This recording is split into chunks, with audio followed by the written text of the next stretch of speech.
Anyway. Is everybody ready to start? I'm never ready. Yeah. But let's go anyway. Okay. So last time you ended up defeating the vampires in the sewer. You found one half of a ascending stone, which you gave to Victor. So that could be interesting, depending on what the other end says to him. What else did you do down there? You finally got the last stone needed for the door found in Ilyach's tomb. And it'll be interesting to see what you do with that and when. Langsim and Mackie went to visit Pussy Willow at his manor and found out that he had created some form of magical gnome that he's in a relationship with, and they had a bit of a domestic, and she ended up stealing his garden domain away from him. I forgot about that. Davy went and sorted out the staff at Jugs and made a fine selection of waitresses and waiters and bathers, quotation marks.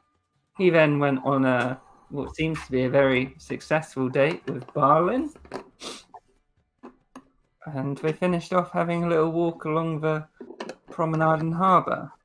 And Naxora went to visit Corrie Hopesinger at the Eltertroll Academy so she could analyse the spellbook that you found in Milkvale. Did Naxora do much else except give out? Oh, she also told Roswick Page to go and investigate the LeCook, which she has done, but you won't find out until a bit later. What else was there? Langsim made a prehensile penis for Balor Crossleaf. God help me.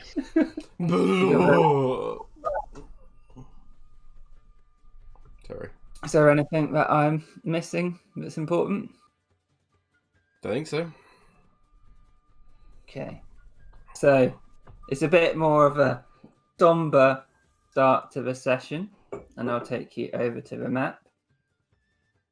So if we haven't got such jolly music playing. But if you haven't all had a long rest, well, you can do it now, but I think I told you at the end of last time. Sweet. It is currently the 3rd of Tarsak and the morning of Faye's funeral.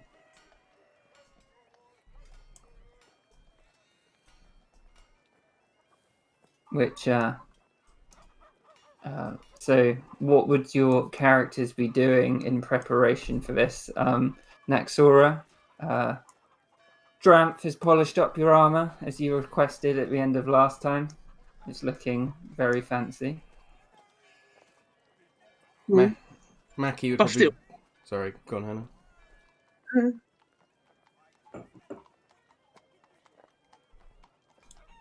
You go. Go on, Hannah. You were talking. I was just saying. Did he buff it all up, nice and good? Yeah, he did a very good job, and as you slip it on, you can see the runes shining through from your body resplendently on the armor. Very nice. Mackie would have dressed up in her finest suit. And would just sort of, after her training in the morning, which she would have probably done a shorter session than usual. Yeah. It was, I think it starts around 11-ish. Yeah, she would have done then. She would have maybe done her usual one then if she's got that long. I think next roll would have had Morwen go set up the horses to make them look really good as well, like for arrival. Okay, that's a good shout. Who did Naxora have doing the pall bearing? That's what I didn't remember. I can't remember either, to be honest. I think it was. Let me have a look. What is pallbearing? Maybe a stupid question, but I actually don't know. Coffin, I think. People who carried.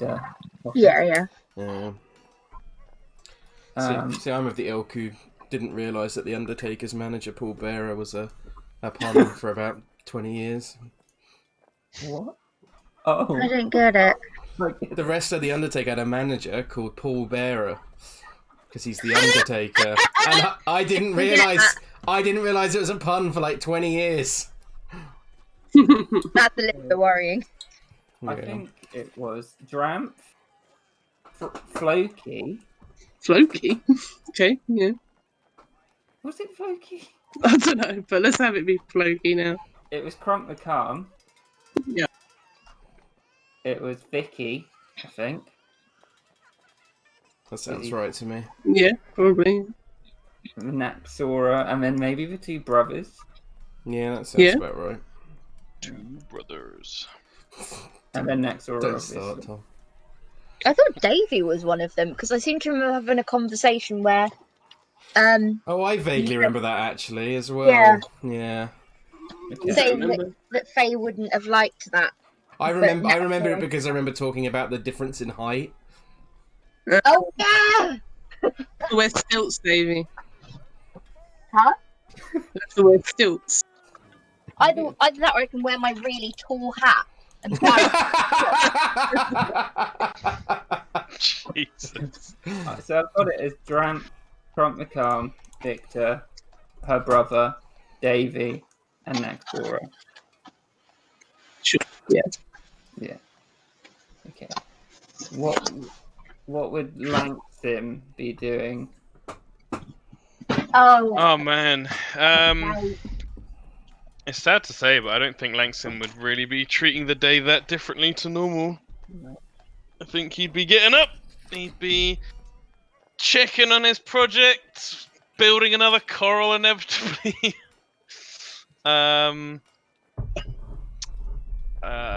If Lit's around, he'd be making sure she's got her work for the day. She would tell you that she's working on that control amulet. Yep, that's fine. And he would be probably badgering Mackie into making sure he has a decent set of clothes or something to wear for the funeral. Yeah. And Oh, and screaming at Belvedere to find the clothes in the first place. yes, master. And what would Davy be doing?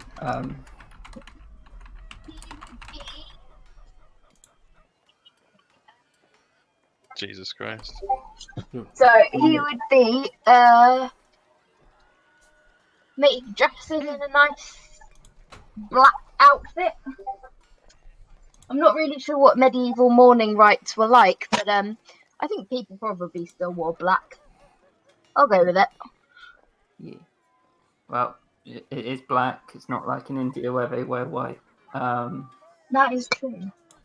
What was I going to say? Would he invite his mum along? She's still around in the yawning portal. No. Okay. Seeing it's as a funeral, I won't. She will understand because she's not an animal. She is. Yeah. So. Hey, Mum, do you want to go to this funeral tomorrow? Well, if I'm invited. No. Will there be free drinks? So, we'll just say that you've sort of sped through the day. Naxora, you've met most of the pallbearers who are carrying the coffin down from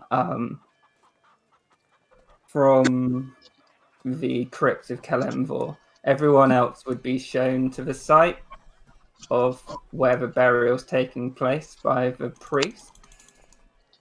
And I'll move you over. Oh, you put the logo on. Yeah. Oh yeah, the logo.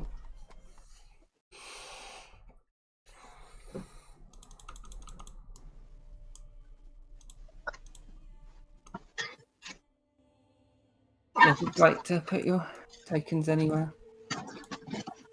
Don't say that to Anya. She will put her token anywhere. Right up my vagina with my other 9 cream eggs. What? I heard my name. Nothing. You'd like to put your token on down here somewhere? Oh man, everyone. Would Langston bring Shanks with him? Thanks, funeral It's mode. Langsim. Of course he would bring Shanks with him, and of course he put a little bow tie on him. Yeah, that's one option. I think he might just not bring him.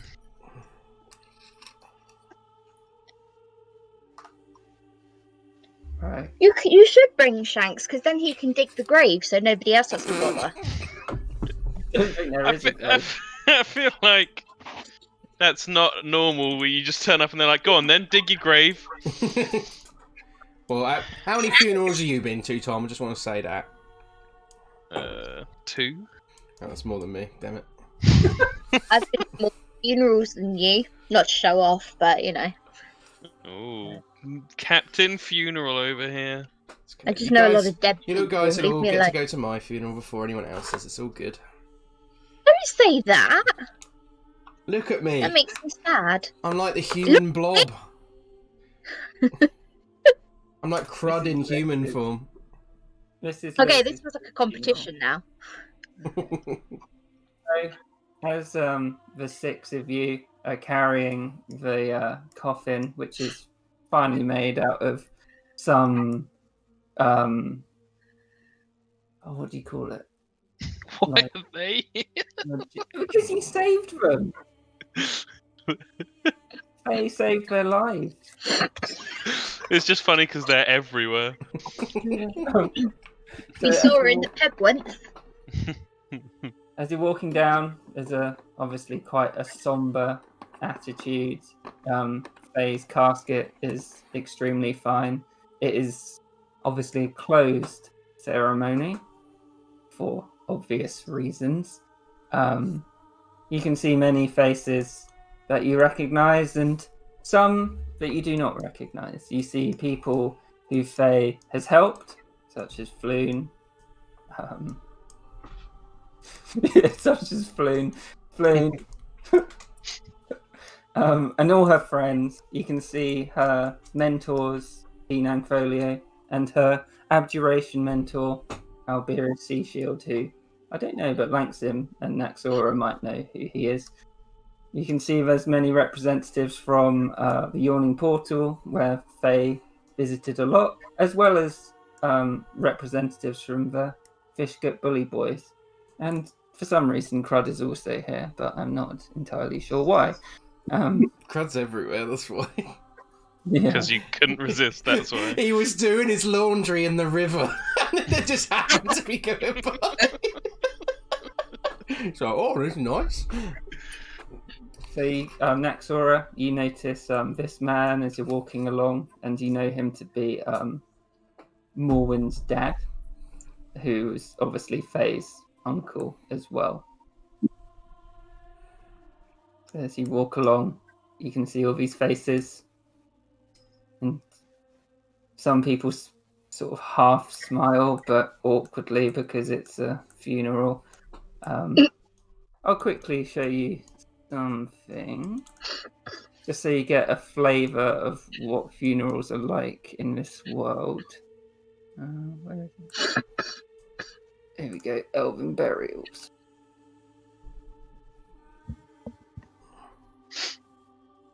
The ceremony surrounding each elf funeral varies even from village to village. Some gather with great pomp to watch the body be interred into the ground, with speakers expounding on the merits of the deceased. Others bury the body with dispatch. They regard it as a mere husk from which the life force has departed. After ridding the shell, they celebrate the spirit of the elf that once resided there. Still, others believe that burning is the only way to truly rid the spirit of its earthly ties. Not only does it free the spirit for Arvenath, it prevents anyone from using the body for nefarious purposes. Each burial is typically related to the nature of the elf, so that burial is personalized and the point made that the spirit has left the body. Is there anything Naxor is thinking as she's carrying Faye to the resting place? I think she's up, Yeah. And as you place Faye's altar on the bier, everyone starts to come around, waiting for the ceremony to start. God. I like this giant Grim Reaper statue over here, right next to the grave. Oh yeah, Jesus. Yes. That. Why is the priest dressed as a plague doctor? Because that's what they look like here. That's what Kieran has What? deemed that priests of Kelemvor look like in this world. That's really I quite like scary. It. It's cool.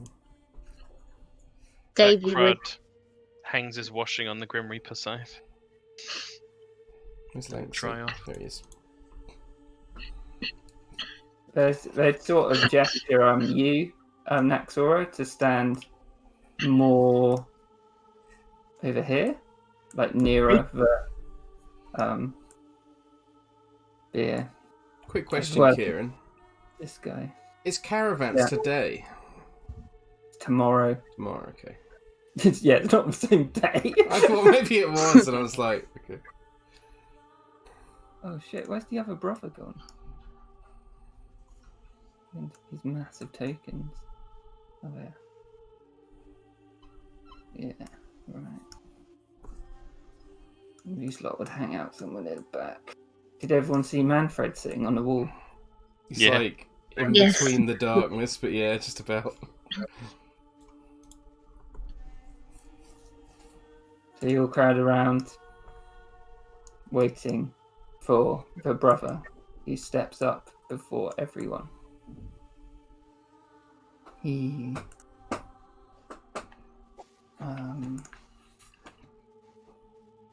starts. We have come together to celebrate the life of Faustina Goldpetal, who died on Ches 26, aged only 26. I should introduce myself. My name is Brother Nalia. I'm a priest of Kelemvor. Faustina's family have asked for remembrance rather than a religious funeral. This doesn't mean non-religious. This is a ceremony for everyone, including those of any faith. With or without faith, one of the important things a remembrance does is remember. So that Faustina lives on in our memories. So let's remember. Faustina was born in 1466 near Neverwinter, educated in Waterdeep at the El Tuchel Academy, where she excelled in her studies and developed an inclination for abjuration magics. And he gestures towards this guy in the crowd, who gives him a sort of little smile. Although Faustina's relationship with her family was never straightforward, they are represented here today by her brothers de Jour and Varan. And Varan, I believe you have something you wish to say. And this character walks up next to the brother. Can I just say, well done, by the way, Kieran, having her parents not turn up to the funeral. That's not meant with sarcasm at all. That's legit what would happen. I knew they wouldn't. Yeah. Yep. Although Faye and me never knew each other well, I being 30 years older than her, I believe we shared much in common.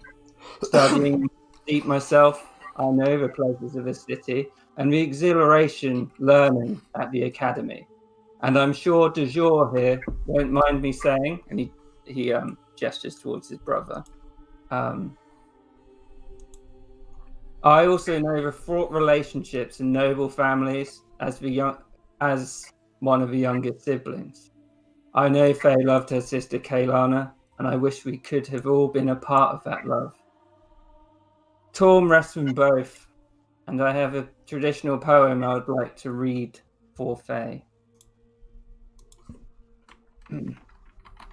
Deep in this place I abide, all things tower over me. All I dare do is dream of friendship, love, and to be free. Moon, sun, give me light, give me peace, light all my nights. Give me peace as I die and pass away to a good heaven. Bless all who dare to dream of the light. And with that, he steps back. And the brother gestures towards him. And the brother says, "Thank you, Varan. As we know, Faustina's life was cut tragically short. I understand that Faustina's sacrifice was an attempt to save her friends who are here today, and those who are sadly not. What she did was in service to those of Waterdeep, and that will never be forgotten." We do have a special reading from one of Faye's closest friend, but I would at first like to ask anyone who wishes to say a few words to remind us all of the Faustina that they knew. And he sort of steps back, gesturing anyone from the crowd to come forward. And the first character you see step forward is Vicky C. Yeah.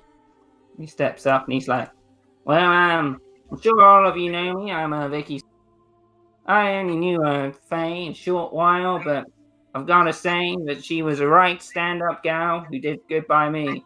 And, I'm not the smartest spoon in the bucket, but, well, Faye saw something in me that not many people do, and, well, I just want to say thank you." And he goes up to the coffin and puts his hand on it. And he's like, "We'll all miss you, Faye." Steps back. Anya, you need to mute yourself. I am. Why? Because I can hear Kieran coming back through your speakers or whatever. The next person you see come up is Crump the Calm. And he stands there for a few seconds, looking unsure of what to say. He's like, "I've always had trouble being calm. And Faye, she helped me along the passage to calmness." And you see him walk up to the coffin and put something on it. He's like, he looks around and he walks off.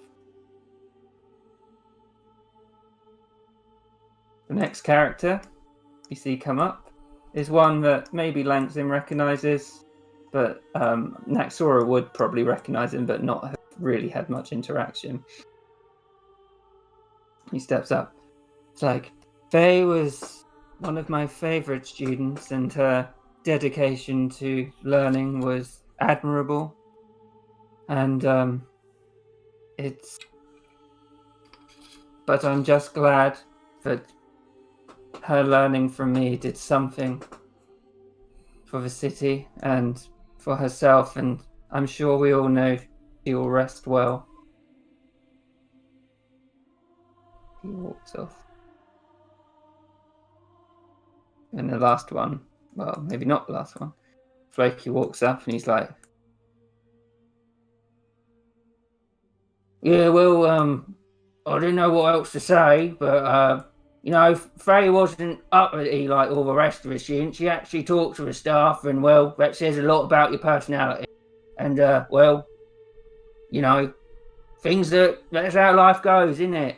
You never know when things are taken away, but some things are just taken away too short. I'll miss you, Faye, and so will Manfred."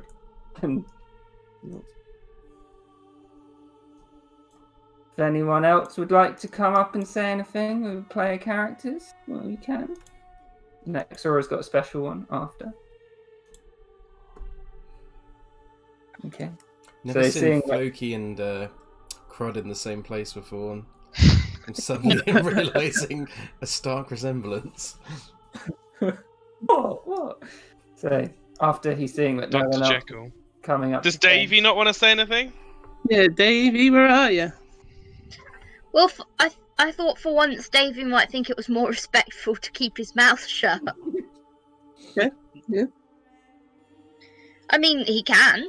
but I thought that people would probably rather that A, Naxora would probably rather, and B, Faye would probably rather that he just shut up. No. It's Well, it's what Davey would think. yeah, do what Davey would do. That's not an inaccurate description of what Faye would think. But Faye's dead, so who cares? True. He would.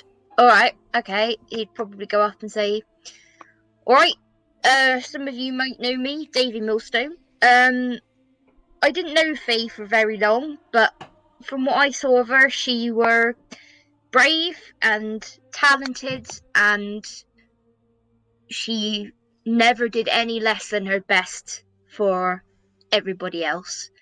And for that reason, rest well, Faye. And then that'd be it. And after Davy's done, he's like, "Thank you, all of you." And he sort of pauses for a moment. Indeed, everyone who knew Festina also knew Naxora. And he gestures to Naxora. Her guardian, maternal figure, and best friend. Everyone here knows Festina would never have been the person we loved without Naxora. So I would ask Naxora to please say a few words so we can all remember the true Festina. Yeah. Mute yourself again, aren't you? I'm just doing it. I was rubbing in hand cream. Bye. Yeah. So Naxora stands up at the front, and she's looking upset, but she starts. Hang on a second.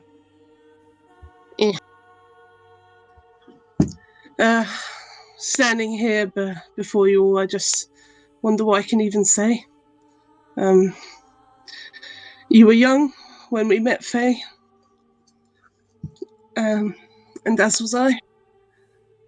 I'll always remember after my first day, you looked up at me, and I looked down on you, and honestly, I had no idea what I was in for.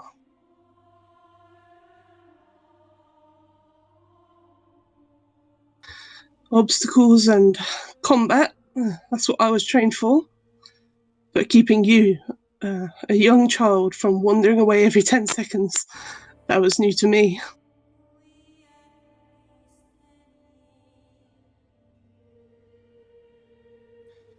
You certainly kept me on my toes more than any training session in my life, but I loved it. And my life had blossomed with you in it.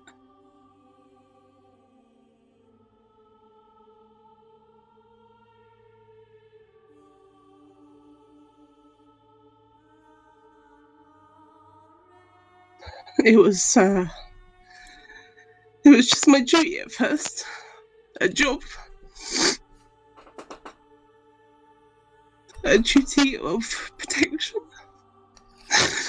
and of monetary and reputational gain for myself.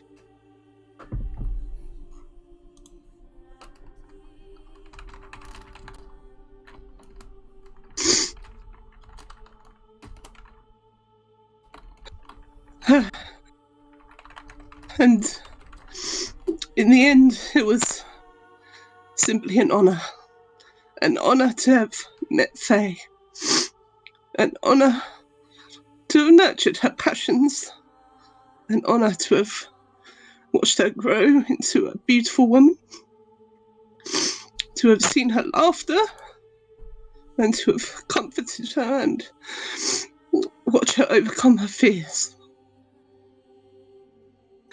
And an honour to have called her family.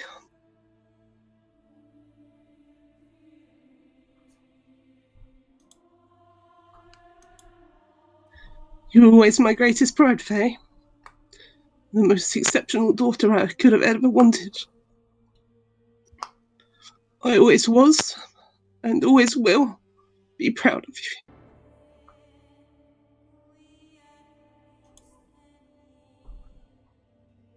At this point, you see Sparks like emanating around Nexora. And the sky slowly blurs with dark clouds. Okay. And she's unconsciously slightly casts cool lightning as she looks down and frowns. I cannot say it was a fluke, nor chance, or a stroke of bad luck that Faustina was taken from our lives. And I'll always bear the blame. My failure will haunt me. But with my life, I will avenge Faye.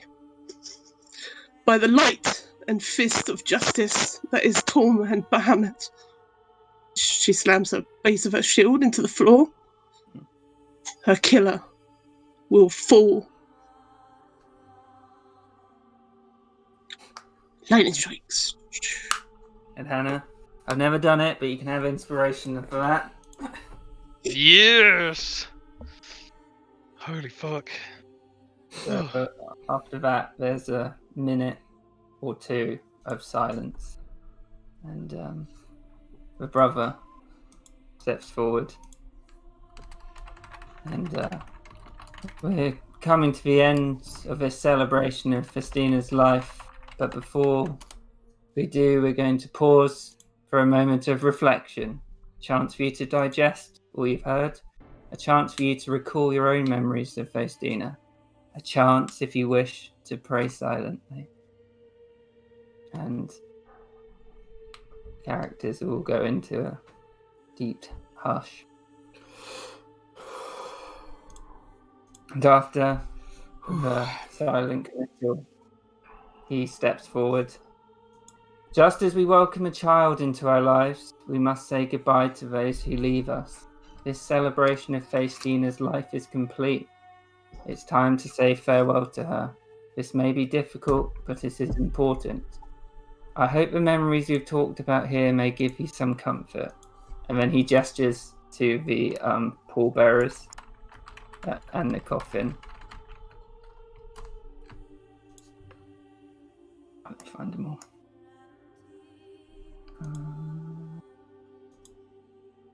Vicky. Who else is a pallbearer? Crump. Davy?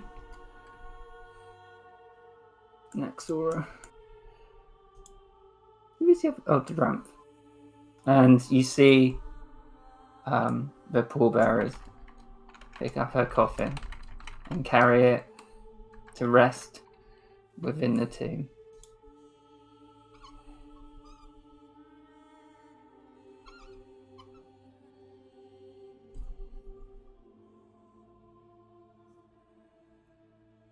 And Nexora's, the brother speaks up and he's like, I believe there is a celebration and a remembrance of Faye's life at the Yawning Portal Inn. And I ask anyone who wishes to celebrate her life together to go there. I thank you all. And he exits.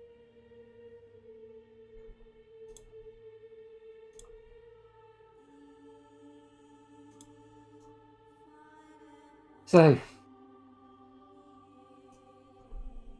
is there anything the characters outside would be doing, or the characters in the sort of tomb? I think Mackie at one point afterwards would have sort of looked down at Langsim and just said, Master, I've never been to a funeral before. This was harder than I expected. I think she'd noticed Langsim's Mickey Bridewater. been a bit sniffly and wiped a tear from his cheek. And he says, well, it's that's normal, Mackie. It's tough to see the end of something good, but it's also good to be reminded of everything someone has done in their time. You're young. You will probably see your fair share of times like this. And whenever you do, just try and remember that feeling sad and letting yourself feel sad is not a bad thing. Okay. She's just, she's sort of Um, quietly kind of teary-eyed. I think he'd reach out and like squeeze her hand a little bit. She would appreciate that a lot. Is there anything Naxor or Davey would be doing with the characters in the tomb? The tomb is just like it's more like it's kind of similar to this beer here, but within a stone building. No, No, probably not too much. Probably just pretty silent, to be honest. Yeah. Davey?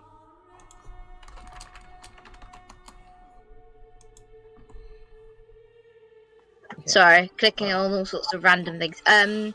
No, nothing that Davy would be doing. He'd probably just be quite quiet and contemplative. However you say that word. But he wouldn't really be doing anything specifically. Yeah. I think after sort of 10 minutes, Victor would have been quite quiet, and so would everyone else in here. And he'd put his hand on your shoulder, Davey, and he's like, maybe you'd like some time alone, Naxora. Uh, I can't Maybe. even see what Davy is. Oh, Is so, yeah. Maybe just 5 minutes. Shall I wait by the cemetery gate, and then we can go to the portal together? Yes, dear. See you in a second. He's like, come on in, Davey. Come on. And Dramp puts his hand on your shoulder, Naxora, and then like pats you on the back and then leaves. Yeah. So, are all your characters eventually going to travel down to the yawning portal? Yeah, I think so. Yeah. Yeah, Langston would, I think. Yeah, Well, definitely. Davy kind of lives there, so he has to go there at some point. Yeah. I'll move you over then. So it's about an hour's passed, and you can see that. I'll wait until you've got your light down here. Oh no, different song.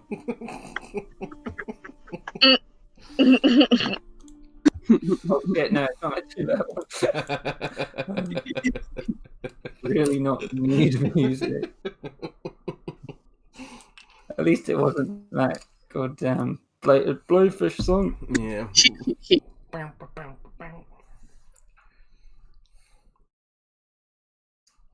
There we go.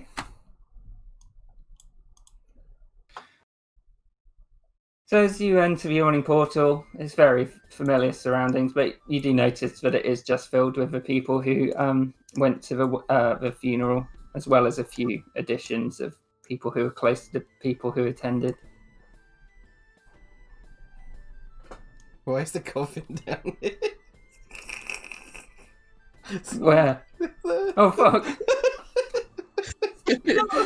Going in the fire. One last drink.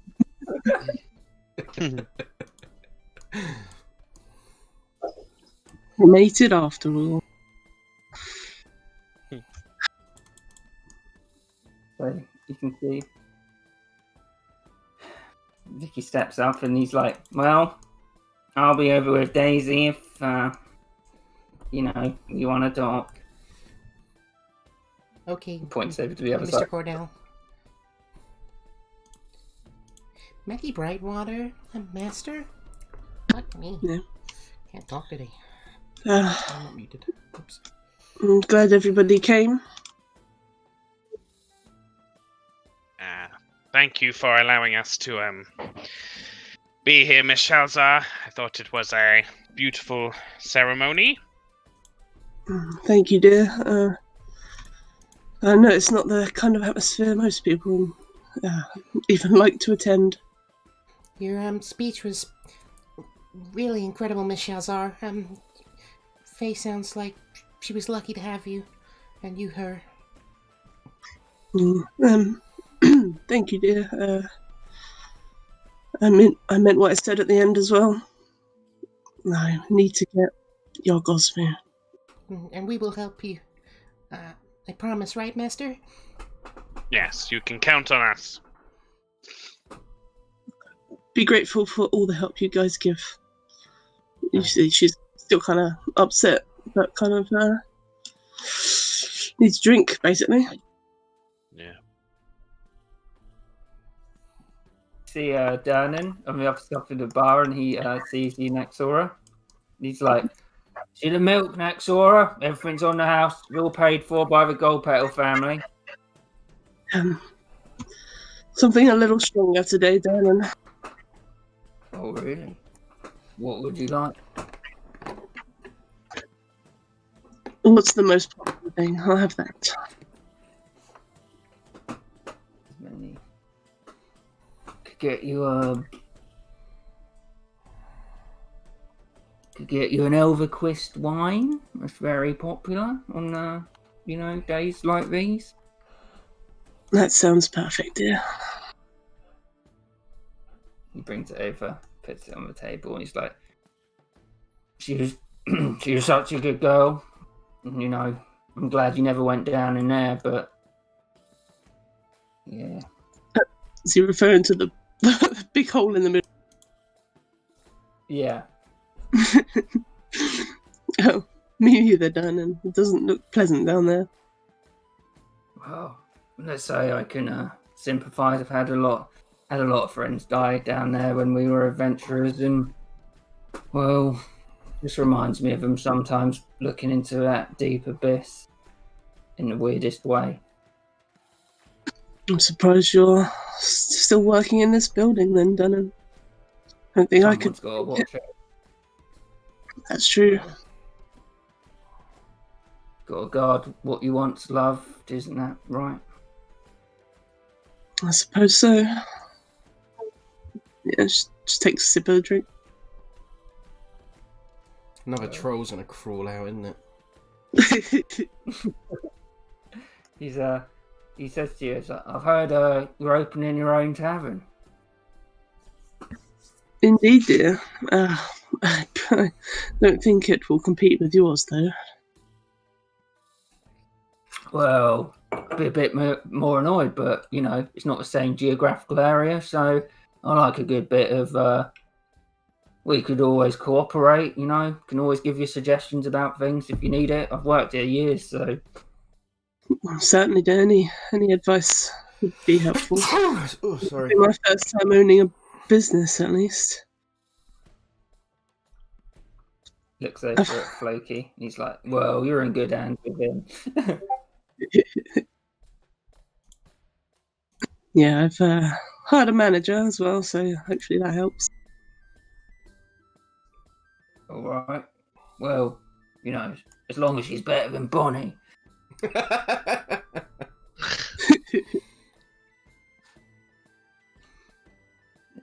Anyway, I'll leave you to drink. I'm sure you've got a lot to think about. Thank you, dear. Yeah.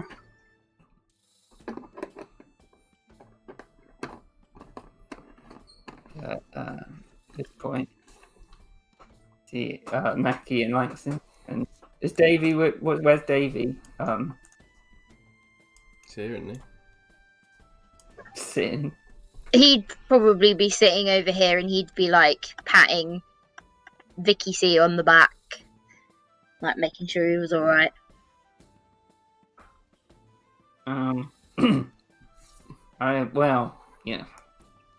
It's it's a solemn day today. Looks at all three of you. It is indeed, Mr. Cordell. Have you been to many funerals before? Well, let's just say a lot. But the first one I went to, I was only 8 years old, and it's when my friend at the orphanage died of pneumonia. I've been lucky enough to never have to attend one before, but so this is my first. Well, that brings me to he looks at Daisy, and he's like, well, the things that we you know, he looks around. You know the what we're gonna do with the vampires? Indeed. Yargosmu, She's just nodding. all that.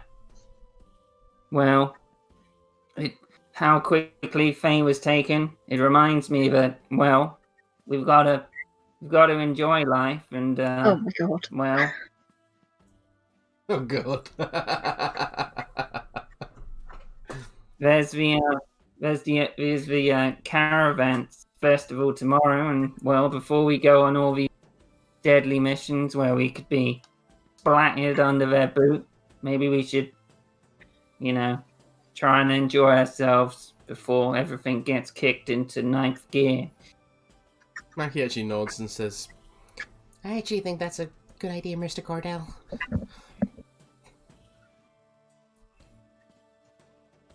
What about you, Davey? First of all, holy shit, that did not go where I thought that was going for a minute or two there. I honestly thought that was turning into like the weirdest proposal of all time. that is also what I thought as well. Yeah, I reckon there's maybe a lesson in all this to treat every day like it's your last, not taking everything for granted. Exactly, Davey. Well, if you could ask Naxora for me if she would like to come, I'd really appreciate it. I think she needs some time to, if we're working as a team, we gotta act like a team. Exactly, Mr. Cordell. I think that's a good idea. What do you think, Master? I'm not against exercise for morale. I'm also quite partial to a festival myself. You tend to see cutting edge might be a bit strong, but you tend to see innovation and interest in different trades and artisan crafts. Last year they had some of those other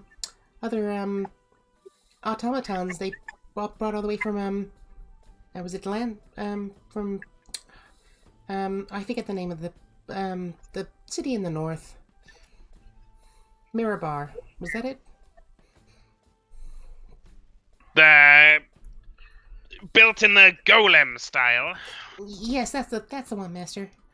They were interesting. Some of their crystal research actually inspired Coral here.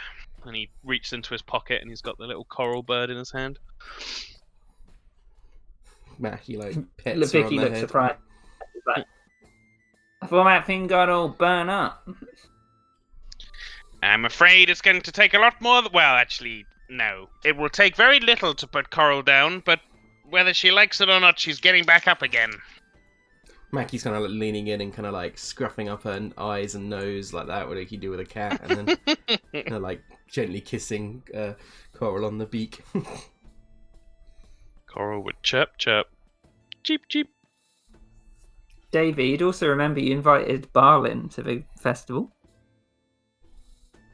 Yes, I did suddenly remember that, and I was like, oh, so excited! Not to detract from the sad occasion, obviously, but Obviously. Will you be bringing your and Lanxim nods towards Daisy? Oh yeah, she's coming. Ow. Did you enjoy the service, Daisy? Slightly weird Well, question. he Tom. wasn't there. Oh. Ricky just told me to meet him here. That makes Wow. sense. I Yeah, didn't well, see her there, and I was trying to look about for all the different faces that I might recognize, and I didn't really recognize many of the people there. Well, I hope you enjoy this part of the celebrations, the celebrating phase accomplishments. He wouldn't say Faye, I think he'd say Faestina. Yeah. Well, yeah. I did wonder what the plan Daisy looks up. Sorry, go on, Kieran. Well, it wasn't important. Mackie, what you said? I did wonder what the plan was for the rest of the day, Master, and Davy and Mr. Cordell. Well, I have some information, Mackie, if you're interested. Of course. Well, yesterday, Naxora sent my employee, Roswith Page, on a mission. So, we were just gonna, well, I was gonna tell Naxora, but, I assume she's heading home and she'll be waiting for us there. She went to try and find one of her, I think he's involved with Ingvar. So she's gonna have some sort of report. That's about it. Okay. I don't think we had anything particular planned for the rest of the day, right, Master? There's always work to do, but I think largely it lies on Miss Schauzer's shoulders. I wouldn't want to Indeed. put any time restrictions on anything. Really, it feels wrong just discussing work here. Perhaps everyone could just do with a couple of days off. She kind of looks nervously Well, towards we've got Lanxim when the- she says that. Yeah, Lanxim cocks an eyebrow at that. Davy would look at Langston and be like, "It's all right. If she wants some time off, I'm sure I can find something for her to do." Oh god, he's going to put her to work at Jugs. No, actually, he was going to suggest that they spend a day having spitballing some ideas and Oh, I love that. That's cute. discussing. Does he well, say that? No, because he hasn't actually asked Mackie yet whether or not she would like to, if she will formally do so. But I suppose now feels like a bad time to ask. Yeah, that's Yeah. fine. I only ask because if he just says, I could give her something to do for time off, Oh, Lanksim's cocked eyebrow would just raise higher, like, No, Davey would be like, "Oh, no, not like that, not like that." Mackie, I was going to ask you if Oh shit! What? On the 5th, Davey, have a meeting with the publisher. Yeah. Just 2 days. Oh yeah, I need to get doing You my. could always take- But you could always take Mackie along. Yeah, I will do that, but I need to ask her first. I think I know what the answer will be. Yeah, if you can. But assume. yeah, he would formally say to her, "Look, Mackie, I don't know how you'd feel about the idea, and please don't feel like you are obliged to say yes or anything. I mean, I know you're a fan, but you know you might not want to take on such a responsibility. But What is it, Mr. Davy? How can I help? well, I was thinking of writing maybe the follow-up book to Night of the Night Rider." Yes. And I wondered if you'd like to help me. I would absolutely love to help you. How I don't know how I can be much of assistant. I've had lots of ideas actually, and may have written some fan fiction in my time. But what did you have in mind? Well, exactly that. I wondered if you'd co-author with me. It would be. In through the nose, out through the mouth, Maki. Yes, Master. Obviously, if Lanksim's all right with it, but It would be an honor, Master. Literary work would be acceptable as a pastime, as long as it doesn't interfere with your training otherwise. No, of course no, not. I'll double down. I'll make sure it doesn't interfere with anything, Lanksim. But yeah, you'd have your name on front of the book right next to mine. I would absolutely love that, Davy. Excellent.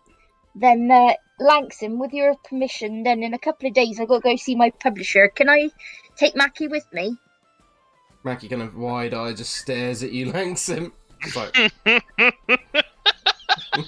You can But come perhaps along the with first slightly looks slightly less like, is yeah. that okay? And more like, this better Yes. be okay. Yes, 100%. You can come as chaperone if you feel like that's necessary. But I'll make sure she comes back in one piece. You've proven yourself pretty good stock so far, Mr. Millstone. Just as long as she takes Coral with her, I'll be fine with that. Thank you. And he'd give him a hearty handshake. Langston would return it, but also be like, okay, I'm not giving her away.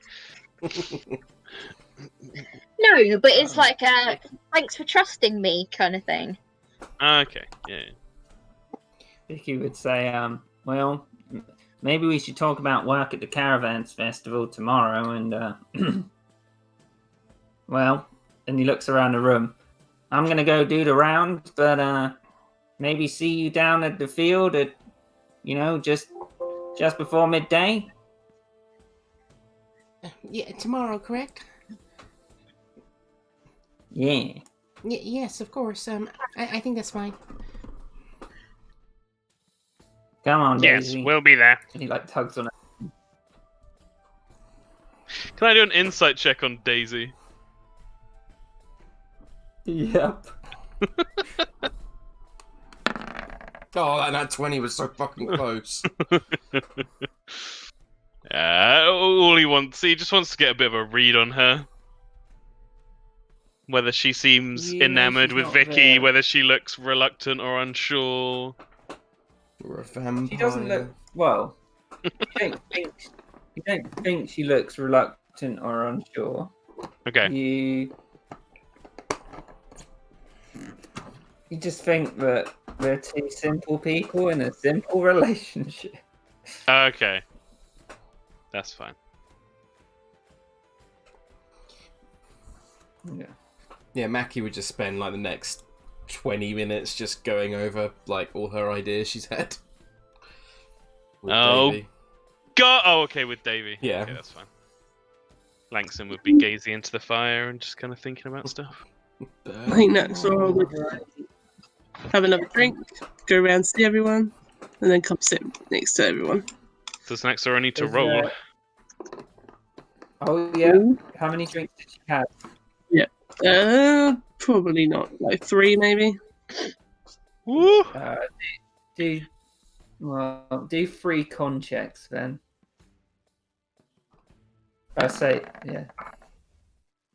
Okay, so she passes the first one. Passes the second one. Ooh. Fails the first one. So she's tipsy, so she's got advantage on charisma. So she's loosened up a little bit, I'd say.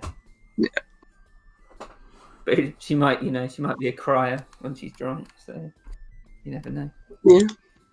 Don't know. Don't think she's ever been drunk before. No. Is there anyone here that in the whole tavern that she'd be particularly interested in talking to on doing her rounds? Not Have longer easily. conversation with.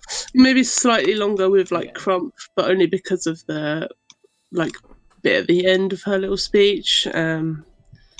Maybe with this woman to be well, what is the fourth grade doing at the moment? This is when she's got a bit drunk, so. So this she'd sort of she'd be not defensive, but she's obviously sympathetic, and she's well, she's trying to do as much as she can, but she can't change the cogs that are whirring at Force Grey. Yeah. Crump would be like, well, if you ever need help, I'm always up for it. Yeah. Yeah. And he'd say he's staying at the Yawning Portal as well, so if you ever need to find Crump or his dad, they're both here. Yep. Okay. Yeah, there's not much he really wants to say. So.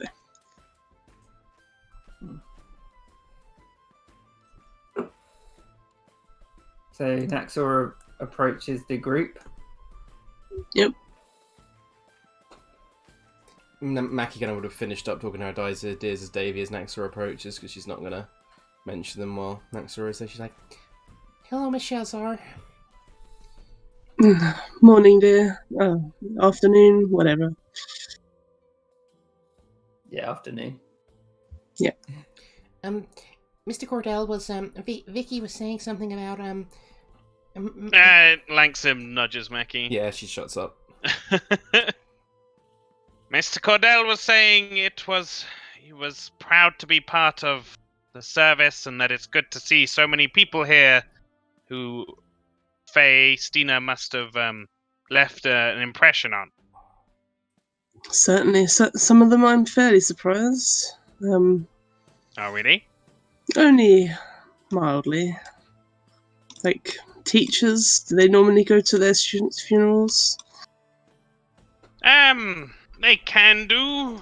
Oftentimes, if a student is particularly promising, they'll spend more time with the professor, and they can develop a bond there, which certainly deserves the respect. I think the fact that old Sea Shield? Yep. Yeah. Sea Shield's here, speaks very well of Faye. He doesn't take to students easily. I guess I just don't remember her speaking of him at all. But either way, grateful. Perhaps you were a refuge from the rigors of academia. Quite possibly, dear. It's more physical training was my thing. Well, it's I can't imagine. Well, I kind of bumbles about a bit with his words. He's like, I somewhat know how you feel. I've lost someone, but yeah, you did her justice, madam. I never even had the pleasure of knowing her, but I think anybody would be blessed to have such a send off as this. Indeed, the master's correct. Thank you, both of you. They're kind words for somebody you hadn't known. I will say you did miss out. She was the greatest girl I've known, anyway. Mackie's just nodding. Davy, I was impressed with your speech as well. Well, only felt right to say a few words, but you know, nobody can do her justice like you can, Naxora. Oh, I'm happy you did, though, Davy. And she puts her hand on your shoulder. Oh, that's like bonding. Oh God, no, that's terrible. No, Bonding's good. Yeah. Bonding's good. Bonding over death, maybe not so good. It's arguably Yeah, that's one of the good. best bits of Yeah, bonding there I'd is. agree. You come together in the face of a tragedy. I'd rather people didn't die. Oh yeah. Wow. Well, I don't. It's I part don't of like life. it. Well, it's the end of life, but it is integral. Mm. Integral. True, but I Integral. don't really like it. Integral. Integral! All It's up in his integral. grill. Well, I don't know how you want to, Do you have any plans for your day, Miss Shelzar? I don't, dear, and I don't plan to take up any more of your time either. So, yeah, feel free to do whatever you wish. if you would like to, you don't have to, Michelle Zar, but I was thinking if you wanted to, you can come by the workshop later and we could practice some swords play or something. I don't know. It was just an idea. That's not a bad idea, Mackie. It might help keep my mind from wandering in weird directions. It usually works for me, and my mind really wanders in weird directions sometimes, I have to be honest. You could spar against Belvedere. That often cheers me up.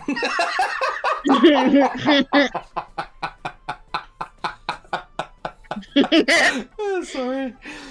You're one sick puppy. I'm just imagining, like, him sitting there with Shanks with one of those, like, baseball throwers, and Belvedere's just there with a really, a cardboard shield and sword. It's like, go on, Belvedere, you're getting paid. Spears. Give it your best shot, lad. Come on. Belvedere, I want to practice my knife throwing. Strike!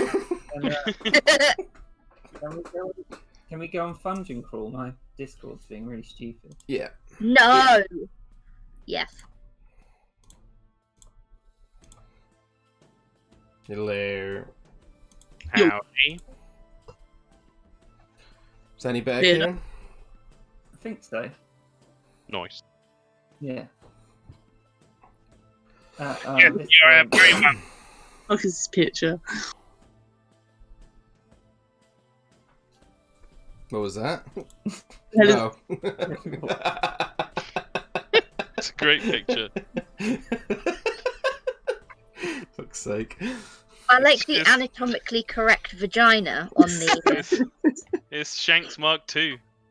It's my initial sketch. That's the Shanks, like Langston sex robot version of Shanks. Yeah, I make him call me Grundlewold. That's my Spanks. sex name. Spanks, Jesus. That made you laugh way too much. I just think I'm too funny for my own good, you know. Go back to playing with your ball of wool, dear. I am actually playing with the ball of wool. Langston, as you're talking, you see Vicky C look around at you. Okay. Like giving you an eye, like Like, come over here. no, like Oh, why? What did I say? You didn't say anything. It's what you didn't say. Mackie was gonna mention it, but you kind of stopped her, I think. Oh, about tomorrow. Yeah. Yeah, it's just because Mackie led with that. I think Yeah. Langston would now like nudge Mackie again, like an on button back on again. Yeah. Just kind of jerk back up and be like, Oh yes, Mr. Cordell, Vicky also mentioned that tomorrow with obviously there's the festival, and he said, and obviously all of us as well, but he in particular, I think he's too shy to say maybe that he really like you to come and be there, but you don't have to. But he just wanted me to tell you. I can't say I'm in the mood for a festival, dear. I understand it might take your mind off it, but if not, then it's fine.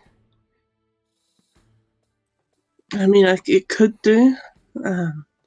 Rest assured, Miss Shalzar, I treat it as a purely academic type of research.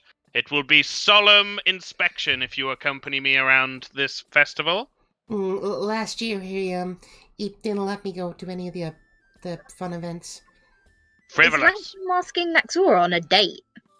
No. no. Good. Sorry, I was worried for a second there. It does seem a little time wasty, but if it's important, then I suppose we go. I'll come as well. We just thought it might be good for everyone after, just to like a team bonding kind of thing. A thing. I suppose it could be good for that. That's not a bad idea. Okay. Well, I think we're meeting at the field ward tomorrow about midday. If you want to, but if you decide not to, then that's fine. I'll be there, dear. I'll Okay. come. She smiles at that. Okay. Langsim winks at Vicky. Vicky like does a thumbs up. You can do a perception check if you want to, Naxora. Okay. Come on, that 20. That's good enough. Oh, To see if Vicky notices you notice him. Good old Vicky. He doesn't, and he's just like, yeah, and you can see that he's like, yeah. She kind of smiles a bit as well. Why has your perception got capitals? I think it's because I made it in the The roll 20 one, yeah. It's the same when I play with all the Saturday people. Because they all use the roll 20 character sheets, and we're like, why have we got capitals and I don't? Fair enough. I think it suits Vicky. It does. Perception. Like Phoenix, right? Vicky after this wanders over, and he's like, so what were you all talking about? We were just saying about the festival tomorrow, Mr. Cordell, and how we were Oh, thinking. the festival. Yeah, Oh, we all going to the festival, are we? purely for an academic point of view and for team bonding, but And she kind of looks to Langsim. And research? research. Vicky grabs his hat and he's like, well, I'm all about academia. You know me. Next one, just kind of smiles. Surprised you didn't know about the festival, Vicky. Oh, no. Well, I think it's a good decision you've all decided to go, you know. Just reminds me of, life and enjoying it before we go and face the vampires and Gosmu, and kind of looks a bit confused, and he's like, Ingvar? And they can get back a question. Next one just nods. You're right, Vicky. We should all get some team bonding in there. Yeah, and last year I was the champion of a slapping competition, so you better all watch out. Watch your cheeks. I thought you'd be more of the arm wrestling competition than the slapping.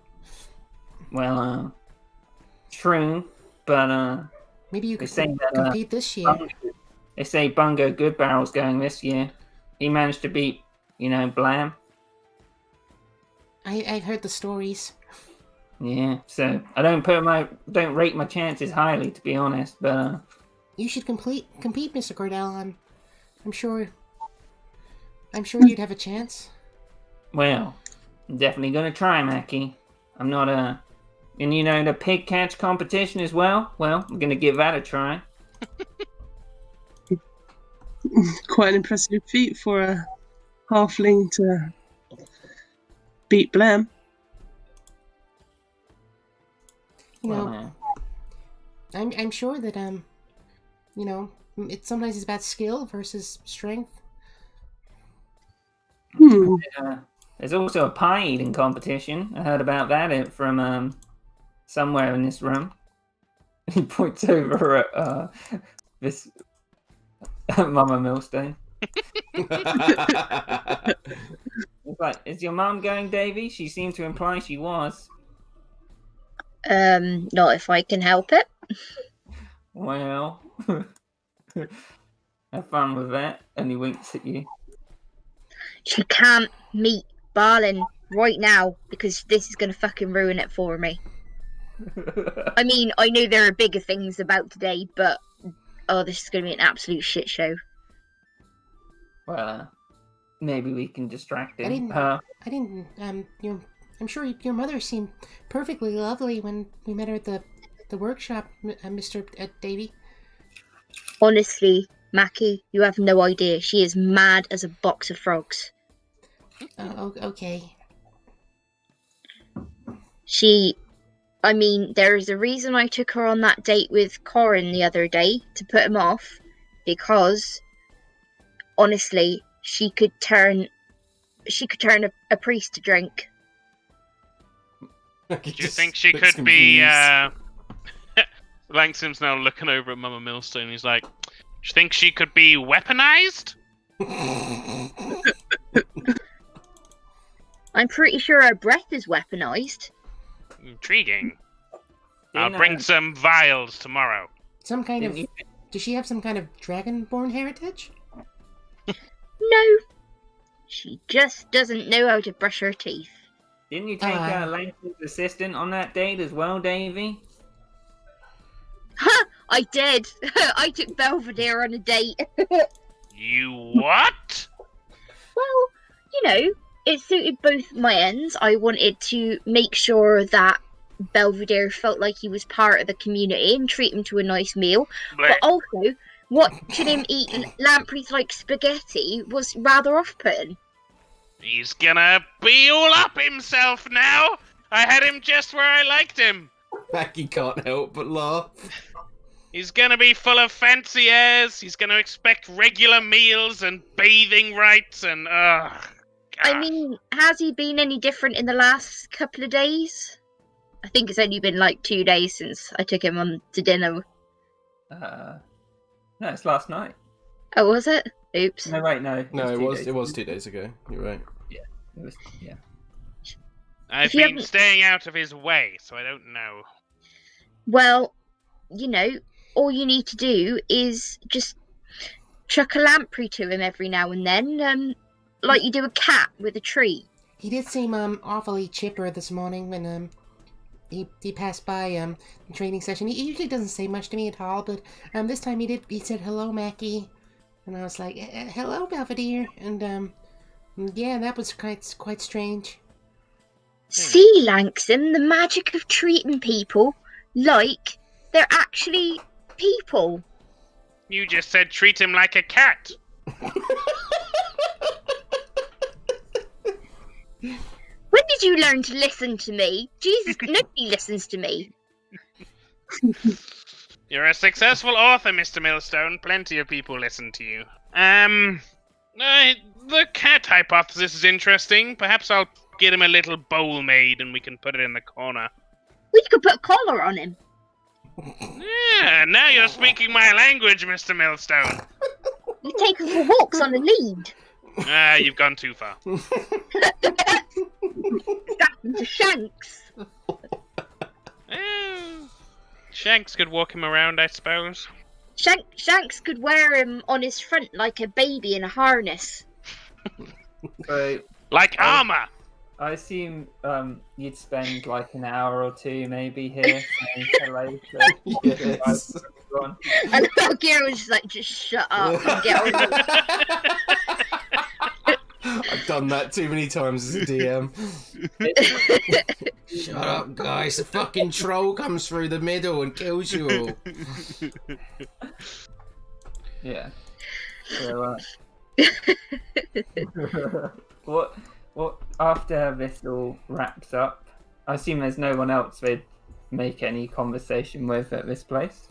Not for Mackie, no. Yeah, so you sort of just do a little reminiscing, just casual chat, trying not to chat about work, and it'd get to about 5 o'clock, probably 6 o'clock, and everyone would be like, well, guess we're done. Davy would be staunchly pretending that he isn't there so his mother doesn't notice him. She hasn't come over yet, Davy. Thank God. Did she know about the funeral or not? She talked to Vicky, so she 100% Okay. knows about it. That's alright. How does she miss that hat? Jeez. I'm not wearing the most flamboyant one today. Oh, wow. So would Langston and Mackie be doing much more of the day? Only if Naxora wanted to train with Mackie in the evening, but otherwise, no. Probably come over for a little while, maybe with Morwin, just as a There is- distraction sort of training. There is something waiting for Naxora at Troll Skull Manor, so Yeah. we'll have to go through that. It's Ingvar! Da da da da da. Is Davy doing much else for the day, or is he going to spend the evening trying to convince his mum not to come too early to the... Mum, please, you're embarrassing. He probably would have offered Naxora to see if she wanted to come and stay with him. Not in a weird way, but like as a sleepover to like, so that she's not on her own. To which she'd probably be like, "Fuck off, Davy," but you know. She'd say, I'm not really into sleepovers, Davy, but we can hang out tomorrow. I just wanted to make sure you were all right. I didn't want you being on your own, like. Appreciate that, Davy, but I won't be alone. Well, you can come and find me anytime, you know. Thank you, dear. She sort of gives you a little thank you shake. I don't really know what you do with thank you. When you said thank you, Shake, I imagined you picking Davy up and just shaking him, just like So did I. thank you. Like bouncing belly, like the Teletubbies. You know that like shoulder clench that you do, and you're like, eh. Oh yeah, I get what you Yeah. mean. Yeah. Yeah, Davy would just be like, and then he'd just be like, "Oh, Mum, no, I've told you there is no festival tomorrow. They've printed the wrong dates in all the posters." Davy, hang on. I got that. Oh, Davy, wait, but Vicky, she said there was. Can you do a persuasion check, Davy? Shit. She just needs to look out the window. It's quite far outside the town. Oh, okay. Okay. I'm gonna say. Wouldn't it be Doesn't deception? Well, actually, you're right. Yeah. So, yeah, roll deception, Davy. Yeah, saving you, Dave. Thank you. Okay. She sort of harumps. He's like, "What else are we meant to do tomorrow, Davy?" He'd put like a bag of 50 gold on the table and be like, "Literally anything, Mum. Order some room service, just whatever you like." He looks at Lundic and he's like, "Oh, you'd like that, wouldn't you, Lundic?" And he just like nods and says, "Yeah, Corbin." What? He's my But yeah, favorite that'd be it. character. Is that because he never says anything? Unlike your lippy girlfriend. He only speaks Dwarven. Yeah. He doesn't speak Common. Fair enough. Except for the words room service. Then he's like, yeah. Big fuck Room time. service and blowjob. That's the two things he knows. Blowy, blowy. Right. So, Naxora, Vicky would travel up to you to, I assume you've renamed, it was the Golden Petal Inn, wasn't it? Or was it the Gold Petal Inn? Oh. It's a golden petal. Yeah, I think it was the golden Because petal. otherwise it's too Yeah. much like the Gold Petal family, who are not unknown. Copyright. Yeah, exactly. Yeah. Yeah. So, he would travel up with you, and I'll move you over there.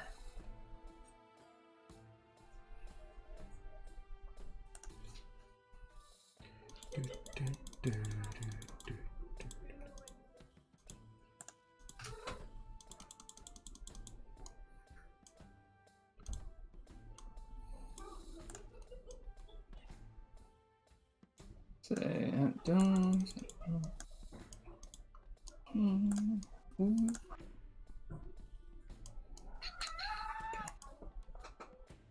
Oh, so many people.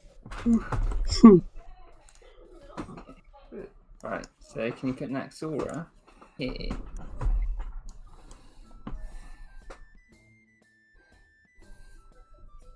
Oh, I Where's she like this going? guy.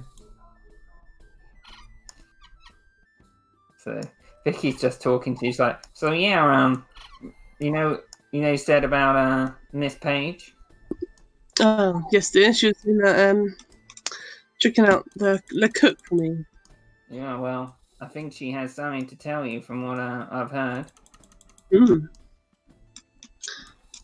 Brings her in. So, Naxora, you can see Millie, the woman you hired. She's got a table with because you knew that interviews were going on today. You assume these might be the people that she's picked to work with it in, and this guy is like a half man, half Goliath, so he's pretty big, and you probably assume it to be the guy she mentioned, Big Stan. Yeah. You can also see Tally up here. He's working on turning this area into some sort of stage. Mm. You can see Miss Page sitting down at a table on her own. Yeah, so she just goes over. She's gonna just do a little nod at everyone at the table over here. Millie waves at you, and the others all like look around, getting a good, gawp at you, like, oh, that's the boss. Yep. Vicky Was comes that- and sits down. Was that a wave to come over, or just a hello wave? It was more like just a wave, a hello wave.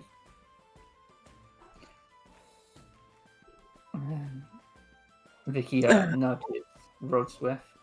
She's like, hello, Miss Shalzar. Hey, dear. Vicky says your thing went well. Your sneaky mission.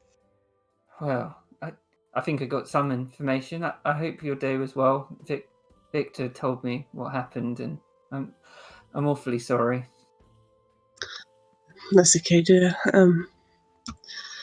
It's hard. It's a hard day, but it was going to happen. It needed to happen today. Yeah. Well, I hope you found solace in it. But anyway, so you told me to find this. I believe his name is Lecoq, from what I've discovered. Yes, dear. Well, so I went to the dingier part of the market, and I inquired there, and well, it seems like this Lecoq, he's stopped trading, and another man has taken over. He said he hasn't been there since Ches 27th, which was the day of the fireball attack. He also told me that this Lecoq, he can usually be found at the cockfighting ring in the southern ward. I suppose that makes sense. He does supposedly have a rooster with him. Yeah, and that rooster's name, I don't know how pertinent it is to the investigation, but it's called Jambon. It might be useful. Who knows? Anyway, the cockfighting ring is usually open on at midnight, but the next bout's only on Tarsac 6th, so it's quite a while to wait. But I did manage to convince the owner of this cart, and he knew the location of where this Lecoq lives. And she perks up a little bit. Very well done, dear. That is good information. Where does he live? He has a room at the Gutted Pig Inn in Saltpork Street in the Field Ward. I waited around a bit earlier today to try and see if I got a peek of him, but I didn't see anything. And I went in.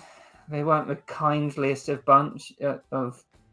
bunch, and I did pay for a room there, but I didn't see anything all day. And they said, I think I know which room he was, because there was a bunch of rotting meat just sitting outside of it. Certainly something to investigate then. Oh, well done, dear. You went above and beyond, honestly.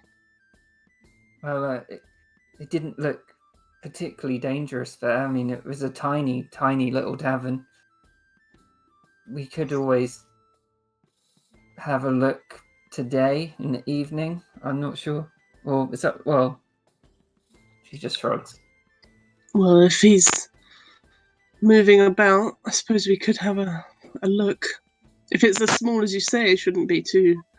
Yeah, I mean, there's only 4 rooms there, so.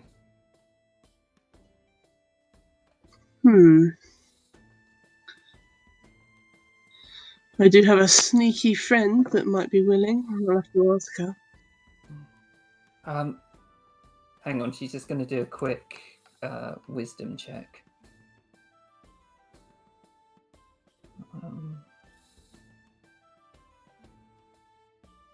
Where is she?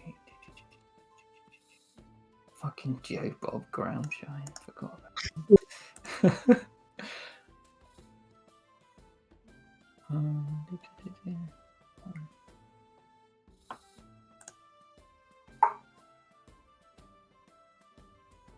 Let me roll. Oh, I'm on the wrong browser. Fuck.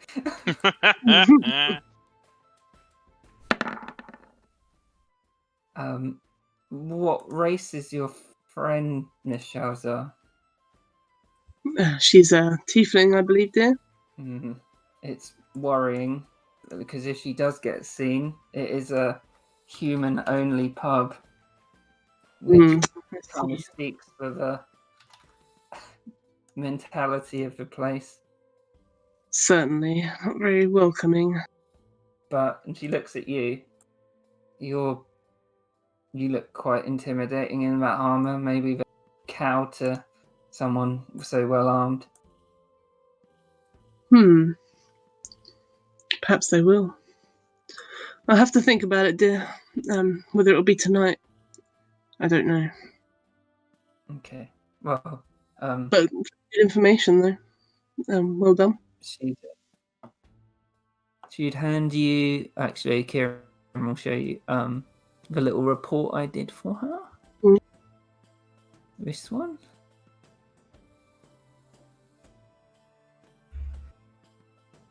Such a good picture.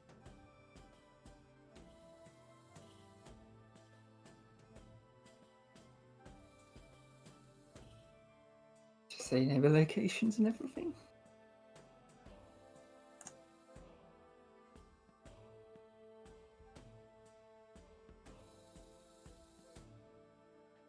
Oh, has my thing crashed? No, you're good. Okay. I think peeps are reading. This is what I do for Ingvars, but I don't want to put them all on here. Yeah, that would be horrific. Do not do that.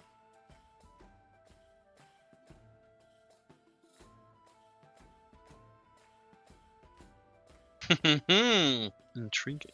She did it at 9 in the morning. So.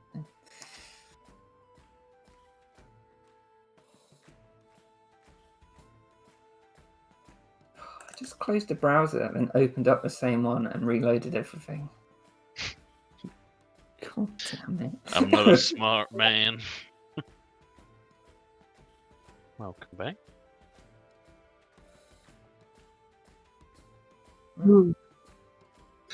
Yep.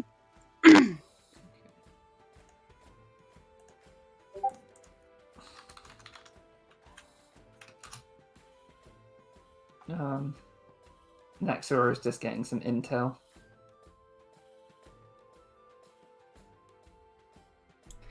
A tenuous lead to Ingvar.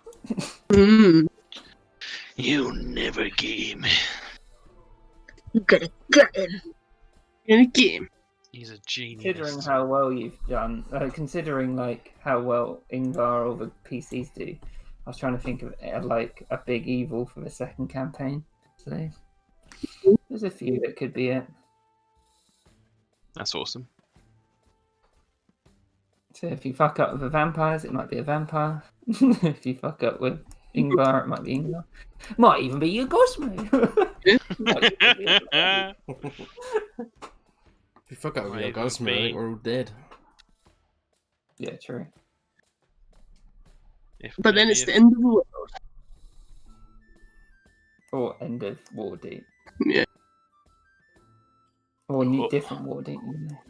Or if Bungo So- wins the competition, power goes to his head and he tries to take over the city. Yeah.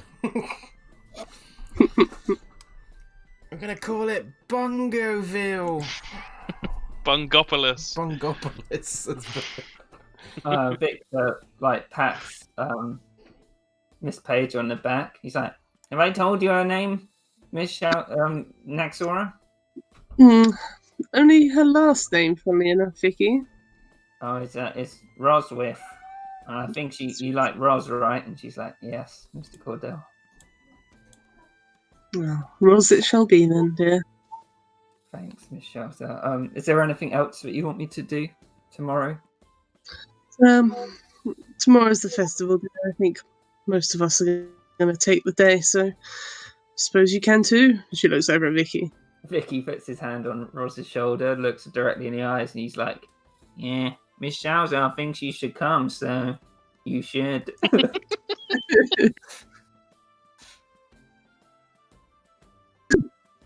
If you want, dear. I'll come. I can meet the rest of your troop. Yeah, I'm sure they'll be happy to meet you. Do you have a name? Do we all have a name? She's met them, hasn't she? No, she means like the name of your little band. Ooh. What is it again? I forgot what it is. Water. It's in the top right-hand corner of your journal. Aren't we the Waterdavians? Davian Knights. Oh, the Davian Knights, yes. Because that was what mine and Mackie's book was going to be called. I don't think anyone's said it, so Naxora can have a random moment where she's like, "Ah." Think in a second. The Davian Knights, dear. Oh. Vicky looks over and he's like, "I was thinking of Fish but Got Bully Boys Part 2, but I think that suits us better." Right, well, I suppose you have a day off tomorrow, Roz, and I hope you're good at slapping competitions. She just kind of looks at him. He's like, "Yeah." You don't mind if I help myself to a drink, do you, Naxora? Oh, go ahead, dear. Me and Roz are going to talk some business for a while. You see Roz sit here, and he heads off down to the cellar.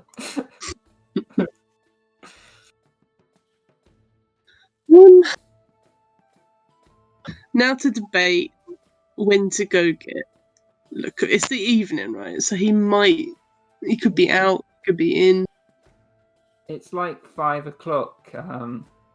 Yes, and the note said that he hasn't been at the stall since the fireball attack.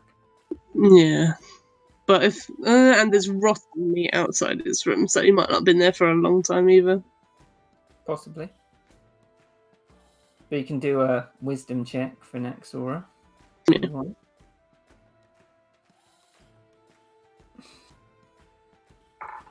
You think no self-respecting man would leave a bunch of rotten meat outside their door, but then again, this is the cook, and he's involved with Ingvar, so maybe he even would. Yeah, true. And we've seen people cooking with weird meats. Okay,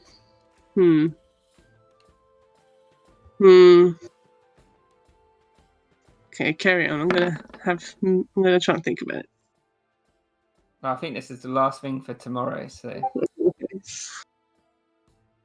Langston wants to spend an evening working on the acid dart thing. Okay. Based on what Naxora decides, I'll do Naxora thing, and then I'll do Langston thing, or we'll just do Langston thing. Roger Dodger. It's kind of time sensitive as well, because if he's moving about. Yeah.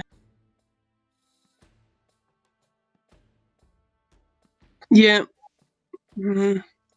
Yeah, because it's time sensitive, I think you might have to at least go and see if he's there. Okay. So at this point, Vicky comes up with a bottle of wine. Yep. He's like, "You've made a decision?"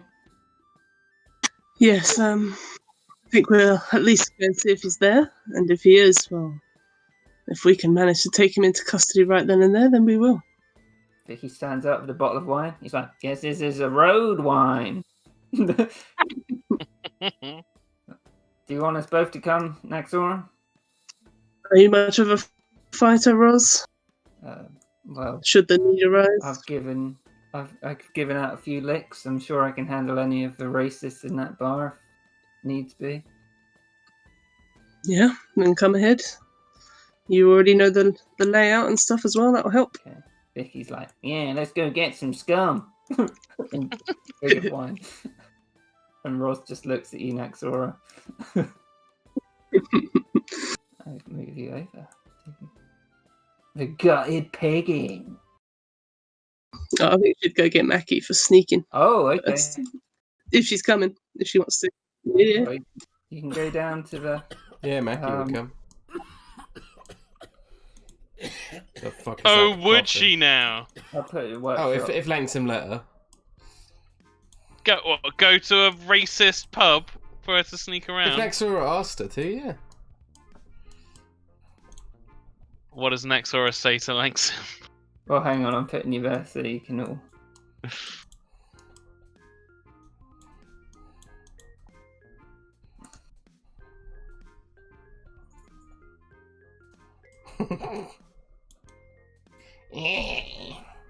So hit Naxora. Yeah. Oh, look. Fucking Belvedere. Belvedere's sitting on top of a safe. On top of something? Yep. Oh my god. This is what happens? I think you mean on top of something that isn't a spike. Exactly. He's even got a metallic counter edge. He should have no counter edge. No, Langston doesn't care that much. Langston will be in the workshop anyway. So is the door open? Not. Yeah, if Mackie saw you approaching, she'd just be like, Miss Shalzar, Mr. Cordell, come on in. I didn't expect to see you again today. Vicky looks around at Roz and he's like, "Not you." And winks at. Are you here to train? Actually, I've had some information with the gang related. Do you remember LeCook I was telling you about? A little bit, yeah. We've found where he lives, so we might be able to apprehend him tonight Yes, if of you want course. to. Let me just go fetch the master quickly. He probably have something to say. and she'll just run off and get Langsam. She'll run into the lab and just be like, Master, Miss Shalzar's here. I think you might want to come out. No, of course. Takes off his little apron. While you're in there, Vicky's like, "You all right, Belvedere?" He's like, "Yes." He's like curled up on top of the safe like a cat.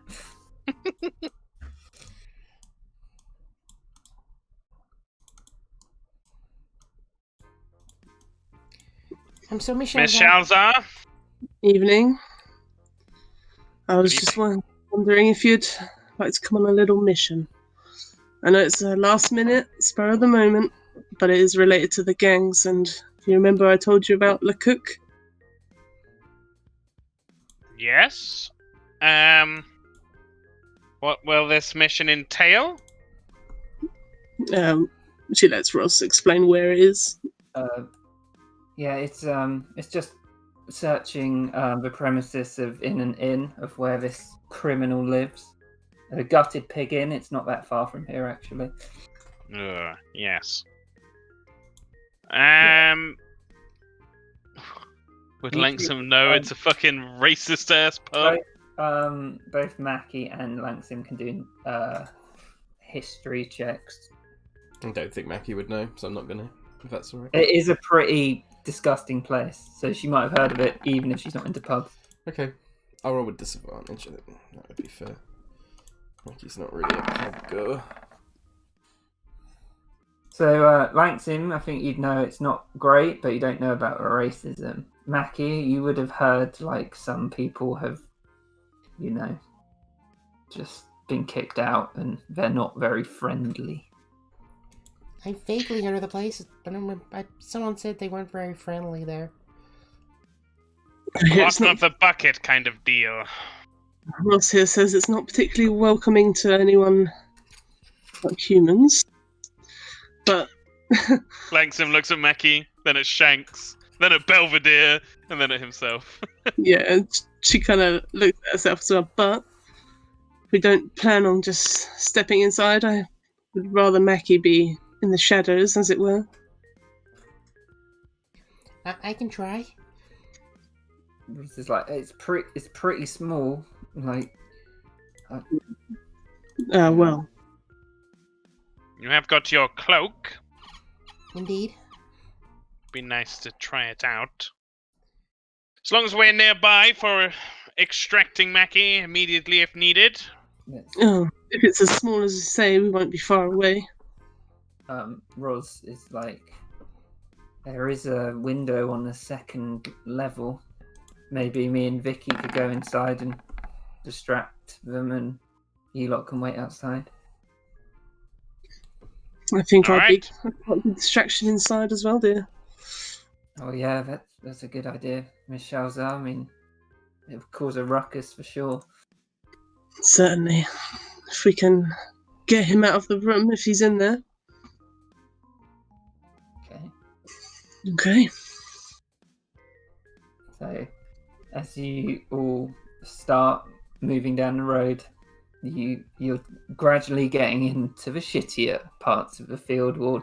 Field Ward is quite a new region. It was only built in the last 200 years, but it also accepted a lot of poverty from other regions, and there are certain regions of the Field Ward that are not too great, and the smell just starts increasing as you're walking in. I don't think they came and got you, Davey. I was far away. thinking about Davey, but doesn't he live really far away? He does. Yeah, don't worry. I just wondered if I'd put the camera there for no reason, or if I was just sitting here doing the wrong thing. It's okay. I was just checking. No, that's right. Sorry, as you were. I think Mackie would mention it then, at the very least. She'd be like, Should we fetch Davy? We probably should get the whole gang together if we're doing a mission. He does live far away. What time is it in the day now? That's 6, and Davy's about 2 miles away, and the place is about 10 minutes away on foot. It's just a suggestion. If we weren't so far away, then we would. But this should be fairly quick. Roz is like, it's pretty small. I mean, if you're all as talented as Miss Shalzar and Mr. C say you are, it should be no problem at all. Okay then. Okay. So you travel down.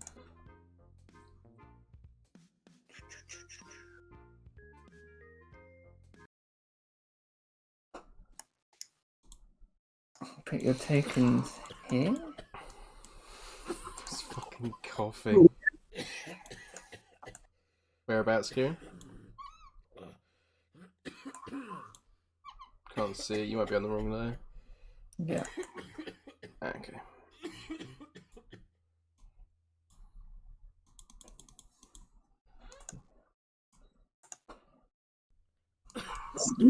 Is the music just some guy coughing over and over again? Well, below it. She would ask Ross if she knows if there's a back entrance or not.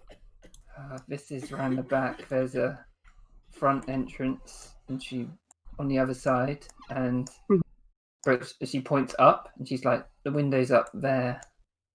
And you can see a window built into this shabby stone building, which looks like it's crumbling. Okay.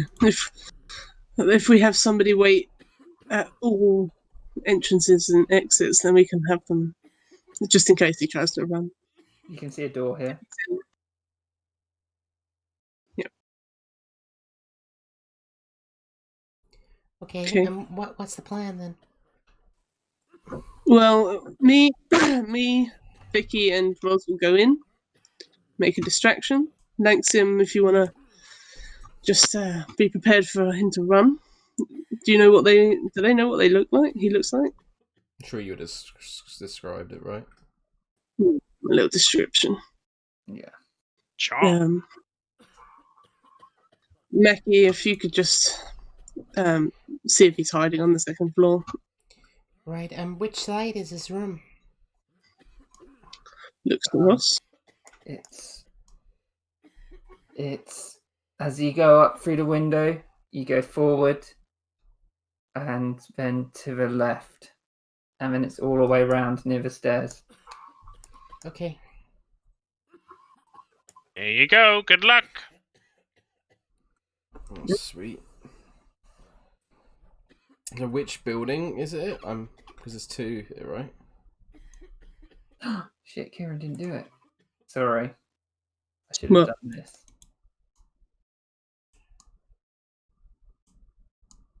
Does that make more sense? Ah, right. Okay.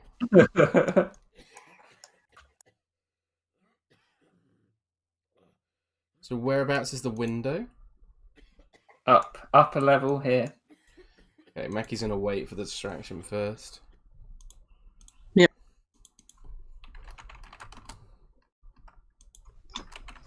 Is Naxora going in that way? No, she's going the same way as Vicky and thingy. Alright. How are we going to do this, Naxora? Well, I think if Roz asks where he is or if he's in, then that would be a first step. Right. If they comply, then just, intimidation's a thing in here, right? Well, yeah, I assume so. And he looks around at Roz and she's just like, yeah. Yep. So you open the door to go in. Yep. A miasma of like smoke hits your eyes as you go in. And you see all the patrons just turn around and look at you, Naxora. Yeah. Stands all tall, not phased, tries not to be phased. Can you do an intimidation check as you go in? Try.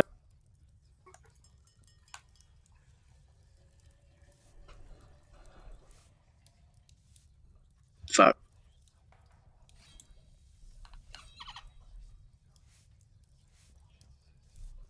It's hit by smoke, eyes water, not very intimidating. Did it roll? Oh, there we go. Going. Yeah. You see, like, then look around and this guy's like, no dragons! That's too bad. Just looks at you. And then you see Vicky and Roz come in after you. He's like, we don't serve your ilk round here. And I don't eat or drink swill, there, dear. Can you do an intimidation check with advantage? Right. Well, it might be swill, but it tastes great. No sitting. I'm not. Vicky's going to go sit down at this table. And he's like, what are you fellas up to? As he says, don't sit. She kicks the table. Oi, can you do another intimidation check? This guy, as Vicky sat down, because Vicky's hench as hell, these guys just cowered back into the corner. Fuck's sake. Guy looks at you, looks over the room. He's like, if you've got to sit, then sit, but don't ask for anything to eat. Well, like I said, dear, I'm not going to eat your swill, but I will ask you a question. Do you know if LeCook is in? I don't know anyone. I think at this point, Mackie would have started trying to climb up the side of the building. You do. She's got spider climb on her, so she just do it automatically. Yeah. But she wants to go up and then try and look through the window to make sure no one's there. Okay. Can you do a quick stealth check? Yeah. With advantage, because I'm putting my Cloak of Elvenkind hood up. Does that count? Because it says you have advantage on stealth checks made to hide. Would that still count? That's a good point, actually. It's a weird one because technically you only really use stealth when you take the hide action. Yeah, but that's not really how people play it. So I think it's DM's discretion. But I think the idea is just when you're being stealthy in it. It's fine. Yeah, it's fine. Cool. Ooh, bad rolls though. 12. Oh, you're sitting on top, and I'll move you up, looking in. Okay. Can I do a perception check, see if I can see or hear anyone? Well, you can see what you can see, but you can Yeah. do a hearing one. Okay. Can I do a perception check to see if I can see, like, on top of that, to, like, I'm also looking out for, like, I don't know, any signs of, like, movement? Just, like doors, like, maybe, like, swinging, like, slightly in the wind or something? Yeah. Anything like that. But, oh, yeah, let me roll. Oh, God. So all you can hear in this room here, you can just hear two people like actually going at it, and it's just blocking everything out. Yep, Mackie's just like, What's that?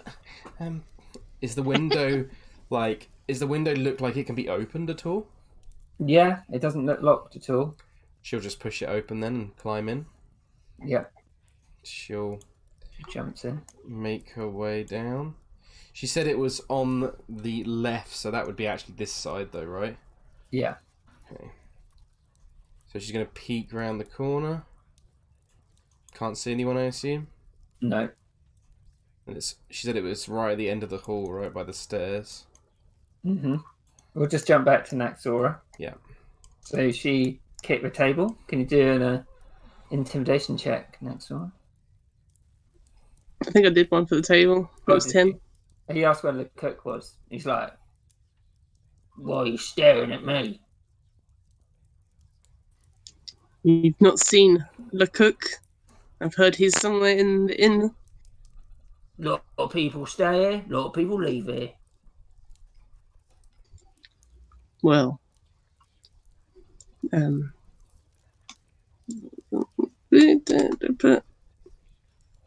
I've heard he's been here. So why don't you tell me where he is?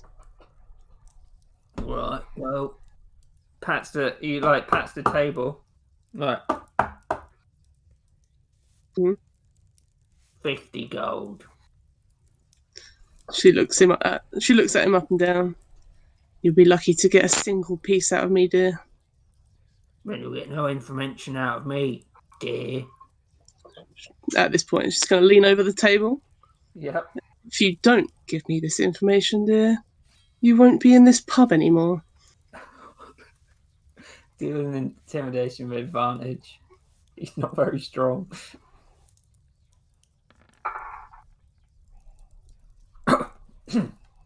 Well, no reason to get handsy. Get your talons off and maybe I'll say something. She lets him go loosely. Yeah. I haven't seen him since a few days ago. Usually comes in and out. We don't talk. He's from Cormier. Fucking scum. Anyone not from Waterdeep isn't worth knowing.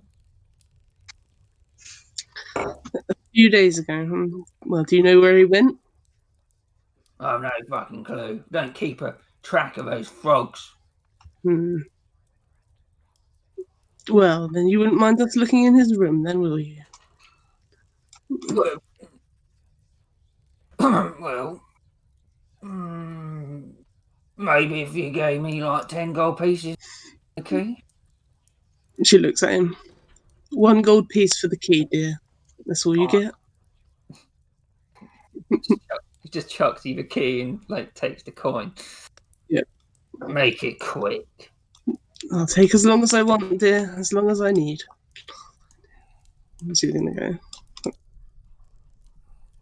So at this point, does Naxora just come up the stairs and see Mackie? Yeah, surprisingly well. Whereabouts is the stairs? It's like there. Sorry. Oh, no, wrong one. Okay. Mackie would be at the door, like, starting to try and open it with her thieves' tools. Next one, just open it. Okay, you can do a check because you are like slightly ahead of Mackie. Ahead of Naxora. Okay. This is plus my proficiency, so +3 to this. So, Mackie, this lock is... You realise it's barely even like a lock. You just needed to put your lockpick in, do 1 pin, and it opened. That was easy. She'll, like, push the door open as Naxora rounds the corner, I imagine. Yeah. Oh, Michelle Looks like it was easier downstairs than I expected, dear, but well done. Oh, that's good. Should we look around the room? He doesn't. There So if doesn't you could seem help to be me. anyone here. Quite small. As you enter the room, you notice a very large flag above the bed that looks like this. Okay. Would Mackie know what it is? Probably not. You do a history check.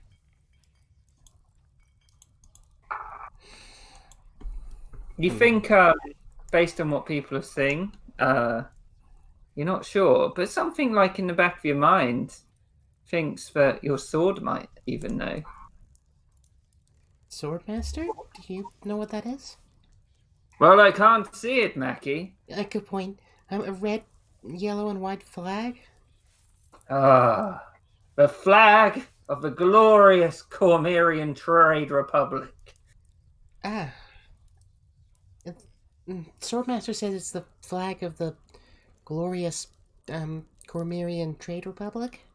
I don't know if that's of any significance, Miss Shazar. Does it? I mean, he said he was called Miriam downstairs, but anything other than that, I don't know. You'd hear the swordmaster going on. Can't you remember Jean Claude de Pont girl? Only what you've told me. Well, he founded that land, and it fell apart when his excessive brother destroyed it. We have a true patriot in our midst if he has that flag. Apparently he's a true patriot, according to Swordmaster.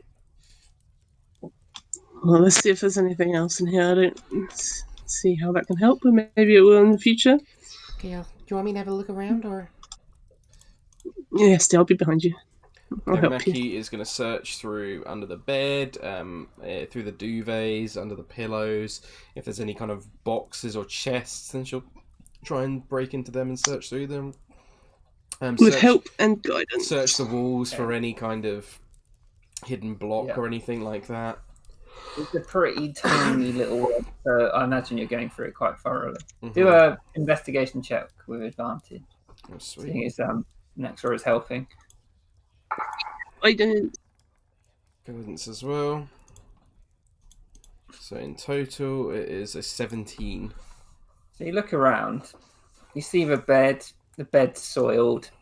This man has clearly not changed the sheets, or they have not allowed him to change the sheets or anything like that. His chest, which you assume he'd keep most of his valuable belongings in, is empty.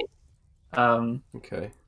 You find a bunch of receipts on this table over here, which seem to be from his like dried meat stand. But there's one little thing that stands out to you, and it is this.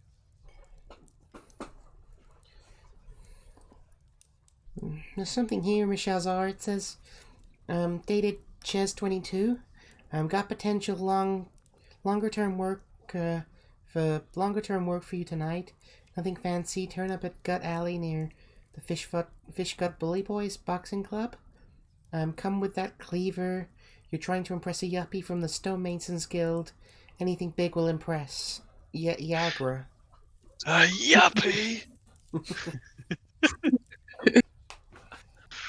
I don't know if that means anything to you. I think Mr. Cordell's works at the Fish Gut Bully Boys, right? It does, dear. And Diagra is significant. She was Zentrim gang member, and she frequented the boxing club as well. She was also one that was killed in the attack. Naxora, can you do an intelligence check? It's a really low DC. Yeah. So you know that you were at the boxing club that night, and so was Ingvar. Oh. And it did say on the list, Stonemasons Guild Yuppie. Yep. You're trying to impress a yuppie from the Stonemasons Guild. Well, Ingvar was from the Masons Guild, and I know he was there that night, and as was I, and Yagra. I think that Naxora would have seen them coming in together. She either saw them coming in together or She leaving would. together. Yeah. And I'm definitely sure that they were together that night as well. This almost confirms it then, right? That he was working with the Zentarim. Yeah, that's more or less confirmed already, but this trying to impress him, that must mean he's quite high. Doesn't really help us find this cook, though, unfortunately. No, doesn't. I don't know if you have any... Do you have any, like... I've heard the Master's spoken about some different kinds of magic that might be helpful. I don't know, though. Oh, locate item I can do. I don't know if that would help.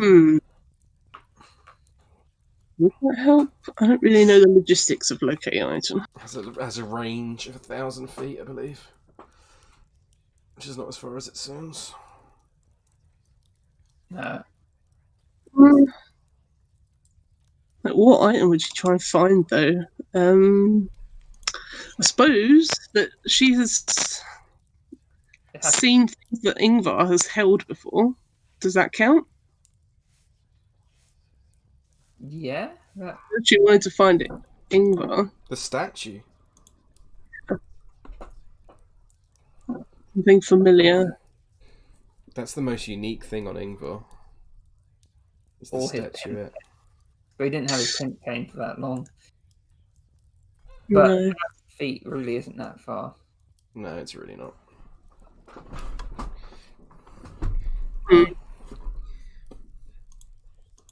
I don't know, it's just an idea. Well, Roz did also find out that he frequented cockfighting ring. Can't remember where it was. Yeah, it's in the southern ward. It's in the southern one, and it was every It's on the 6th. The next one's on the 6th. on the 6th. That's it. Perhaps we should visit there on the 6th, then? Doesn't seem like there's much more here. I'm sorry, Michelle. No, it's a shame, but at least we have some lead. Indeed. Okay, let's go. It's not very nice in here. I'll go back out the window. I don't really want to. It's a good idea. You do that, dear. As you come back downstairs, next door you can see Victor and Roz have kind of got the room under lockdown. Time to go, Naxora? Time to go, dear. It's not much here, unfortunately. Did you do all the the investigation? Should have let you my hat. Mackie was upstairs, dear. She helped, but definitely could have used your hat, though. Yeah. Find out anything good? I think Ross's information was more useful. But we have certainly confirmed Ingvar's involvement. Well, that's something, solid to take to fourth grade at least, I suppose. I suppose so. Definitely enforce the search on him a bit more. Hang on, Vicky's just going to do something.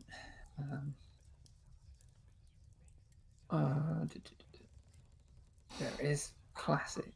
Why can't you just click it? Oh, God. There we go. Oh! Was his stuff there? There was some disgusting pieces there.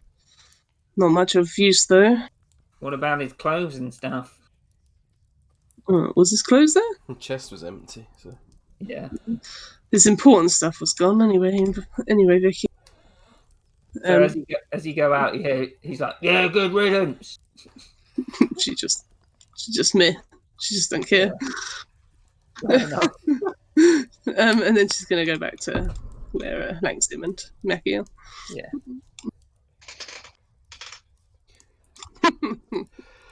Oh, sorry. We didn't find much, Master, but did you have fun with Shanks? Hold on, I've got to make this shot. That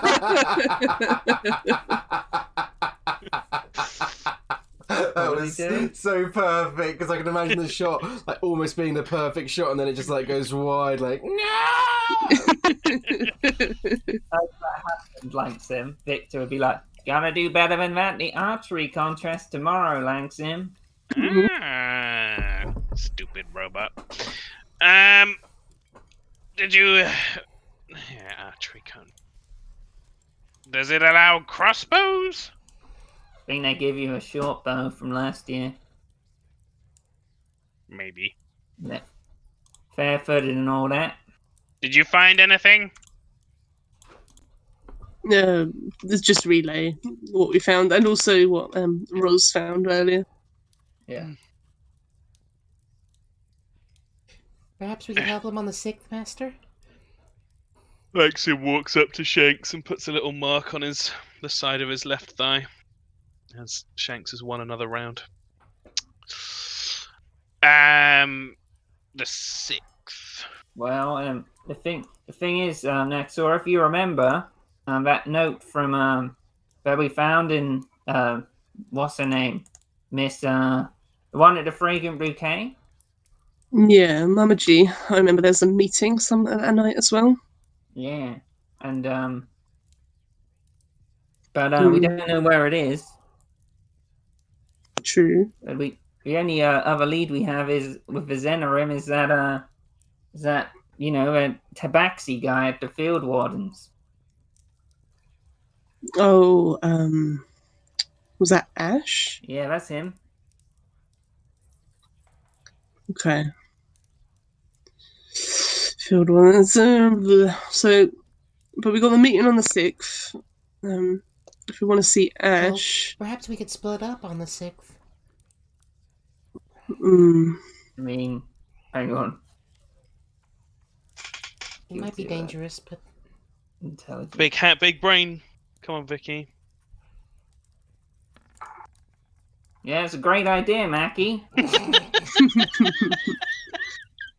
well, I don't think it's a good idea, dear.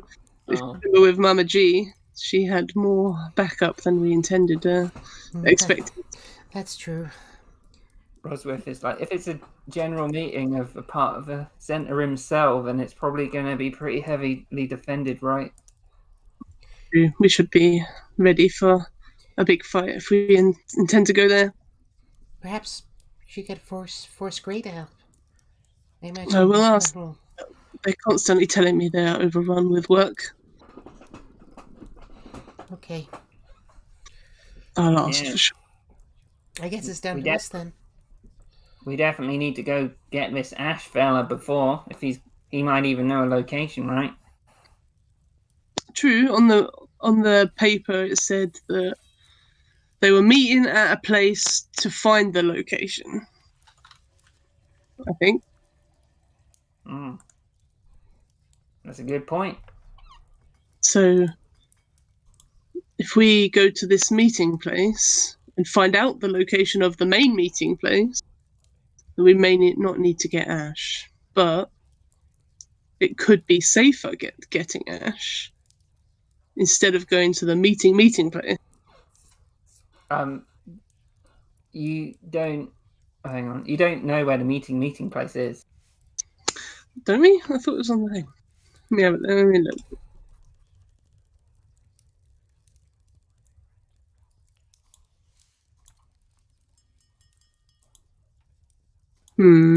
I can't find it.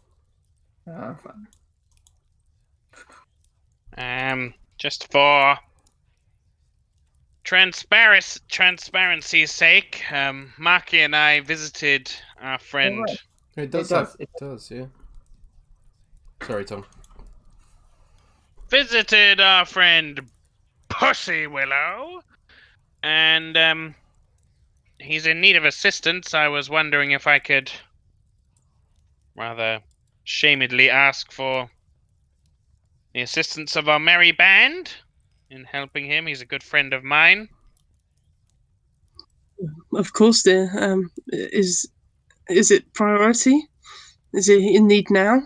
It's somewhat time sensitive. I think We maybe have a few days to play with.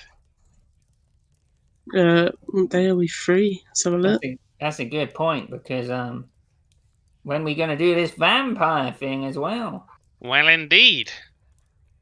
Almost Sure. makes the festival time tomorrow feel a bit ridiculous.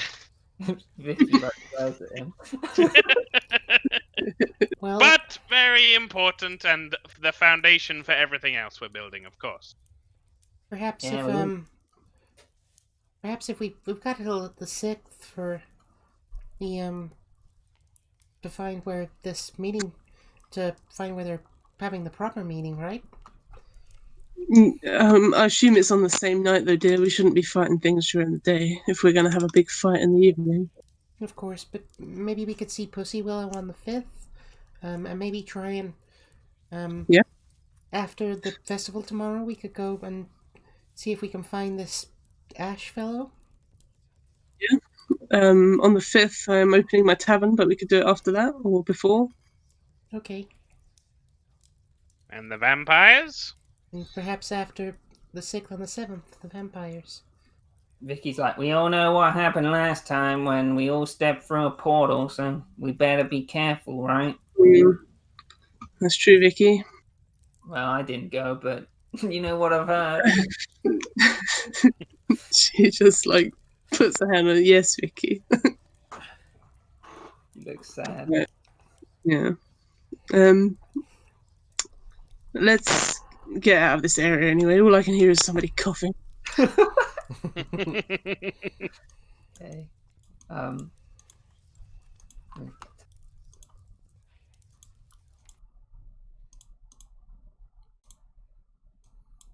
That What was that?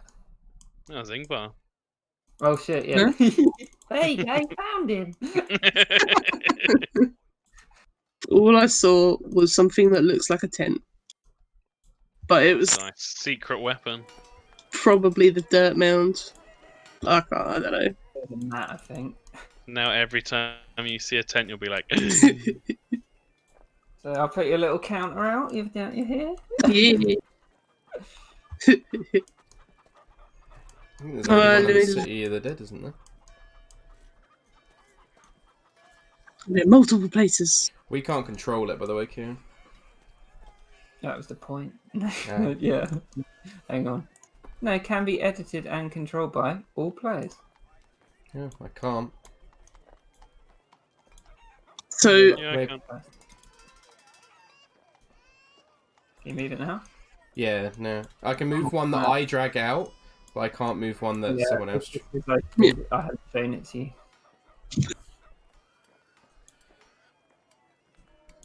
Yeah, So we got festival tomorrow. Davey's meeting with his publisher. Got Troll Skull opening. Oh, I don't know. Yeah. So many things to do. So the Caravans Festival, after it you're going to go to the Field Wardens? This that is what to you get said? Ash. Yeah, to get Yeah. Ash. To get Yeah. some Ash. When was the cockfighting thing again? 6th. So on the 6th we could do that and... Well, is it at the same time as the meeting? I think we have to make a decision between both. You know the cockfighting ring is late because you know it's an illicit event. Yeah, so... Yeah. And the meeting's at midnight, right? Yeah. So... I mean, we could try going to the cockfighting ring earlier than that and then trying to flank round before after, It's but it's- probably not worth it if we're just going to find them all at the thing anyway. Yeah. He might not even go to the cockfight if he's going to a meeting. Yeah, but is he going to go? We know that well, he's not Zentrum, is he? So he might not. He's not going there. It's a Zentrum meeting. So what are we actually gonna We don't find know out that, from the though. Zentrum meeting? We don't know Ingvar's kind of his own shit now, do we? Well, we've got an inkling. Yeah, we got an inkling, but I don't know if it's enough to go. It's still probably worth going to the meeting anyway. Oh, definitely. I'll put that then. Zent meeting. Crash Zent meeting. But we don't assume that the cook is part of the Let's enter him. Because he's not on the thing. Yeah, that's true. I'll move you over to that so you can have a look.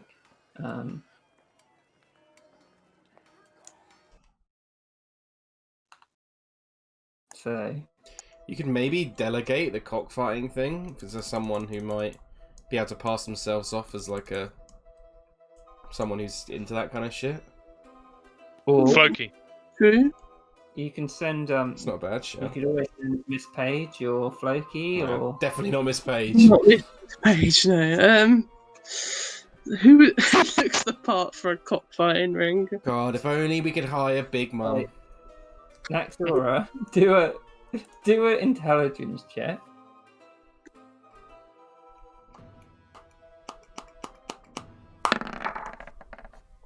Someone who stands out at you that might really love cockfighting is Crud.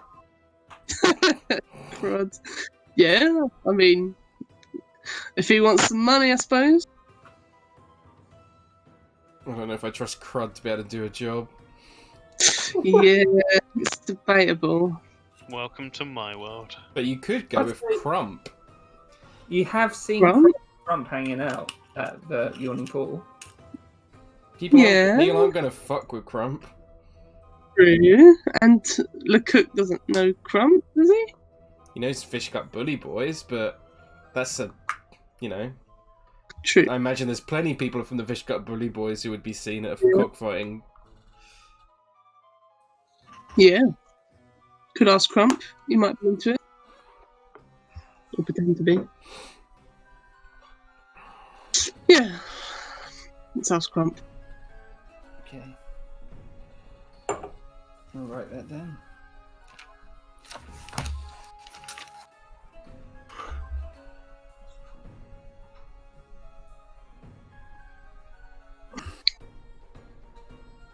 Okay. Decide a day for the vampires. I think it has to be the 7th. Is he opening the jugs? But then I suppose you could do it in the evening or the morning. Or... Surely the opening of Jugs is an evening event. Definitely. Yeah. So we'll just do that during the day and hope we all don't die. Yeah.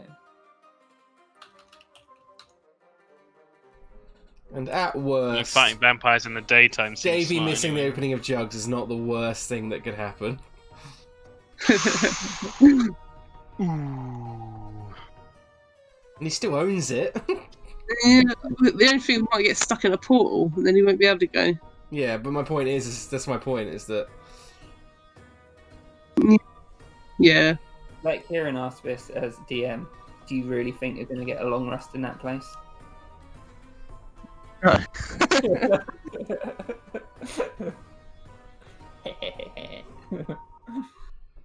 There's so much shit always to do. Is there anything on the 8th that people have?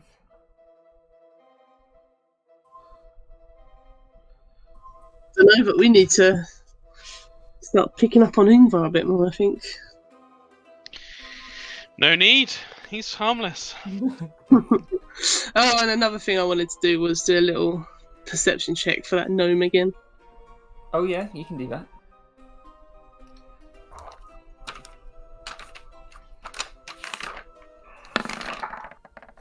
Shut hey! Amazing. With Nice. all the like racism and the pressures of a day with the funeral, it's all just a bit much for Naxora. She just wants to head home, I assume. Yeah. And yeah, the Pussy Willow thing will have to be probably on the 5th, I imagine. Sweet. What's this on the 5th? I hope he'll be alive still. Pussy Willow. Pussy Willow. Well, he said he gave you that thing, didn't he? Yeah, Oh. Sending Stone. What are we doing after the festival again? Hangover. Oh, we Field. were going to do the field ward thing where we get Ash. Get Ash after the festival. Maybe Pussy Willow. maybe Pussy Willow should be on the after the festival. That seems like a nice day of stupidity. Yeah, kind of thematic. Drunk gnome fighting. I Yeah. love it. So Ash on the 5th then, and then after festival we get Pussy Willow's thing. Yeah, and then depending on how Ash goes, we might be able to do other things on the 5th. Yeah, maybe. We have got Davey meeting with the publisher and opening of the inn as well. So. Exactly, so that kind of works as well then, because getting Ash is not too resource intensive, I feel like. Yeah, probably not. Well, we don't know, but... Yeah, but we don't know, but As long as that's my gut feeling. the rest of what we're doing for this day is the festival, that is fine. Yeah. Yeah. Yeah, I think that makes sense. I think that makes sense. Yeah. Festival and Pussy Willow tomorrow is the most important thing, I think. Not the most important, but that's what we're prioritising tomorrow. But yes, Kieran, right now we do the festival. Because Kieran has planned one thing, but not the other. Right, okay. And I want to play bongo. I'm going to go to the toilet, and then we'll do Langston's what he's doing in the night, and then we'll return to the ball. Sweet. You missed my hard-fought Tiddlywinks match, aren't you? I'm sorry? Lewis and Hannah had a fairly protracted bit of investigating LeCook, and Langston was just on guard duty outside, so I had him play Tiddlywinks with Shanks, and he lost. Oh, I saw it worrying. It's the saddest time. Oh, I'm just going to go quickly grab something to eat. It'll be like 2 seconds. I've just discovered one of my teeth is loose. That's some money in the bank. Give it to the Tooth Fairy. I'd rather keep it in my head. Well, if it's loose, you probably don't have that choice. It's an adult tooth as well. It's only a matter of time. Well, you say that, but my baby teeth have been loose for like 8 years and are still in my head. Somehow. That is weird, yeah. They're just held in by gum.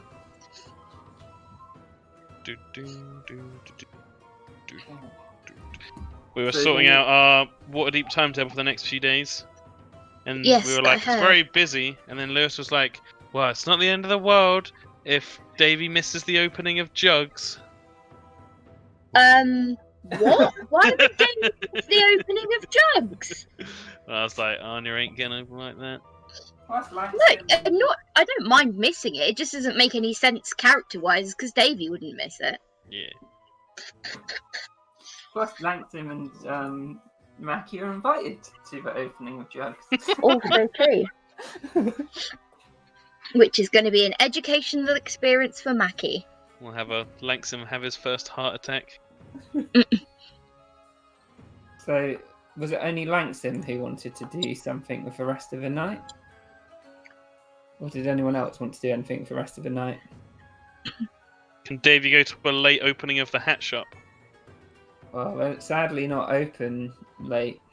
Damn it. But he has got the next 7 days with the new hats. Yes. It's almost like the DM doesn't have control over the opening times of the D&D shop.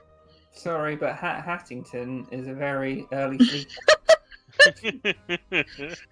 You don't Fair need enough. You don't need a pristine, like a prestigious hat shop open for that long. People will go for the hats if it's only open for a few hours. I want to buy a new hat for my date with the festival with Barlin. You could go there in the morning. Well, it's Caravans Festival. No shops are open. Yeah. You missed your hat window. I'm hoping that I might see Barlin again after the festival. So, Oh yeah, for sure. I just mean until the next time you see him. oh yeah. I was too busy being in love to think about hats. I'm back, by the way. In love. So, Davy Millstone's in love with a man with 8 cats. Who knew? 8 out of 10 cats. What did Langston want to do with repeating crossbow? I think it's no repeating crossbow. It was your idea. It was Shanks's close range poison dart, single use. But I think you said it would take multiple nights, so this would just be a step towards it. Yeah, see how it goes. Yeah. Okay. Yeah. So Intelligence Yeah. and dexterity. Okay. So I'd say he's completed a third of it. Roger that. I'll write it down. Third, Shanks, poison dart completed. Cool. That's it. So you can all take a long rest, even though I don't think you particularly need it. Sweet. Get my It spell still slot gets back. those hit die back. Yeah. Are there any spells I want to prepare for Caravans Festival? Purify food and drink, maybe? Oh, well, not saying anything. Protection from poison. Oh no, Fry Up doesn't have a stand at the fair at the carnival, does he? Festival, that's the fucking word, Anya. Come on. I'm not going to say anything. That means yes. You can DM speak. Maxim's gonna prepare.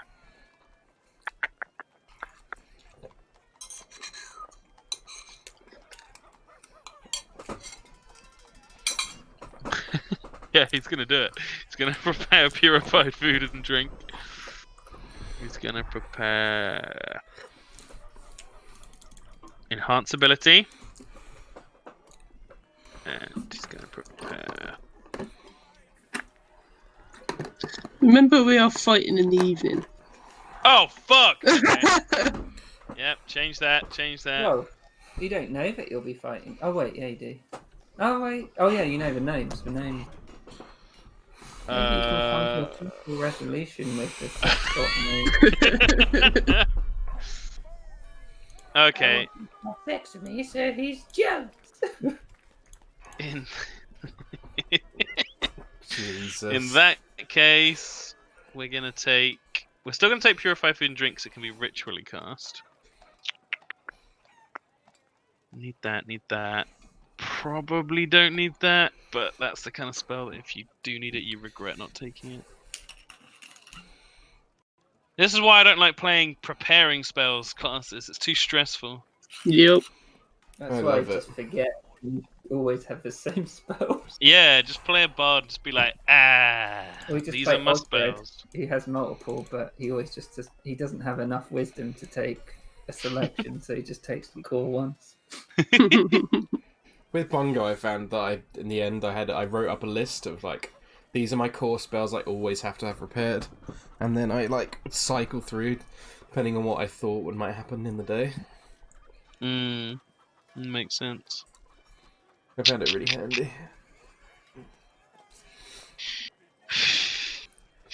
Cleric's my favourite spellcasters I've played so far, though.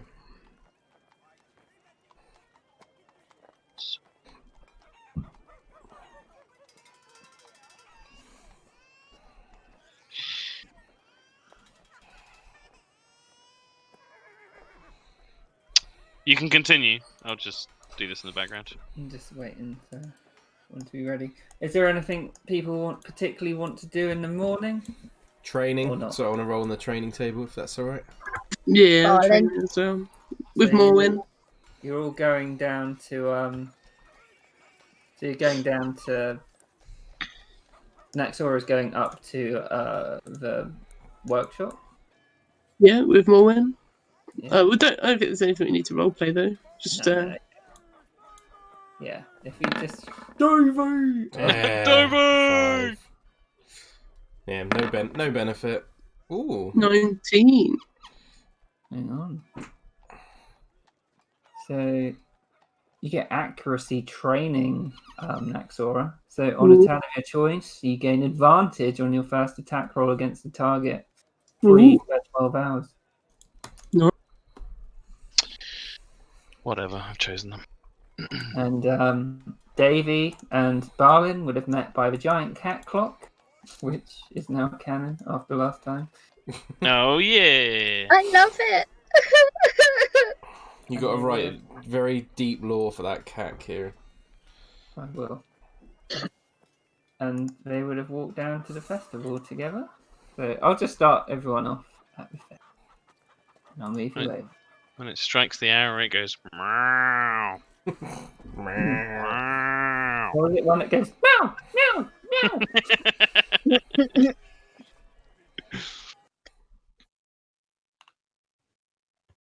Oh, Jesus, it looks like you've made this from scratch. Did. The music is amazing. Why is mine not Hail, fellow travellers, and welcome to the Hey. caravans. I think I need to restart my music. Oh, no. Oh, fuck's sake. It started as soon as I refreshed the page. Fuck you, roll 20. There's so many people. Yep. It's a festival! It's Yeah. awesome. There's Gandalf and Bilbo. Good to see that Hannah and I made it. Yeah. Yeah. What would our D&D Waterdeep names be, Kieran? Bobania. Great. Mercy Bungo. Oh, yeah. And this guy's called Samwise the Human Bell Bongton, so I don't know what the hell I was thinking when that was Okay. going on. I see a distinct lack of Jeffrey, Kieran.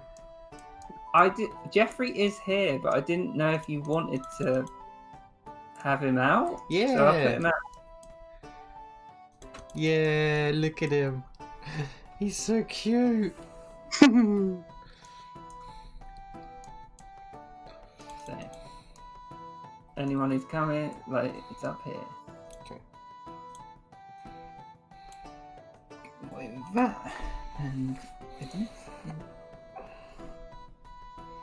so as you walk in, so I assume you're all arriving around similar times because it makes it simpler. Yeah. As you arrive at the top at the Caravans Festival, you can see that it's full of people. Some that you recognise and some that you do not. Sadly, Davy, do not go to the festival. Your mum is standing over here, and you can but she didn't come with you, so you think that's a bonus in itself. That's not what I told her to do, and that's not what I gave her 50 dragons for. So, as you come in, the first large thing that you see is a very long table with wooden crate as chairs sitting by, and it's next to a leather tent with a tabaxi man standing outside of it, and he's like, come all to the pie eating. Come on, don't be afraid."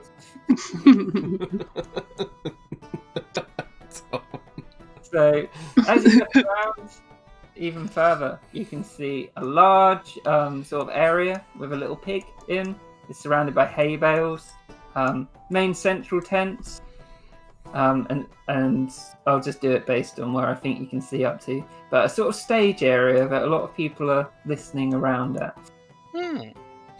Mackie would go to Naxora and just say to her that I hope today distracts from yesterday a little bit, Miss Shalzar. Thank you, dear. By looking around, I think it just might, to be honest. I think so too. It's even busier than last year, Master. Yes, let it be known that I have brushed up on my gastronomy, and should you think that particular food or drink needs purifying, I can do so. I've got my cup, Master. Excellent. Naxora looks to the pie eating contest. Davy, is this your sort of thing? Should call over. Barlin's with him as well. Davy would like pat his stomach and be like, I don't eat pies on a date. I'm a lady.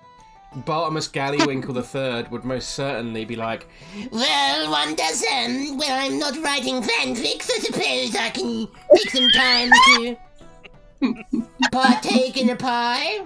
and he just waddles off towards the thing. Come on, everyone, roll up for the pie eating contest. Only 10 copper pieces and 5 pies. We have to identify the ingredient. You, sir! And he points at you. You're a little man, but I bet you've got a big stomach. Perhaps I do? What's it to you? Well, can you taste the difference between a cherry or a blackberry? Of course, there are clear notes of difference. Don't be ridiculous. Do you care to prove yourself, man? Prove myself easy.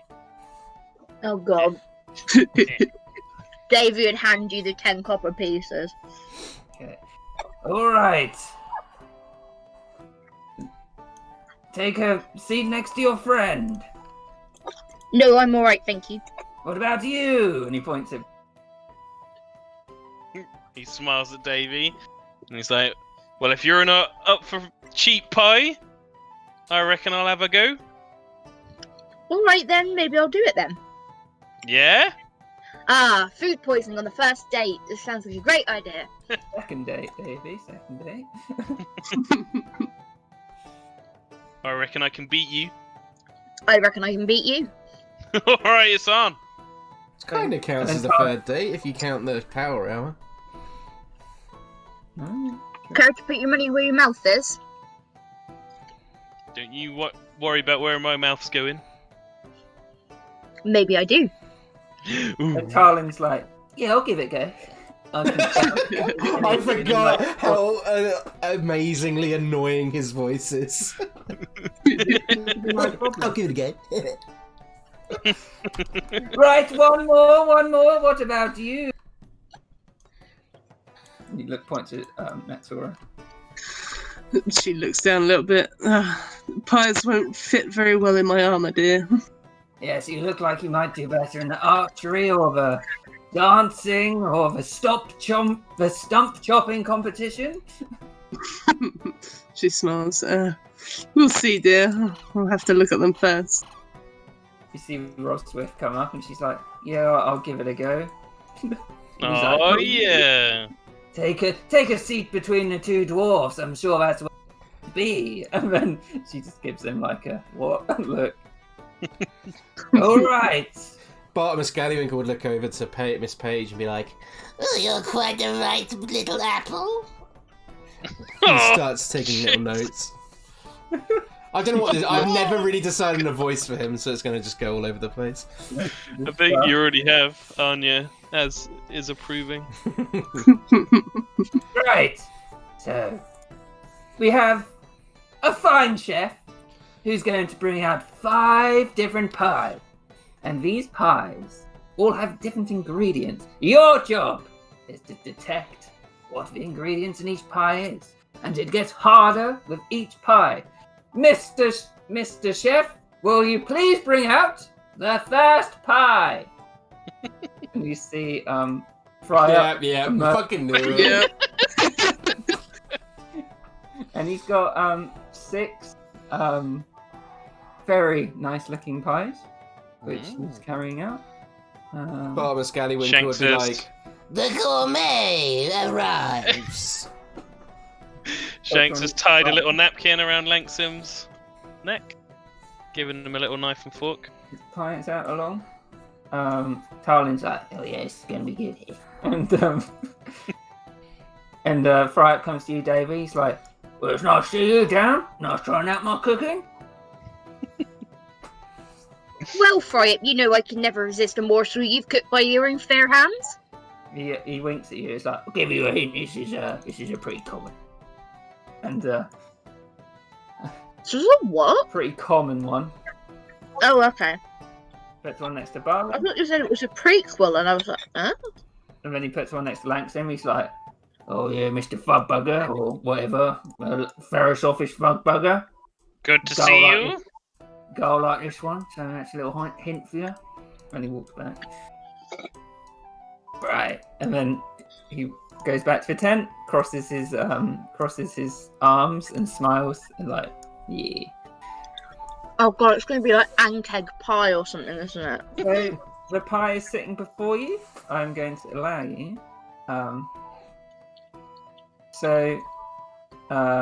There's different ingredients in each pie. You get a check to see if you can determine the shape, the taste, and for the smell of the pie. Okay. I feel like Bart and Scallywink will be proficient in pie testing. So, what do your characters do? Bart and Scallywink would lift up the pie and just give a... and then just start like nibbling around the edges of the short crust, making sure to take the entire layer of short crust off before leaving a smooth-edged pie, and then just gradually lick around the surface of where he once did. Why do I feel like this is how you eat pies, Lewis? So detailed is the description. Artemis, can you do a wisdom's a perception check? 2 with advantage because you described what he's doing so well, and 1 with just normally. 20, So 60. no, you're like, it's well cooked. Definitely smells meaty, but there might be something else in there. Okay. Yep. And then as you nibble around the crust, you're like, some sort of liquor is used in this. Mm-hmm. And then, as you bite in, you're like, easy steak and ale. Yep. That was my guess. Roswith keeps on. Tarlin seems a bit more confused about what it is. Might not be used to it. Davey, can you describe how you eat this pie? He'd just take a big forkful out and like sniff it, give the gravy a bit of a lick, and then put a forkful in his mouth. Okay. Can you do 3 wisdom checks? I can. This is going to sound nuts, but please don't make it that I end up getting food poisoning on a date, else I'll never be able to go on a date again. Because my brain is stupid. So, Davey, you take a big sniff, and you're like, it's definitely meat, and it's definitely a beer. And then as you're like chewing down, you're like, yeah, it's definitely that. And then at the end, you become a bit more unsure. You think it's steak and ale, or it might be like some other beer. You're unsure. Okay. Barlin takes a bite, and he gives her a look at Davey, like, I know what this is. David give him like a, oh really, kind of like look. And Langston? Langston would have a little setup. It's like he's made a little scientific testing area. Shanks is there with a little blade to shave off slivers of the pie, and Langston's using his fork to peer at them. He's got his goggles down, and then after he's peered at each one, it's almost like a head, shoulders, knees and toes thing. It's like eyes, nose, mouth. Eyes, nose, mouth. He treats it very methodically. Okay. Can you roll one with perception check with advantage, and then 2 normally. Roger. So Langston, Oh! with the first smell, you know it's meat. Easy. But after that, you're a bit more unsure, and you're like, dunno, we didn't have this back in Lantern. Yeah. Damn. But you can do an intelligence check, because you know the first round is going to be straightforward. So yeah, you have a good idea of what the pie could be if it's a simple one. Okay. And then this guy comes around, and he's like, leans over to you, Langston, like, your answer? Some form of a steak and Steak and beer pie. He sort of nods. Gets to Barlin, leans over, gets the answer, Yeah. goes up to Davy. I'm gonna go with maybe steak and mead. Okay. Goes over to Tarlin. Gets the answer. Roswith. Gets the answer. Goes over to Bartimus. I think you'll find that this is a perfectly crafted, originating from Luskan, I believe. The beef itself is quite delicious. It is a steak and ale pie. Goes over. Confers with Fry Up. See Fry Up's like pointing over at Langsim and Davy. Walks back over. Everybody passed this round. Maybe there's something more difficult for the next round. And then Langsim, you can see Fry Up do it, and Davy, you can see him doing a thumbs up at you both. Yeah. Inside Mr. Chef? track. Bring out the second pie. Mrs. Miggins has baked a pie in the shape of an enormous pie.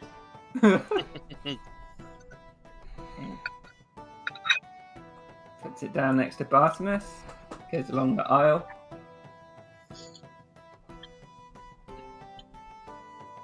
Mr. Bartimus Gallywinkel, would you like to do your checks? Yep.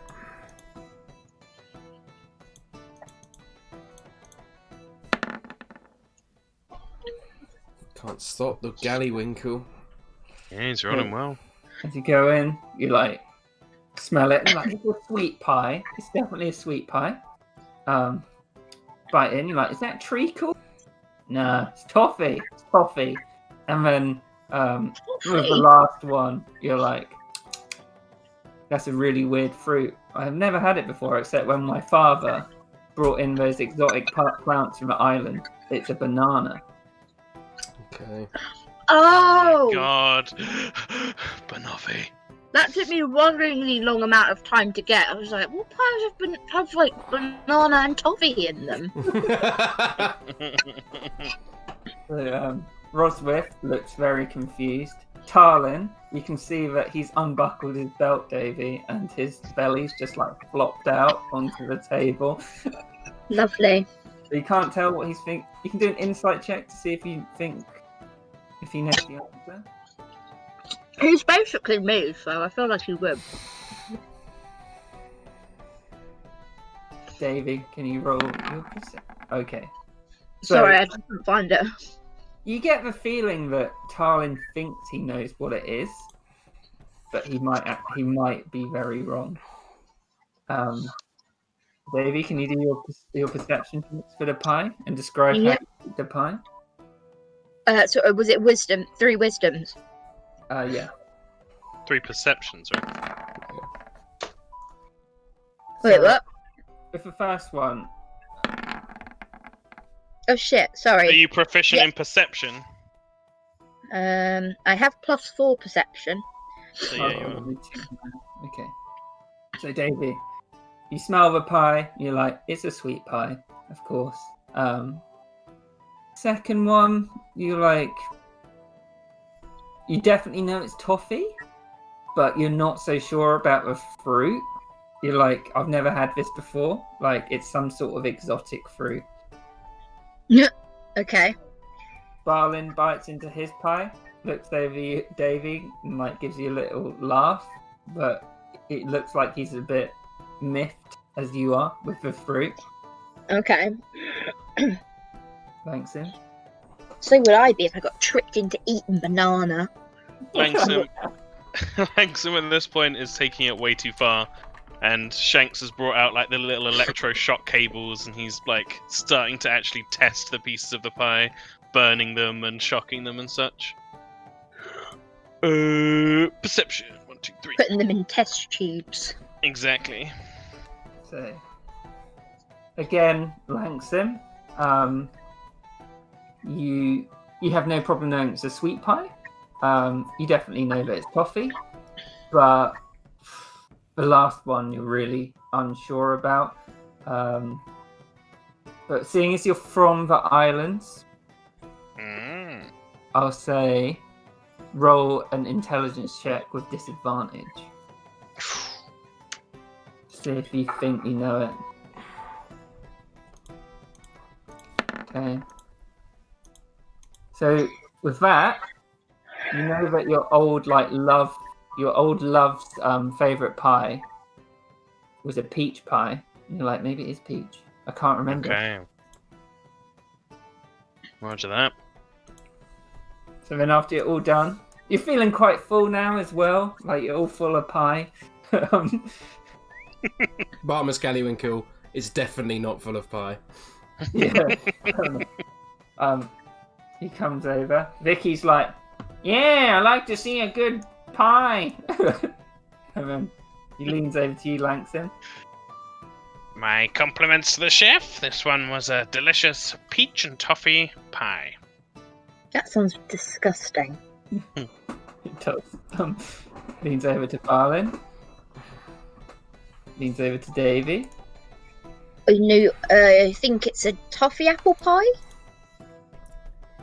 Leans over to Tarlin. Gives his answer. Leans over to Rothwith. He gives her answer. Leans over to Bartimus. Well, some would describe this as the faux pas of pies. However, my keen smell can indicate any two ingredients that come together in such an exquisite fashion. It is a banoffee pie. Banana and toffee. The guy comes off, confers with Freya, and he comes forward. It seems we have two finalists, both of the dwarven kind. Mr. Gallywinkel Of and course. Mr. Keeper. Can we please clear the benches for the final of the pie showdown? Wait, I thought there were 5 pie. Whatever you We didn't got, make it eliminated. through round 2. Oh yeah. No. Coming then. So, we never actually did decide on what the loser was gonna have to do or give the other if we lost, and I guess we're both losers, so I guess it's your choice as to, and he sort of would like bow a little bit to him as to what I can do or give to you, my good man. I reckon you can win me something. I reckon I can do my best. Alright. So this guy comes up. He's like, "Is everybody ready for the pie showdown?" Vicky's like, Bartimus "Yeah." Gallywinkel is always ready. I don't know what the fuck this voice is, by the way. Good. Mr. Fryup, will you bring out the final pie? Should have done bloody Tugly's voice for him. Oh no, Tugly is a sweet, gentle soul. Bartmus Gallywinkel is cruel and unusual. He sets the pie down next to Tarlin. He sets one down next to Bartimus. Walks away. He looks at the crowd and gives you all a big smile. And he's like, "Don't know what we're gonna think of that one." David give him like a big double thumbs up. Okay. Bartmus Gallywinkel is going to cast Find Familiar, and he's going to have his toad like come out from his backpack and be like, There, Smellywinkle. Smell what you can smell. and the toad's like, and go, ribbit. And he's like, Yes. and then he'll do his perception checks.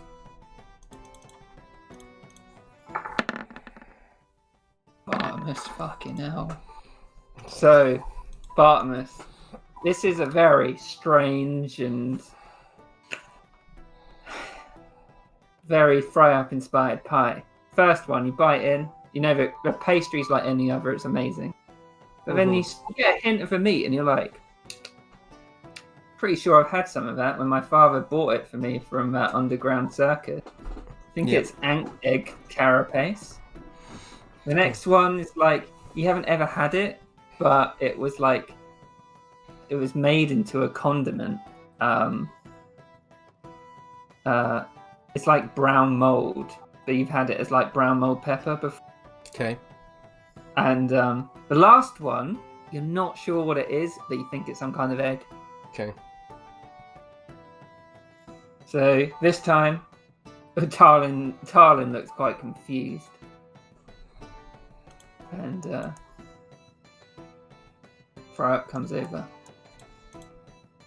crosses his arms, looks impressed, and then this guy steps towards Bartimus, leans over. Well, you see this final pie? Because clearly this buffoon next to me cannot identify such a fine culinary masterpiece. You see that it is Anka carapace combined with a black mold pepper, and of course it is also with egg. He leans over to you and he's like, what kind of egg? Clearly it is Ankeg egg. What else would it be? Goes over to Tarlin. Okay. He goes over to Fryup. Fryup looks around. You can see him looking at Bartman. Looks at Tarlin, just shakes his head. They seem to be in like conversation, like quite rigorous conversation for quite a bit. And then eventually Fryup just like shrugs and puts his arm up in the air like, "Ugh, fine." And he drops back to the tent. It appears we have a winner, Mr. Gallywinkel. Of course. And he like, there's a big bow, and his kind of belly kind of hangs out the bottom of his shirt. So we'd like to inform you, Mr. Gallywinkel, it was a spider egg pie, not an ank egg. Arachnid pushmakmid. He gives you this giant golden cup that says winner of a 1492 pie in contest. The annual winner. And he opens this little like bag where he's got like the trophies from last year and the year before.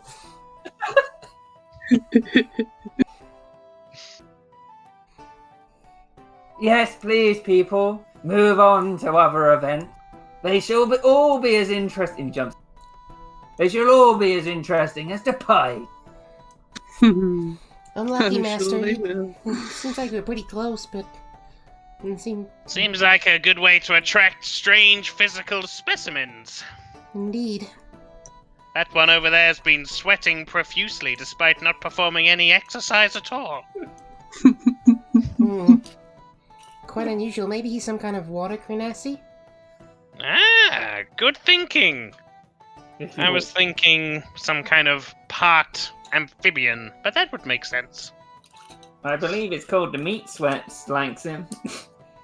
No, I'm not familiar. Me neither. Yeah. Someone's never been to Harvester and eaten a whole rack of ribs. Shall we head down? Head down south? It sounds good Lead to on, me. Mr. Yeah. Cordell. I wanna go to the face slapping competition. Next Aura gives a little wave to Fryup. Fryup waves back, and he like shouts out really awkwardly, "Should have given it a go, Naxora!" She just smiles and sort of slightly shakes her head. He does a big thumbs up.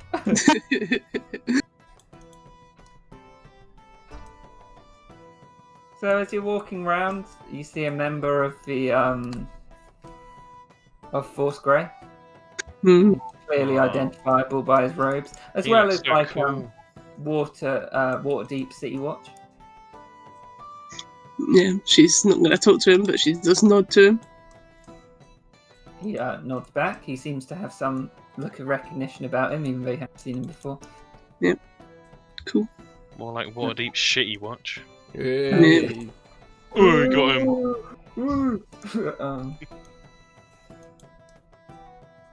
Roll the same one. As you're walking down, Mackie, Victor's like, "You ever had a bow, Mackie? A what? A bow?" No. Yeah, me neither at your age. I was too concentrated on, punching people in the face. The master sometimes gets me to... Oh, a bow, sorry. I misunderstood. I practice mostly with a crossbow, a hand crossbow that the masters give me, but I've never quite got the hang of it. Hang on, Vicky sees someone, and he's going to do an intelligence check. What would it be wisdom? What's recognition?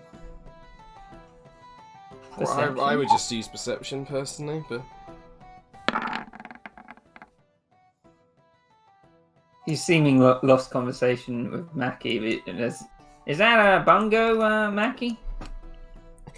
That's Mr. Bungo Goodbarrel for the Elodious' arrows. Kind of looking back at Langsam, she says. Well, he seems to be arm wrestling Sweepy at the moment. Maybe we should go watch.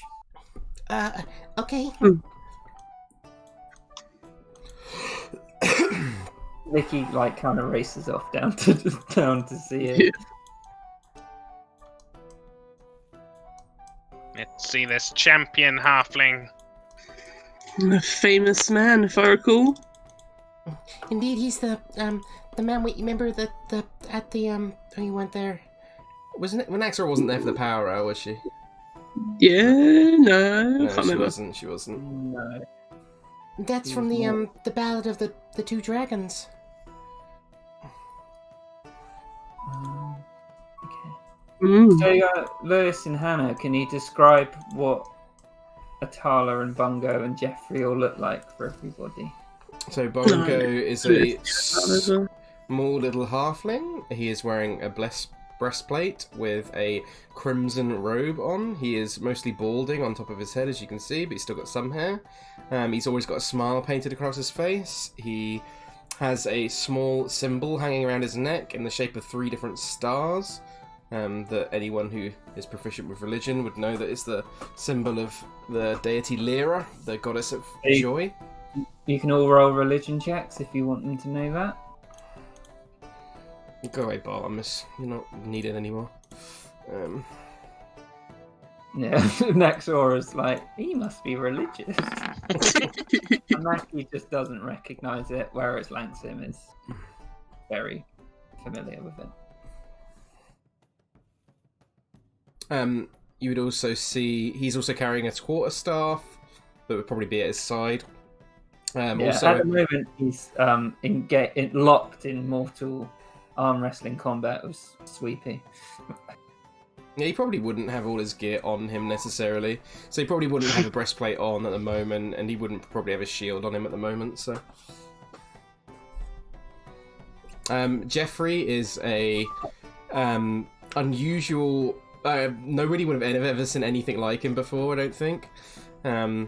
He is a bipedal elephant with kind of... His hands are actually quite unusual. They're kind of half formed between the elephant's feet as you normally know them, what he would have on the bottom of his regular feet. But they're kind of starting to... you think you'd look at them and see that perhaps they look like they're starting to form into more actual hands, but it's quite unusual.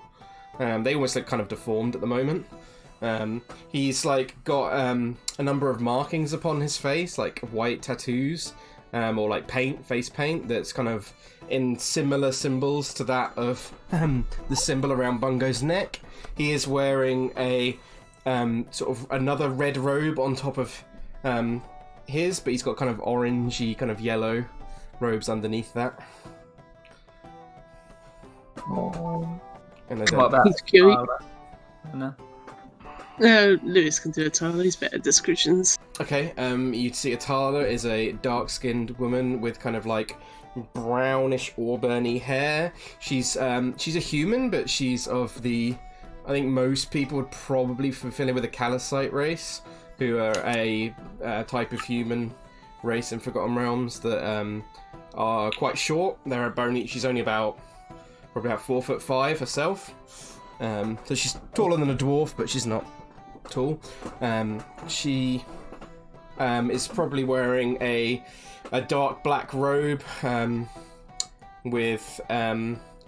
she's probably got a headband that's kind of like pushing her hair back slightly. She's probably got like small spectacles on. She's probably got like a large kind of like purse, knapsack kind of thing that's just hanging around her shoulders.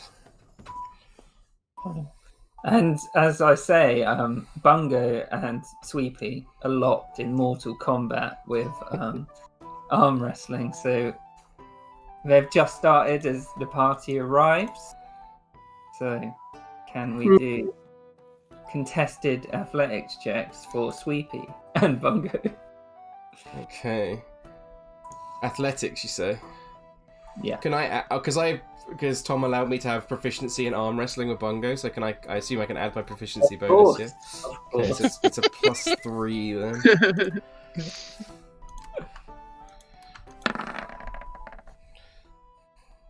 Ooh. Oh, Oh my god. Bungo. So did you do it in threes to the bottom, Tom, or for twos? 2s. Okay. So Bungo, you can see Sweepy's not expecting this from Bungo. You can see him sweating profusely. His bald pate is going. Bungo's just like giving him a nice smile, I assume. Yeah, he's just... Letting him down.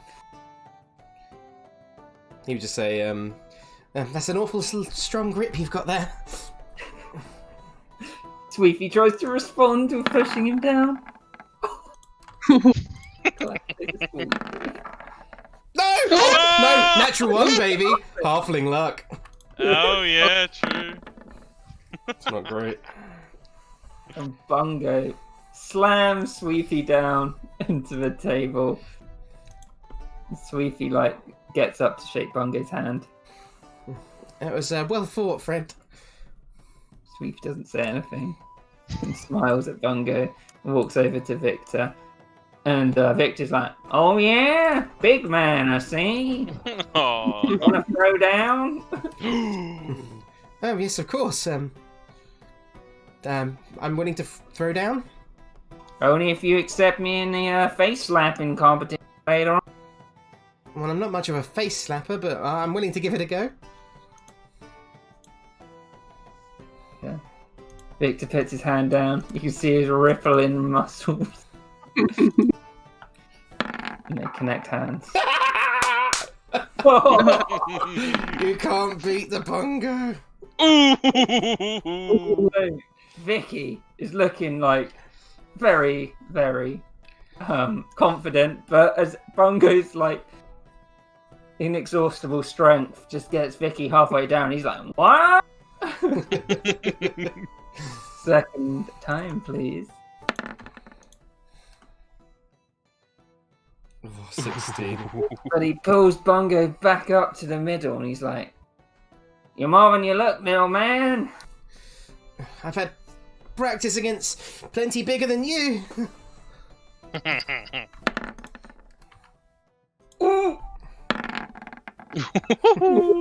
But Vicky's strength is caving in and he goes down, he's like, "Ah!" Next one. That's a win for Bungo. Fuck! And then He can't beat Bungo in arm He wrestling. doesn't lose arm wrestling. Vicky's hanging on, he's like, "Ah!" Seeing Daisy look on, and then Bungo just slams it down to the table and he's like, "Ah, well, the legends were true. It was well fought, friend. Well, heard you're in a little band, little man, but this is our band. This is my band. The looks over at Naxora. He So what? He would kind of spin round on his seat and be like, Oh, hello everyone. Nice to meet you all. Langston, as Bungo spinning round, would swiftly withdraw his hands from poking Jeffrey. So he's like, "What is this?" And just has been creeping closer to examine him. I think as you were doing that, Jeffrey would just be like petting you on the top of the head with his trunk. Langston wouldn't mind. Like when you stroke a horse and they like try and stroke you back. Langston would scurry back. That was an impressive display of athleticism that belied your stature, Mr. Goodbarrel. Arm wrestling's mostly about skill, you know. You can be... I imagine your friend here could tackle me down in an instant, but arm wrestling's a skills game. Interesting theory. Victor's like, well, I did punch a vampire to death. He's not lying. I saw it with my own peepers. It's very impressive. The vampire's teeth are on Shanks's fist. Go on, Shanks, show him your knuckle dusters. Beep boop. Shanks knuckle duster mode. Shanks like goes up to Bungo and his hand starts whirring around like a blender with teeth on them. Bungo just looks at me like, you weren't kidding.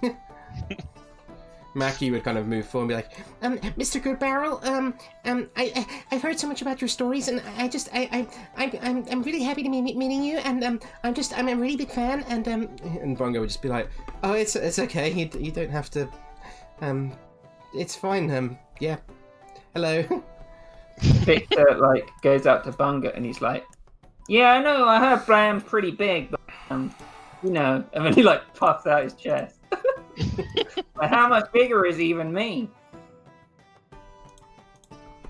Well, he's pretty large. He's probably about at least a foot on you. What do you... Foot taller? Foot wider? Probably both. Vicky looks in awe. And he looks at Daisy and he's like, I hope he's not available.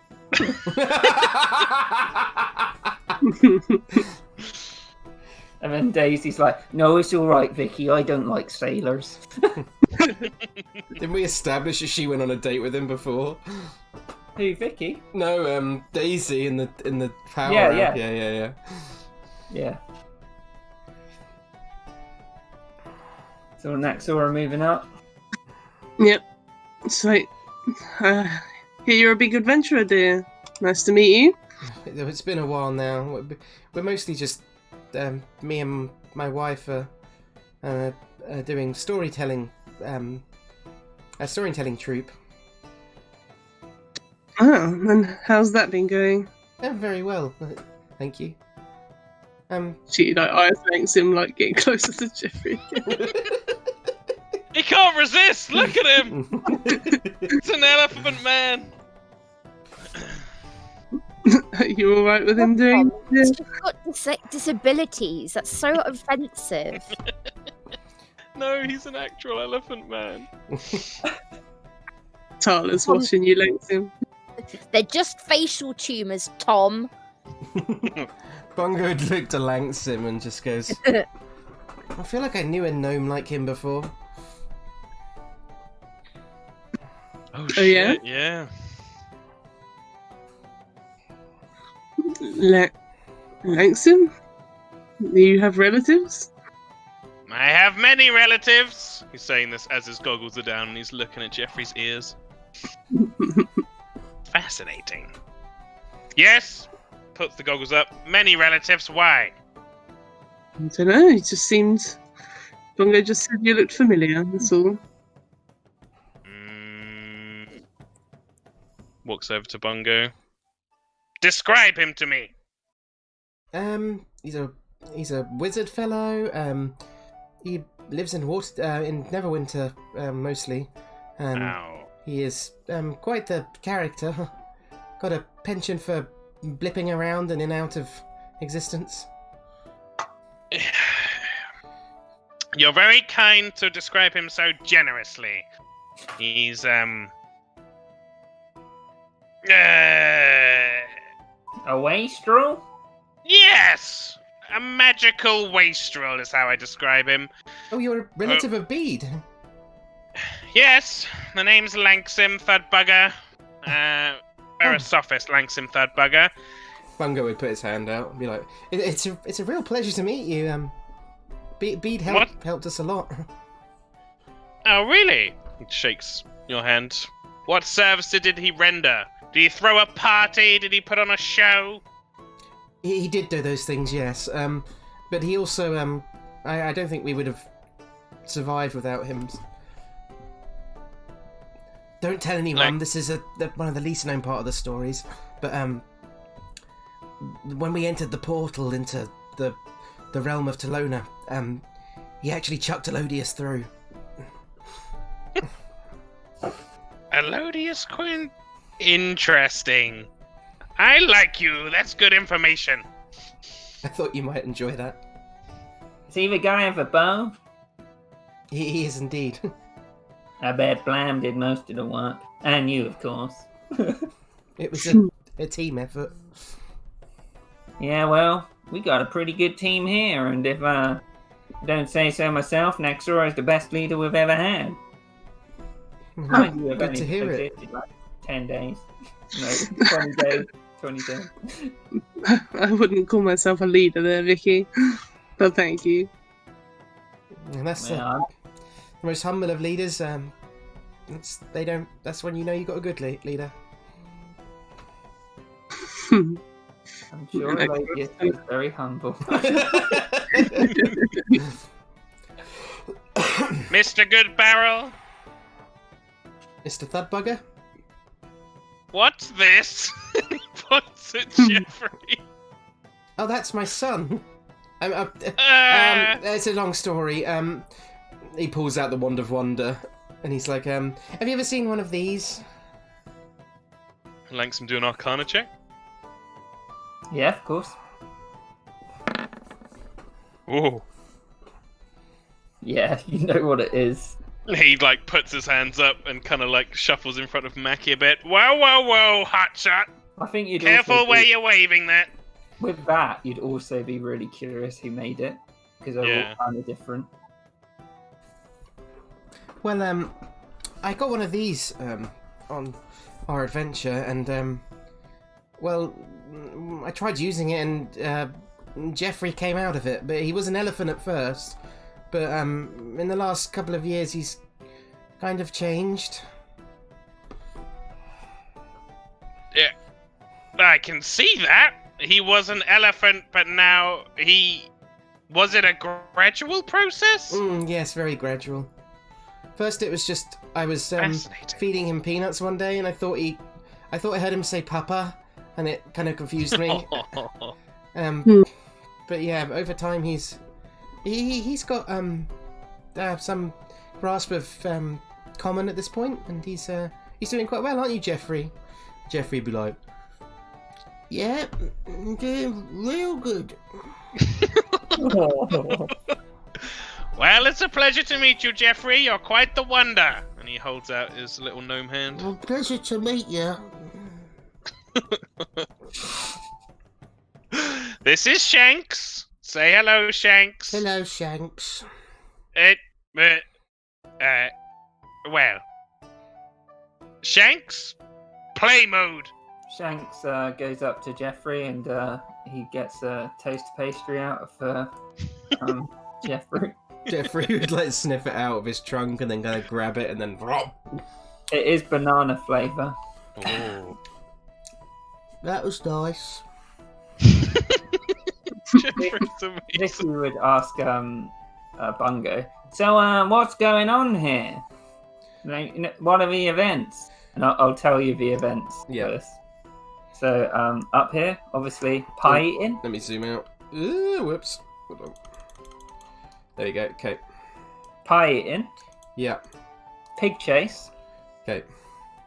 Dancing. Chase. Yeah. Stump chopping. Yeah. Archery. Mm-hmm. Market stalls. Mm-hmm. Ale drinking contest. Mm-hmm.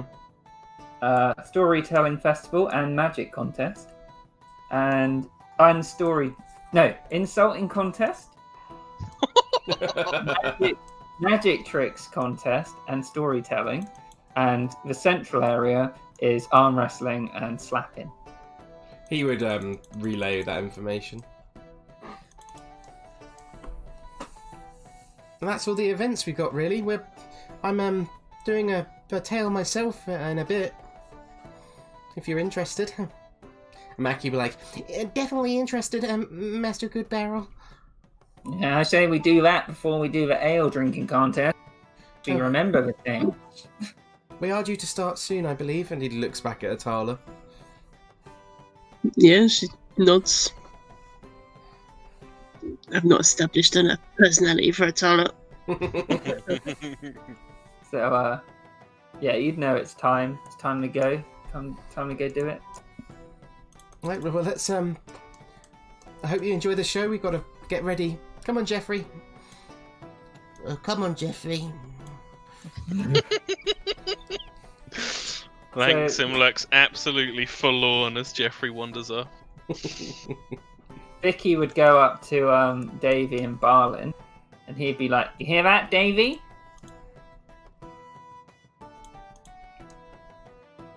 Hear what? Davy? Sorry, I was on mute. Hear what? Do you hear there's an insulting contest?" No, I didn't notice. He's busy, like, being a bit dreamy and like, oh, Barlin. Well, I think you might win it if you tried. Daisy. I can certainly give it a go. You did say you'd win me something. Sure. So as you all walk over, you see 3 strings from Yawning Portal with his one-stringed guitar just pronging away. And he sees Bungo come up, and he's like, and then like meekly starts going off the stage. It's like, and says as he leaves, "I give my stage up to Bungo Goodbarrel," and walks down the stairs. So shit, 3 strings. The sweepy of the music world.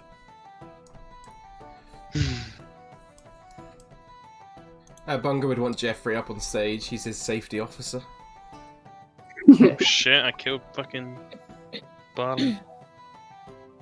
There we go. I got him.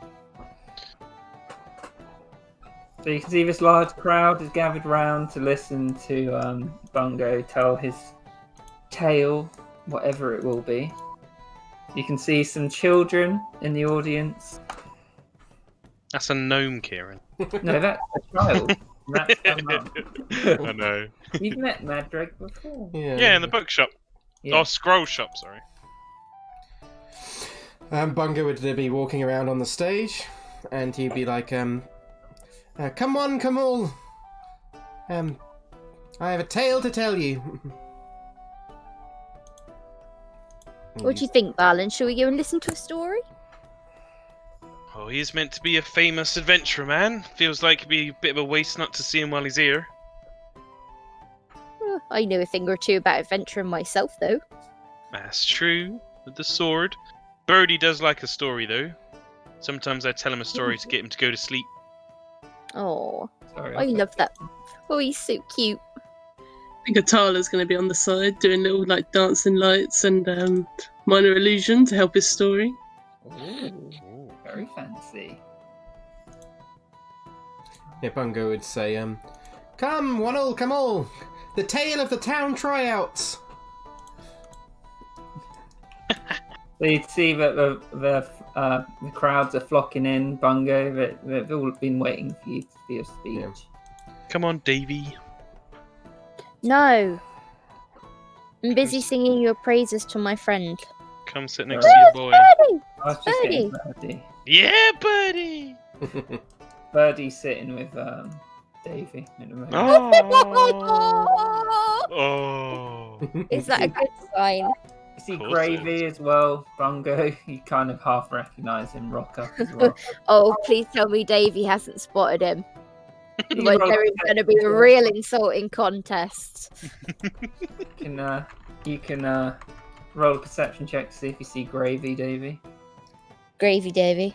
It's a pretty big crowd, so you do see him. Yeah. Make a mental note of that. He's just like staring at him and just like mouthing "fuck you" at him. He gives you a very happy hello, Davy. Davy would like nudge Barlin with his elbow and be like, "See him over there, that prat Gravy Jenkins. Oh yeah, he's a big name around here, isn't he? He's my absolute nemesis." All right. Keep your eye on that one, Birdie. Can you imagine on a third date with someone and they just point out some famous guy and say, "He's my nemesis." Birdie, attack! Thanks, So, next is above Shanks. Flanks him. You see Fry up behind you, and he's like, "This one's gonna be good." And you see Bonnie behind him. He's like, "Get down out of the way, big man!" He's like, "You right next Sora?" All right, Bonnie. You hear in the background like, "I hear this story's gonna be one of the best, brother." He's like, "I'm sure, Toba. I'm sure it's gonna be great." Vicky's like, "Yeah, Bunga." Bunga would kind of walk to Atala and he kind of whisper down and be like, "Make sure you've got the dispel magic ready, dear." And then head back up and he's like, "Yes, come all. The tale of the town tryouts." Bunga, you see Edric, he's like, "Hello, Bunga." Bunga kind of just waves in his direction and not recognising him. Yeah. Shall I begin, Kieran? Yes, please do. Bunga Whoa. Before you begin, I need to know something very important to put in my notes. Mm-hmm. How is Jeffrey spelled? Jeffrey. Nice. Jeffrey. Not Joffrey. Not Tom's middle name, Clements. Yeah, No. not Joffrey. Excellent. Sorry about that. Please continue. Okay, he'd clear his throat. I'll wait for the music to start again. Okay. He would say, "There was once a man named Elodius Quinzel. From range with his bow, he did really excel. He could be a bit grouchy. Some said it was because he was old. But deep down I knew he had a heart made of gold. And not in the greedy way, although he did have an obsession with money. If he was here now, I'm sure he'd say, 'Now listen here, sonny.' But let me tell you of the day I knew Elodius was a truly good man. The day he concocted a rather strange plan. See, Elodius wanted a squire or two to continue his legacy when he finally withdrew. So in the town of Phandalin, he held a tryout. The competition was thick, at least 20 or thereabouts. Elodius had them compete in trials of dexterity, survival and more. I was watching close, but I could barely keep score. But in the end there was two. Elodius' attention they did earn. A girl named Sandrow and a boy called Daldern. And so, he took them on adventures, some good and some bad. But he treated them kindly, like a silly old dad. He paid for Daldern to go off and study and encouraged him each day. To Neverwinter he went and got right underway. For Sandrow, though, he had a special gift. You see, the girl had no mother or father. She was an orphan, like many more. But Elodius, he looked her in the eye and he swore that he would adopt her if she would accept. And of course she said yes, and she most definitely wept. Elodius told her that he would teach her all that he knew. And that was a lot, I know that much is true. But the most important thing was that after all he had taught her, he gave an orphan girl the bond of a father and daughter. And the crowd's like, Hooray! Someone's clapping.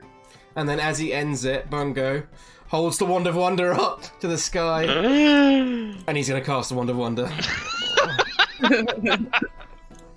"Oh god." Oh, What do you think I'll I told get this the spell table. magic gritty? as Tala does dancing lights with fireworkiness. The D100. I'm ready, Lewis. It's 97. Okay.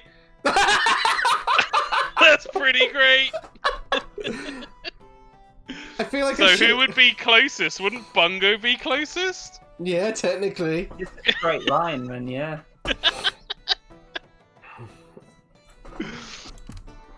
So Bungo skin. Well, roll a d10. Yeah, I mean, Itala's got the dispel magic, but Oh yeah. roll it. I want to see it. How many days would it be? It's only if it's dangerous. So you would see Bungo's skin as he points the Wonder Wand into the air, and it kind of fizzes out and travels back down his arm, and he's like, "Oh, not this one again!" And his skin starts turning a bright shade of blue. Langsim leans over to Maki and just says, "Bede would approve." Thank you all. He starts like sort of Yeah, clapping. they're all clapping. As he comes down. They sort of clap. Yeah, Shanks is in applaud mode, which is very loud.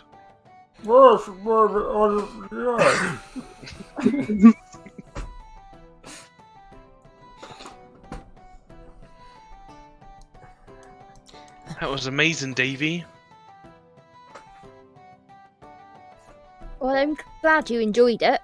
He turned blue! How can you not enjoy that? I mean, it was pretty spectacular, let's face it. Yeah. How are you going to win me this then? You're going to do the insulting one? Yeah. Might do that one or the slapping one. Oh yeah? No. You reckon you're a good slapper? He'd like flex his fingers and be, I reckon I got some power in these little babies. See Gravy come on to the stage. He's like, "Yes, very good, Bungo! Oh, what a story. Vasilodius Quinzel, what a guy." If anyone wants to, you know, have a go at the insulting contest, well, I'll be down for it. Who could insult this? And he like pumps out his chest, and everyone's like, "Yeah, Gravy!" Davy would cast vicious mockery. Really? Okay. Go ahead. It's a wisdom saving throw. Okie dokie. 13. This feels like it's going to be a bad idea, but you know. When Bungo came off the stage, Mackie would have definitely said to Langston, by the way, like, Master, that was amazing. It was pretty good. The man's got a way with words. Got an 18. which almost definitely resists. And he looks round at Davy and he's like, "Oh, Miss...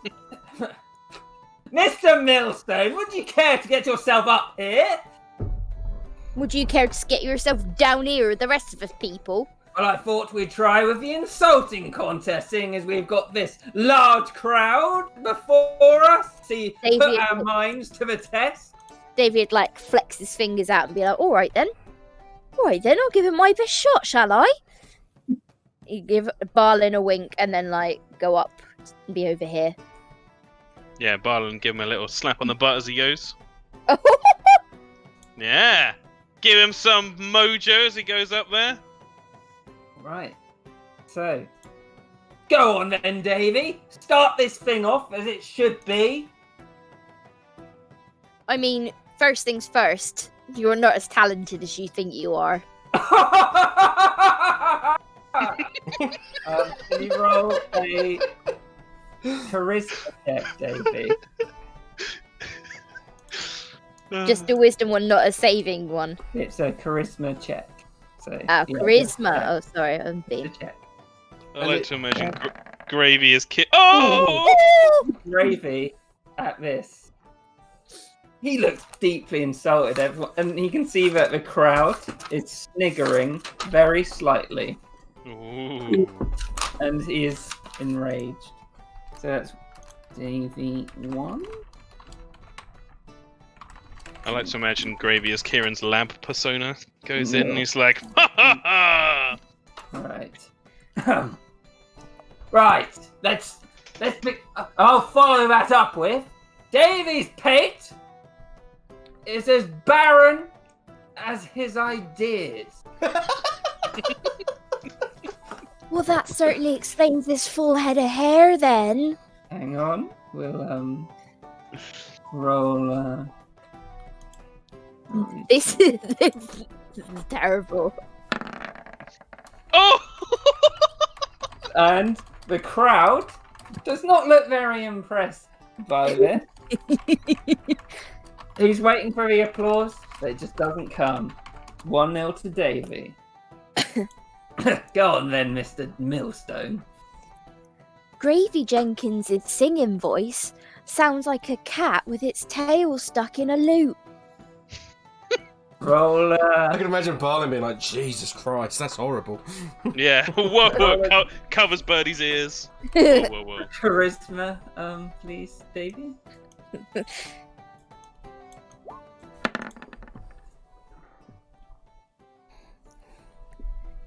Slap on the butt. That is a very good one, Mr. Millstone. But as the crowd know, and as I, Gravy Jenkins, know, Davy's rather large hats may be making up for something a lot smaller than that. And do it. Oh, there's almost another nat one. Give a little laugh. Not amazing, but he's won this round. And then he just looks at you like blank-eyed, like didn't expect this to be quite difficult.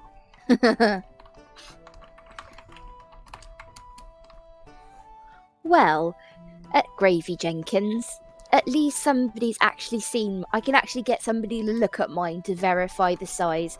You will have to ask his mother. Okay, do a charisma, but do it with advantage, because that was a good response. Thank you. Okay, 17.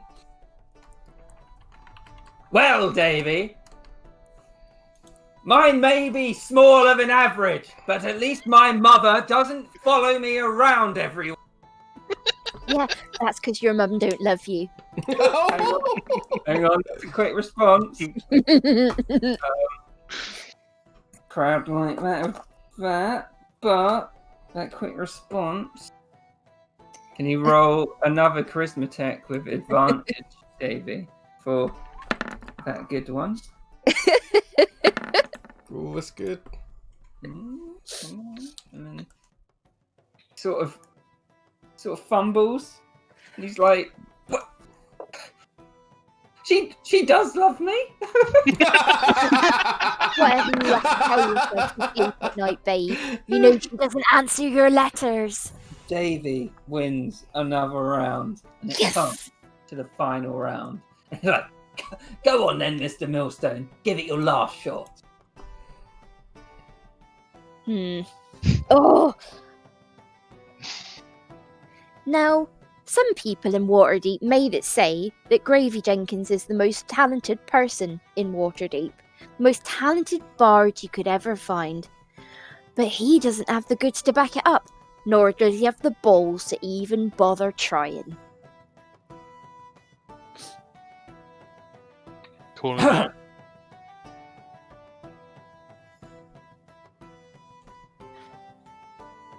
Go on then, charisma check, Davy. Oh, sorry. Forgot about that bit, didn't I? Oh, that was so nearly in that one. Oh. Well, I may not have the balls, or they might be minuscule. When a man is opening a place called Jugs, he must not have any at all. I think you'll find that you need to have balls to make use of the jugs. Not that you'd know. One, another one. Don't even know who's winning at this point. So, with that, you stare each other down. It seems like there's no ultimate winner. The crowd are enjoying the contest, but Well, would he say anything else? Would he he? would say, Davy, if you really do have the balls, why don't you follow me to that ale drinking competition and we can solve this as men once and for all? Oh, Gravy, is that you telling everybody you're a man? Nobody who's looked in your trousers would be able to tell, funnily enough. Go on, do a charisma check. I'm not sure why I said funnily enough at the end. So at this point, Gravy, like, storms past you and he's like, to the ale drinking contest. We both know I could drink you under the table. And you better prove it, Mr. Millstone. I will when I work out where you've gone. Barlin's hyped up. He's like, "Go on, Davy, show him what for." Bungo That's it. would nudge Jeffrey, and he would be like, "Come on, son, let's come see your old dad drink some Jesus, honey the pine crowd. June." They're all interested, Tom. It's scary. Just like, whoom. Bungo wants to get involved if there's honey pine dew available. There is honey pine June available. Kieran specifically made it available. Yeah. Oh yeah, nice. Tobar's like, oh, this is gonna be. Nobody Yeah. responds to Tobar. Because nobody can understand what he's saying. Poor Ingvar had to hold multiple conversations with Tobar. Jesus. Yeah, well, good luck with that. Right. It was fun. So who's going to be involved in the drinking contest? Me and Gravy. You and Gravy. Barlin? Yeah. Hang on, Tom. To make it easy for me, I'll tell you his Give me those You bar can see his stats. constitution, can't you? Or did I put it in DM notes? Let me check. Barlin.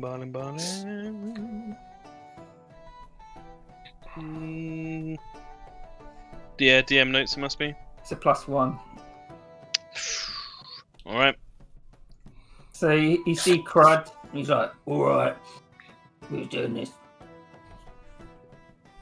Walks around, you, and Dramp's like, nah, not today. You. And he looks at Morwen, he's like, no. Looks at Langsam, you.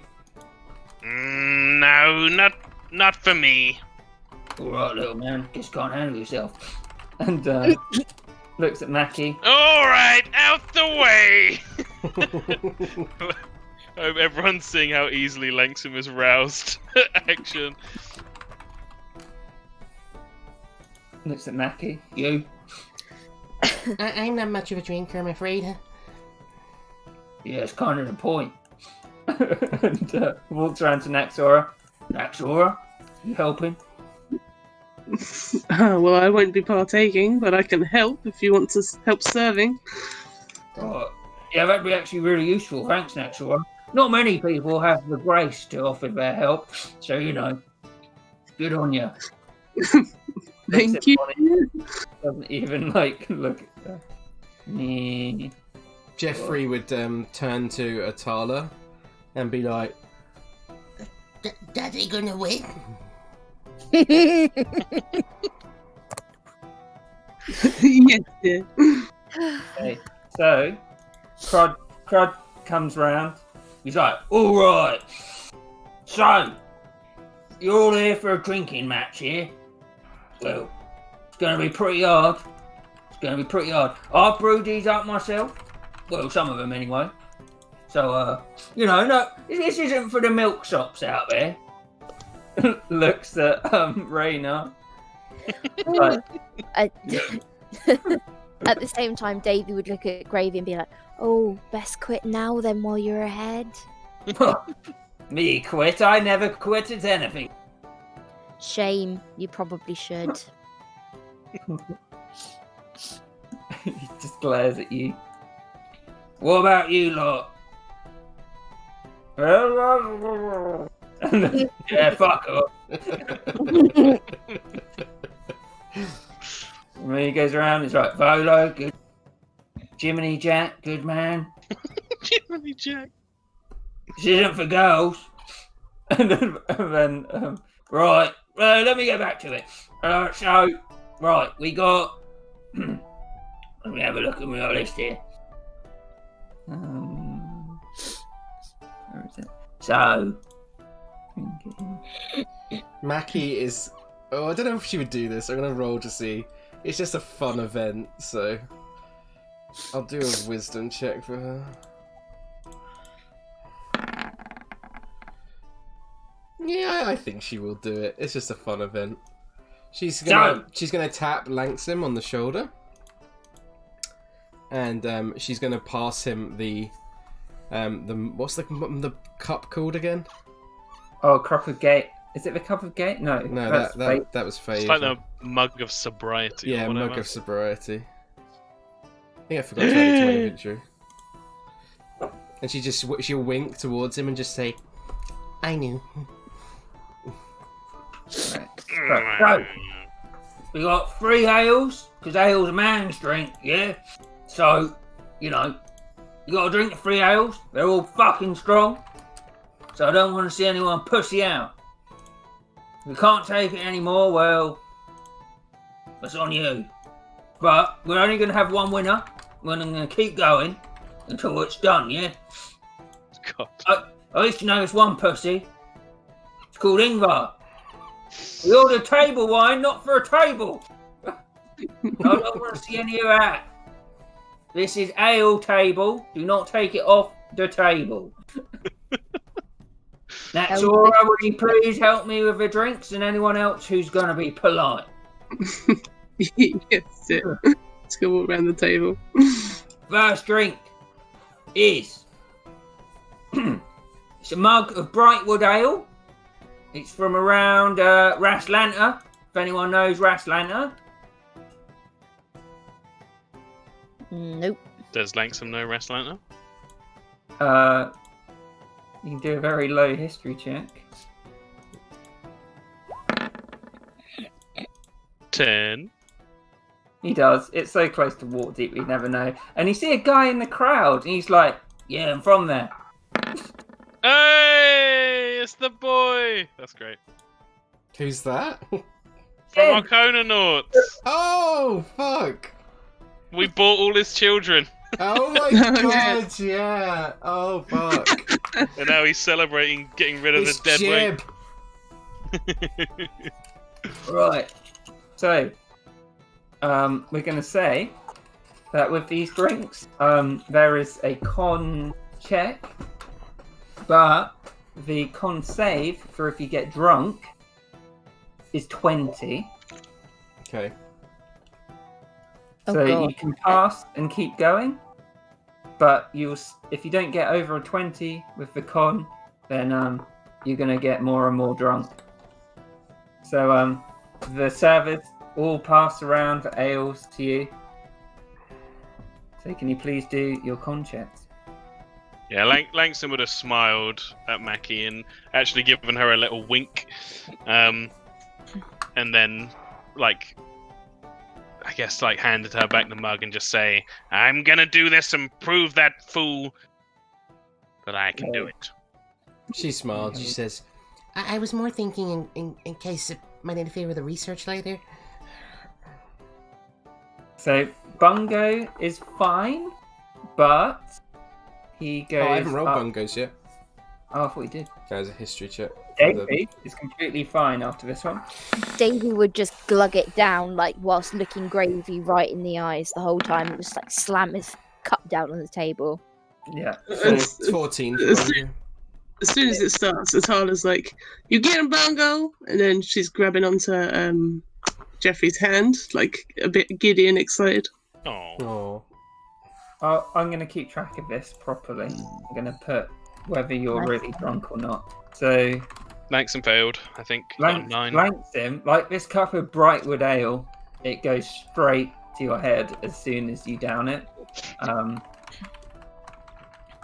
So Everybody brace yourselves for drunk Langson. after it, you go up to You go straight up to drunk. Nice. You've got the inebriated condition. Easy peasy. Davy's completely fine. let me do Gravy. Gravy's fine, but he's gone up to Tipsy. Davey, you've also gone up to Tipsy.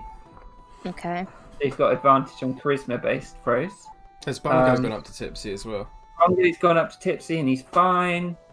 Vicky C.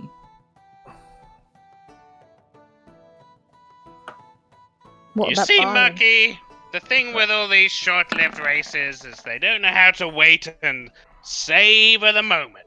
Vicky C. Yes, master. barely gets it down him. He's like, fuck, and he's gone up to like Tipsy. Barlin top. Oh yeah. Oh yeah. We like to drink with Barlin because Barlin is our mate. When we drink with Barley and he gets it down and oh no. Yay! That was Barlin- perfect Barlin- timing, what the fuck?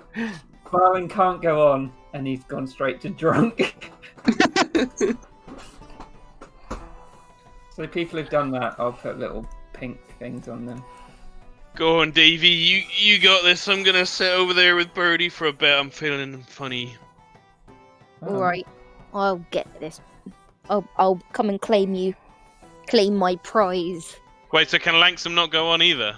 No, you're like, it's too fucking strong. Mackie would lean I think into his ear and whisper like, Master, think of the research later. Being drunk might interfere. I don't know what you're talking about. I'm not drunk. And he like falls off his stool, and Shanks has to pick him up. yeah, Mackie would help him. Inebriation mode. You'll see Raynar like back off from the table. Floon comes round. Bolo comes round. Edric is just like, oh my god.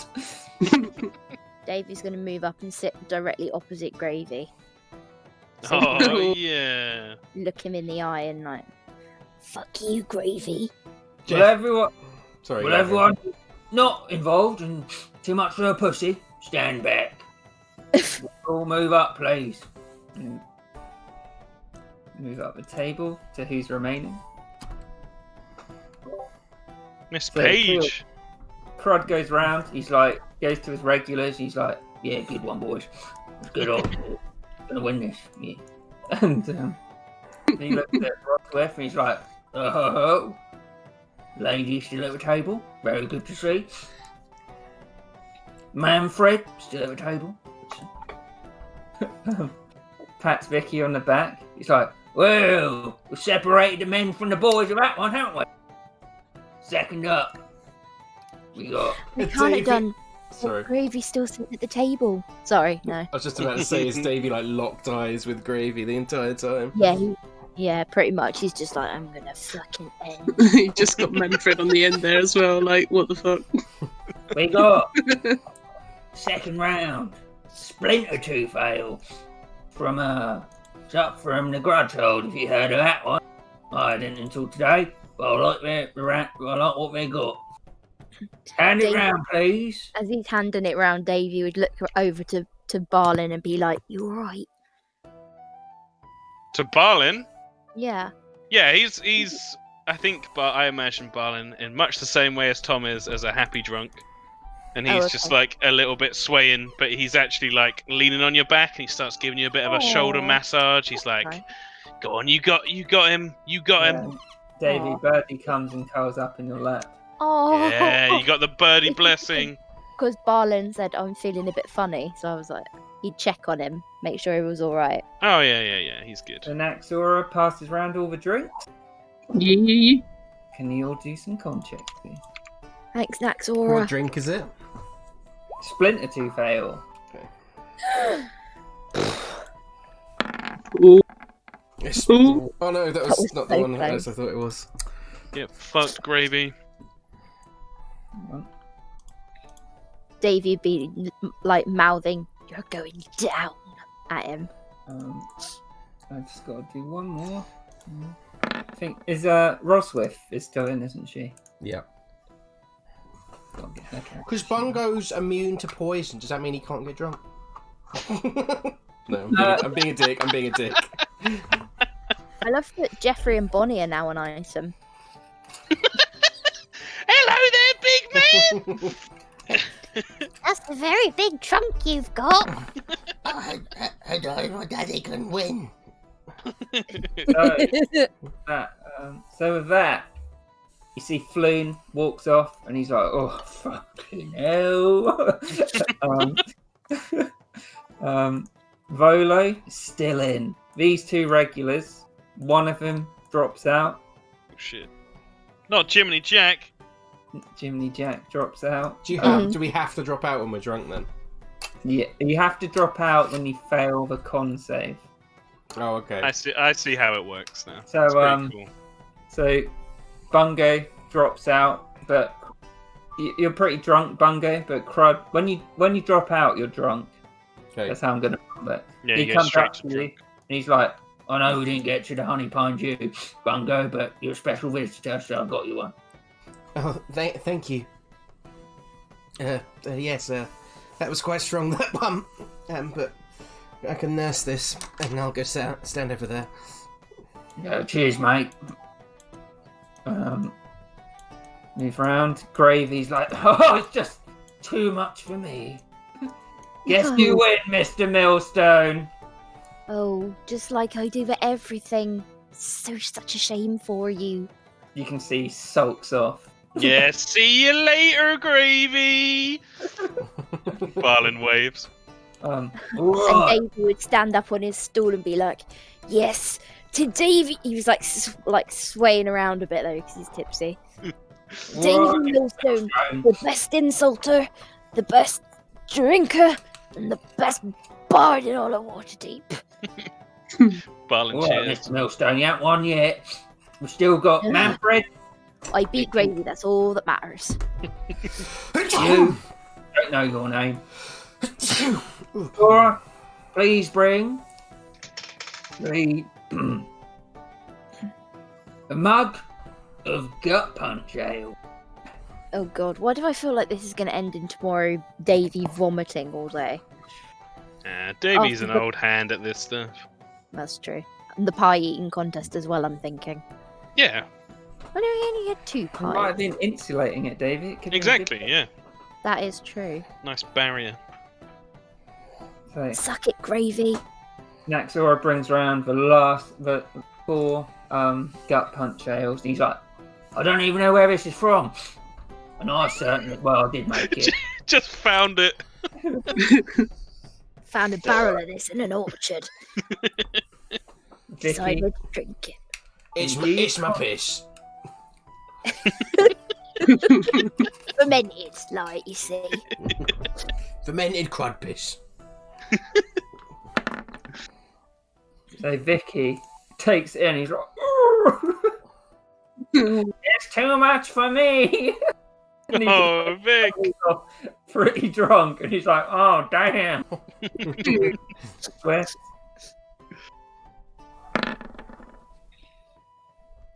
She takes it and she's like, and she just starts laughing. Man, Oh, I get how it works. Yeah, it took Manfred, me a minute. just cough. Davey, can you do a con check, please? Come on, Davy. Come on, Davy. That's Crud how it looks. staring you down, Davey. No! Oh no. Inspiration. Oh. I don't have Doesn't have it. inspiration. He Maxora's doesn't got give the it out. inspiration. I gave it to Naxora. So, who did the best out of all of that? Not Davy. Did Volo fail then? Who did Volo, yeah. Volo could win. Why do I feel like Davy's gonna get really drunk, turn to Barney and be like, "I fucking love you." Volo. Barnum's falls- drunk as well. Crud looks around, everyone's just like pissed and Did backing away Manfred from have it. +5 to his constitution? Yeah.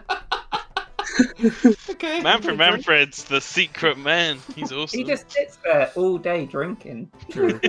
Suppose. The man, So- Manfred. Even though no one made it through last round, we have a winner. Miss Page or Roswiffer, you are new drinking champion of the Caravans Festival 1492. she stands up from the table and she's like, "Woohoo! Does anyone want to throw down?" And then she starts like, "Get yourself over to her pig wrestling." Best caravans ever. So stumbles off next to Vicky and tries to hold herself up. Jeffrey would tap Mackie on the shoulder with his trunk and go, "My daddy won." She'd be like, Yes, indeed. Langsim's drunkenly trying to climb up Shanks. Vicky stumbles over and he's like, "Hey, Mackie, Yes, Mr. Cordell. I mean, Vicky. I bet you can't beat me at the archery contest." I'd like to see you try. Oh yeah! And then he just starts sprinting towards the archery range. she looks to Langsim, Take me there, Shanks! and then she starts running after him. Yeah, next Nexora sees everyone walking away. She's like, "Well, those must have been some strong drinks, Crud." Crud, like, "Yeah, thanks for helping out, Nexor. I really appreciate it. But you better go look after him, you know, bows and don't work." Yeah, that's right, dear. You have a good day. Oh, I will. I've got this whole thing to myself. Davey would turn to Barlin and be like, "I'm sorry, can we win it for you?" That's alright. You won the best prize of all. And he like opens his eyes in a like motion. What? Me! I'm the best prize! Oh, what are you trying to say? I've won you. Yeah. Does that mean I've won you? Yeah. Start like poking him in the belly, like, "Does that mean I've won you?" Big Barlin would be giggling. Bungo would call over to Atala and Jeffrey and be like, "Come on, we got to see this." Roswell comes up to you and Barlin, David. She's like, I won! I won! Yeah, I'm mighty surprised that a little slip of a girl like you has won, but well done you. You know, You they can- say, big drink, big bollocks, and then she like runs off to up. Barlin's like, yeah, you go, girl! David would be like, "Well, they can't be as small as gravies." Whee! Langsim's like drunk driving Shanks over towards the archery. Shall we Davey and Barlin coming to watch do the archery. shall we? Yeah? Or shall Bungo, we sorry, in go the on. bushes? No, Your friends are fun.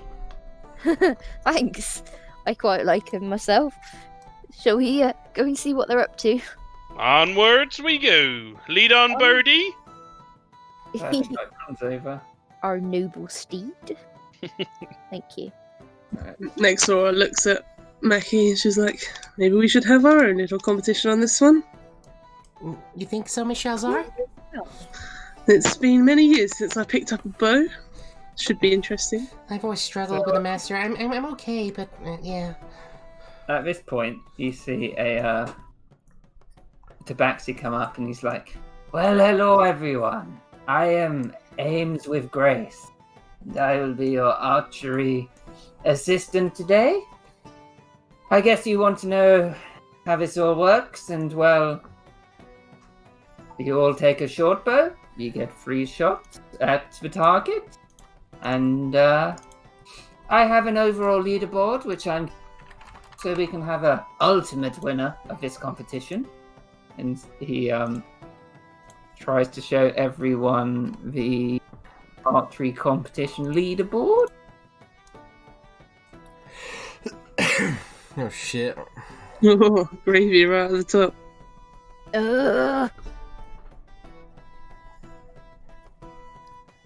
Okay, well that means Davey's got to take part just to during. No, I'm To joking. wipe that score off the top. Wipe that score off the top. Bungo wants to look to this guy. Yeah. And he's gonna say, Oh no! Lewis finally got to it. yes. And he's gonna say, are you not taking part in the competition then? The guy looks down at him. He's like, "Just because I got one arm doesn't mean." Thought you cut out just as he said it. It's so annoying. Just because I have a bow, just because I have one arm doesn't. Again, he cut out. Should we jump in D&DP for a bit? Yeah.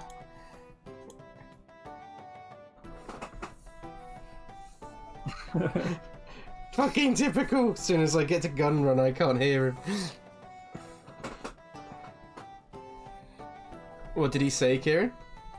Just because I have a bow doesn't mean. Just because I haven't got. Ugh.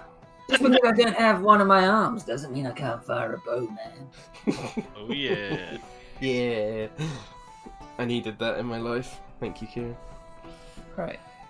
So, aims of grace would be like.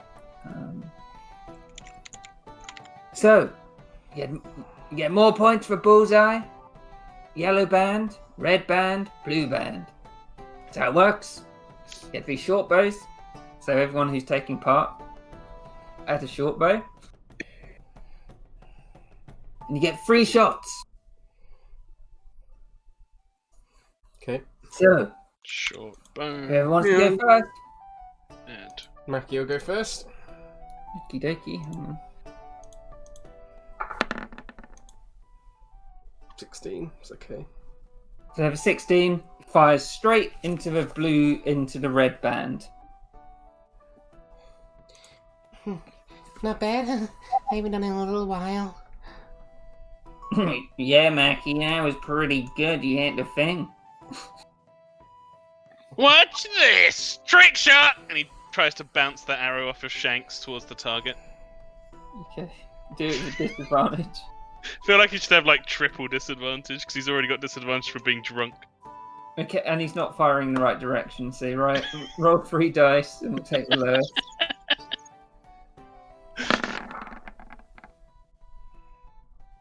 Hey, got the same as Mackie with triple disadvantage. Fuck's sake. Damn. Okay. Vicky's gonna take a shot.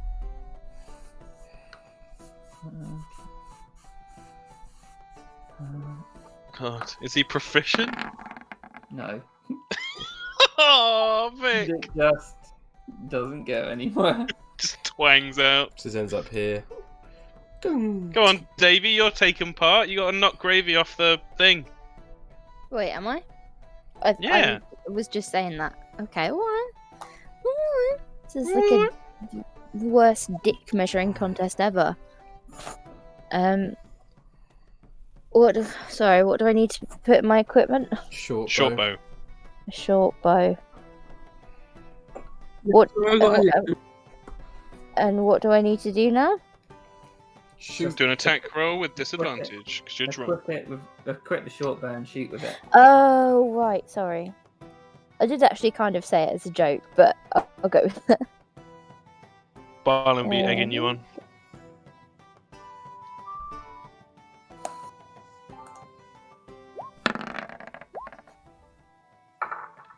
$12. 23. So, You said with advantage. Disadvantage because you're drunk. Disadvantage. Sorry. So it flies past the board. Get 0. Morwen is going to have a go. Go on, They would just Morwen. be there, just like maniacally giggling. Yeah, they got the giggles. I can just imagine Davey be like, I'm not using a bow, but I'm using my gun.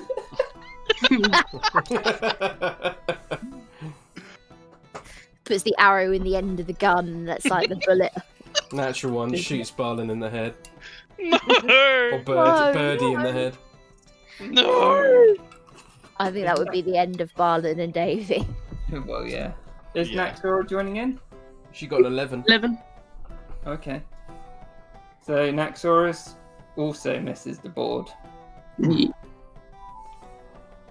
Davy just let out a really large belch. Go on, do it.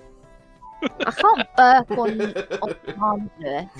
I can burp very impressively, but just not on Yeah, command. Morwen. Let's go, Morwen. Morwen. Fly straight into the yellow band. Good 8 points. No. And then finally, the guy with one arm steps up and he's like, watch this, man.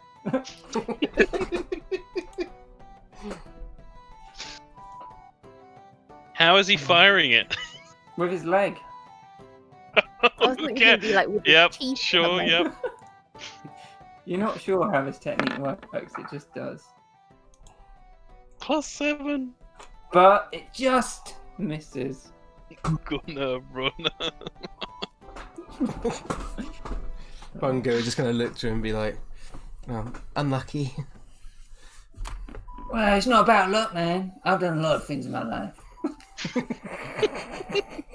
Is Bungo joining in?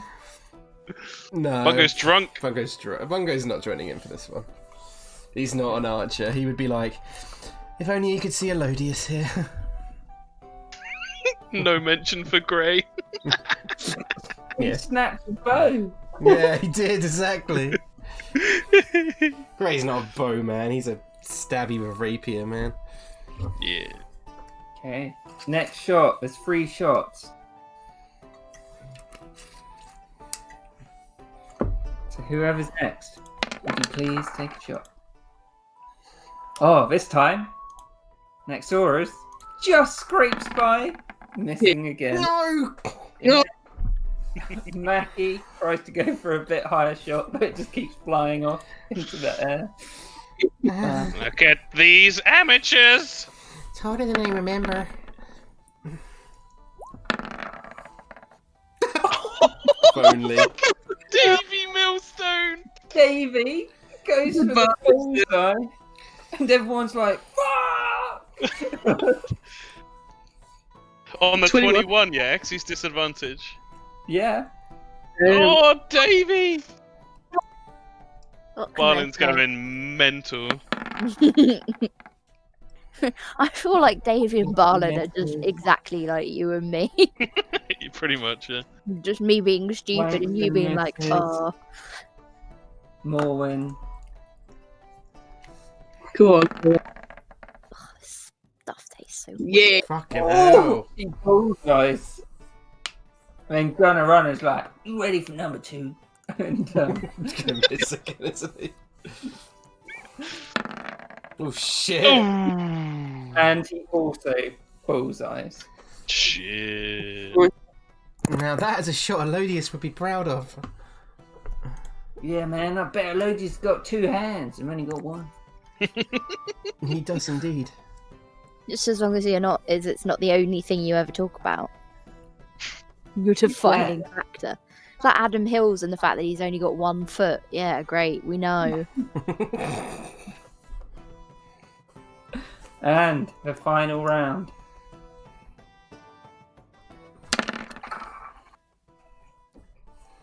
Nexaura, this time, managed to get the blue band. Yeah. Blue man. 17. Mackie manages to hit the red band. Honey. Langsim's drunk and annoyed, so he pulls out his hand crossbow, instantly disqualifying himself. But it's just like, superior weaponry! Davey's done the thing where Yeah!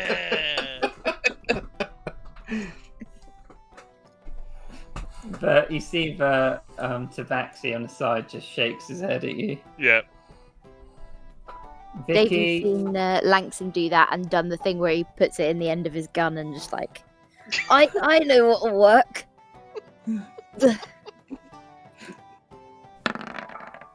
And fatally shoots somebody who's standing at the other side.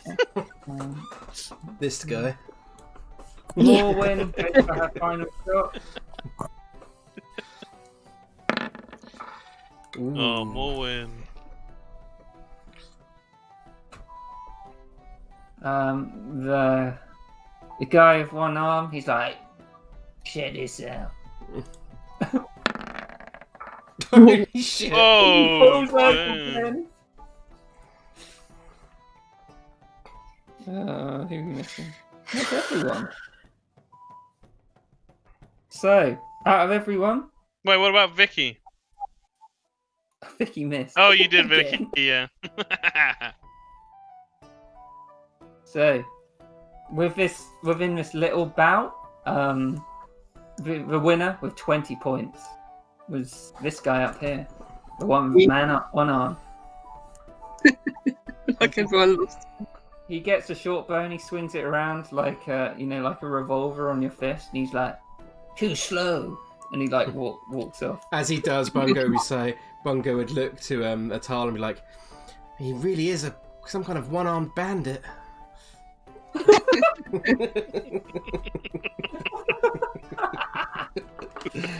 And out of all of your sort of group, Morwyn won with 18 points. Yeah, go on, Morwen.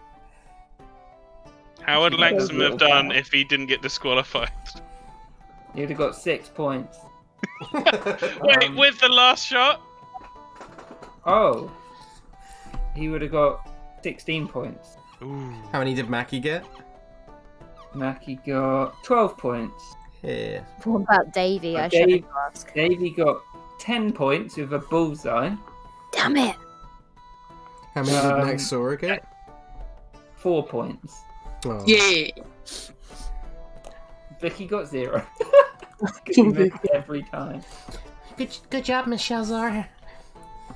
It's like I need to practice with my bow skills more often, dear. Me Morwen, too. you did really well. I'm impressed. You do say to keep in practice with everything. Next or with Charles Versatility, very important.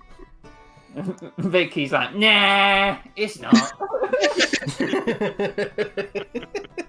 He's like, he looks at Maxora and he's like, well, what do you think about, the stumps? That's what I should be good at. The stump? Is he talking about the one-arm guy? No, he's talking about the stump. Stump! What the fuck? No, I'm talking about the stump jumping contest. Oh, I thought you was talking about the guy, Vicky. That's a bit rude. Vicky laughed, and I was like, I'm Love not that harsh, Maxora. I mean, you could have been talking about your fists, but that's yeah. That guy got 20 points with one arm. Like, Yeah. you too. You must practice a lot. Bungo's going to turn to Atal and be like, "Oh no, we left Jeffrey with that woman." They've made some kind of weird, screechy elephant babies. So next door in the distance, you see the woman that you gave your book to as well. Ooh. Bungo and Atala would go fetch Jeffrey from Bonnie. Oh yeah, Bonnie. I'll do a little snippet of conversation with Bonnie and Jeffrey. Okay. It's like, where's a big man like you from? Daddy says Lyra bring me. All right. Well, it's a shame you don't have a beard because it'd look awfully good with that big trunk of yours. What beard? Exactly. Now you pop along, little man. Oh, okay. Your Goodbye. dad- She looks around and she's like, I think your daddy's over there. Yes, Daddy over there. He You better waddles, go. he waddles over. I love Bonnie. I can't Langston, control it. as he's Oh, sorry. as Langston was going along, he turns to Maki and he's like, "Maki, I found a cat!" Oh yes. And he reaches down to pick up Birdie. I think that's Mr. Mills, Davy's friend's cat. He was at the blacksmith's when I visited there. It sounds like you're not familiar with finders keepers, Maki. Davy, Mr. Millstone.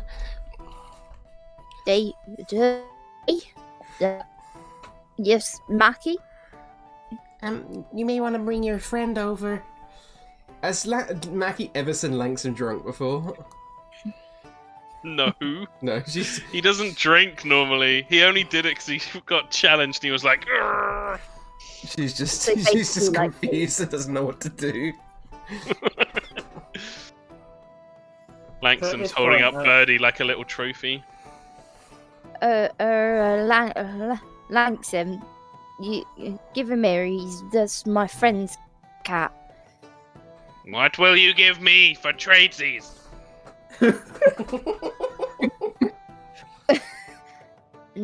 It's not your cat. I mean, nothing. I'm holding him. That's not how it works. As far as I can see, that is exactly how it works. Or Shanks agrees with me. Shanks is a robot. What do you want? I want a hat! A glorious hat! What hat? What hat do you want? The third one. That's helpful. Let me see what- Big hat for me. The third one is actually this one. Yes! That one! Alright, he'd plonk it down on his head and be like, it's just a loan, you know? I feel like it would go straight over Langston's eyes and there'd just be a big grin on his face. He'd be like, Perfect! Sleepy time, Shanks! Bungo would kind of move over and be like, "You're definitely more like Beda than you initially seemed." Quiet, you! and then he kind of like half passes out in Shanks' arms. Davy would take Birdie from him and go back to Barlin and be like, whew, there you go. Glad we got him back. You changed your hat! I have. It's a shame I didn't think to change it before because Your this hat's looking at me funny, put it away! one... Oi, hang on. And he'd like he'd take it off and turn around and like shuffle in his bag and just pull one out and be like, oh god, come on. Nice. That's perfect hat for a festival. That's a good festival going hat. Caravan's hat. I like it. Thank you. Well, I got Birdie back for you. Oh, nice. He went wandering. Well, my friend Langston, he thought he was some kind of special statue or something, and he was gonna take him, so I got him back for you. Cost Oh. me a hat, but I got him back. We should get Birdie a little version of your hat, so then you could be like little hat buddies. Oh, that'd be... Birdie, I think, would look great in a little hat. At this point, Vicky's like, yeah, who wants to come watch me chop the stumps? Naxora, I know this is your business. Chopping stumps, is that my business? Well, you're good with your arm. Mackie would say to Shanks, and she'd be like, "Shanks, I never thought I'd say this, but Shanks, babysit mode." Shanks gets out, like, his arms turn into this weird cot thing, and it's just in case Langston loses his legs. Next also says, it's a good thing we're doing the pussy willow thing late in the evening. Have some time to recover at least. Davey'd just be there like, pussy willow. Much like Anya is whenever Tom says pussy willow in Langston's voice. Pussy Willow! So, Naxora, as you move up towards here, the gnome lady, Corrie, that you met, she comes over to you. She sees you. Afternoon, dear. Shanks would follow Mackie around. Hello, Shalzar. Well, as obviously you can see, I've come day off, as everyone should on caravans. Of course, dear. I don't expect much work from here. Well, I thought I'd let you know that we have designed a We have designed gloves to handle the book, and I haven't had much time, but I have translated the title of the book. So that's something you can share with me now? It's called Beyond the Silver Cord, which I believe is a reference to the silver cord that follows you through the astral plane when you travel through it. So, and she kind of shrugs. It's definitely something to do with plane travel. Certainly, dear. You just keep working on that then, and update me when there's more.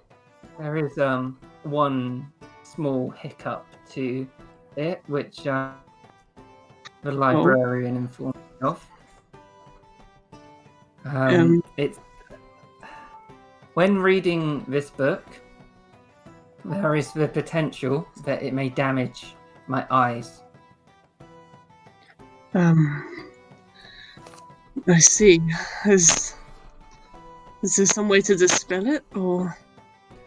Everything they've tried, and I've got my necromantic lecturer and other lecturers to try and help, but so far nothing. So I don't know if it's. It's a pretty large barrier. Obviously, if something does happen to my eyes, I was just hoping that you may have the coin to repair them. Yes, dear. Hopefully that doesn't happen, but yes. Yes. Well, I thought I should just warn you in case you thought progress was slow. The book is over 1,100 pages, so it should take me at least a week and a half to read the whole thing. And I don't know how much of it will be useful. I don't know the nature of it, but I will keep you updated. Yes, if there's some form of way of telling which pages are most relevant to the plane I mentioned to you, then focus on those. I'll try, but I think with how dense the language is, and with spell books in general, they're written in a shorthand or a code. I feel like I'm going to have to go through the whole thing, which is good on an intellectual perspective, but I'll try to keep you updated. Okay, thank you. And at that point, you hear this guy over here. He's like, "Come back, Corey! We've got to watch the dancing." And she's like, "Okay." And she's like, "Okay, Miss Shauser." Oh, yes. Enjoy today at least, dear. Thank you. Thank you.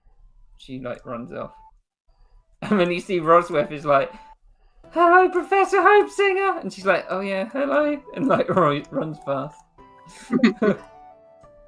As Mackie and Lanksum and Shanks walk past here, I feel like Jeffrey would reach into Shanks's cot and try and eat the hat that Lanksum is currently wearing.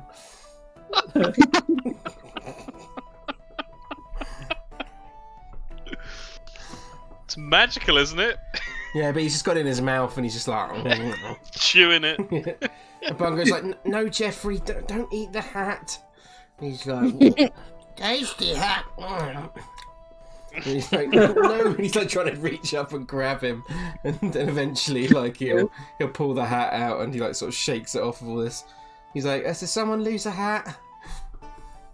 It's my hat. Oh, there you go. Good job on the insult stage, Mr. Millstone, was it? That's me. Well, it was quite entertaining.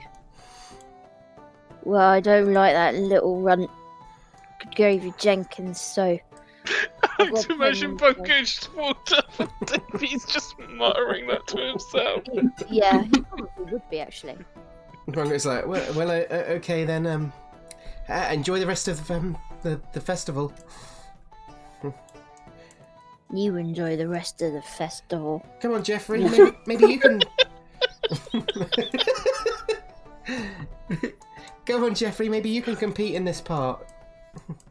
So, yeah, maybe I can go completing this part. And then He's going more So tugly. everyone- I need to stop that. Do it, do it, do it, do it, do it, do it. Well, you know, it's just really gonna try my best at this chopping contest, but I might hurt my hands. If only you could see the face that I just pulled when you were doing that. I was actually just testing out my new phone stand and looking at my reflection at myself in the camera. So I took a photo and we'll send it to you. Fantastic, do it. at this point, this Tabaxi's like, everyone gather round for the stump cutting contest. It's the quickest to cut through a stump. And he points at some hatches on the side. If everyone joining in would please take their positions. Can you move Jeffrey up for me, Kieran? Yeah. Jeffrey wants to join in. He's like, Bungo would like be watching him carefully though. He's like, right, Jeffrey, be careful. Don't break anything, okay? Well, do, but don't overdo it. Try not to cut yourself either, dear. Okay, I'll do best. Is Mackie doing it? No, I think she's too preoccupied watching over Lanksum and Shanks. Okay. Kieran's doing it. Well, Kieran is doing it. The hat that's soggy with Jeffrey slobber on top of his current hat.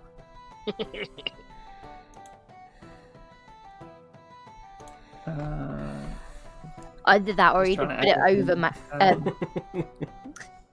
Birdie's head, and Birdie would just be like running around completely blind. Vicky, can you roll initiative, Naxora? And Jeffrey, actually.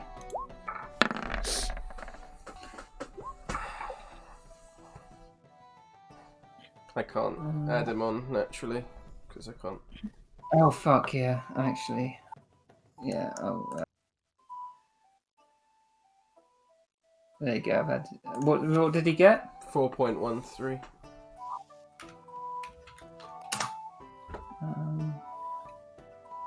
4.13. Morning.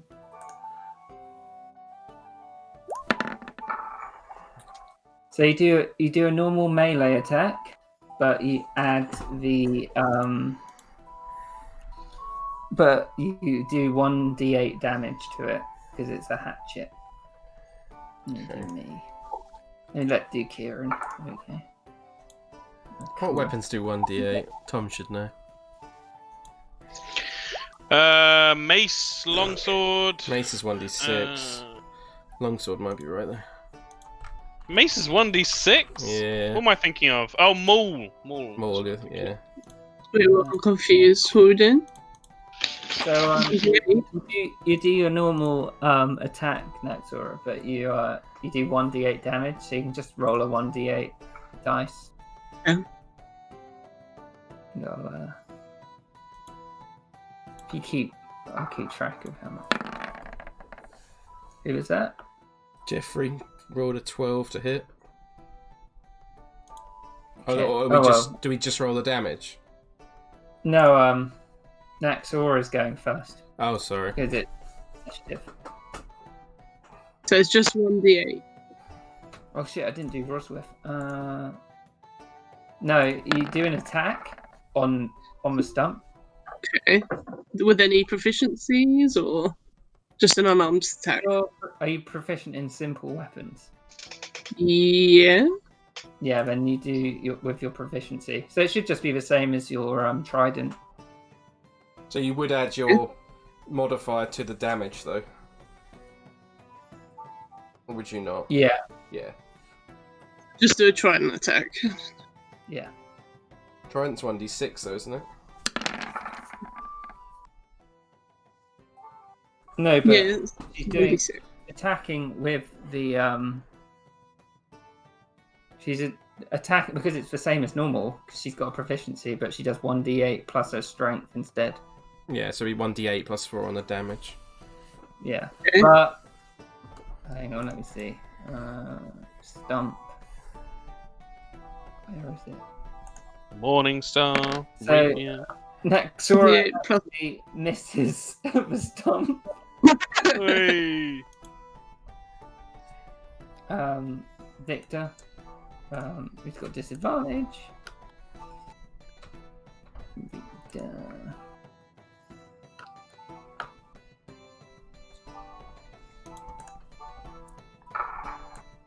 But he's not proficient with it. Hang on, that's wrong. I can see why you get annoyed with this list. Gotta change it to 10. I know, every fucking time. So he hits, and then he does 1d8 plus 3.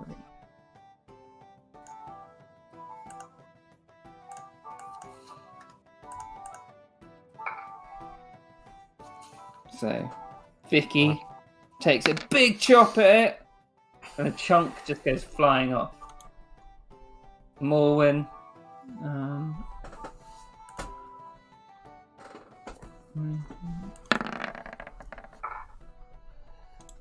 Misses as well, following her mistress.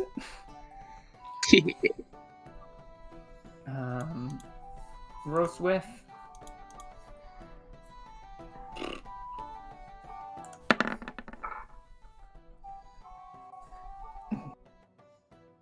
Hits and does.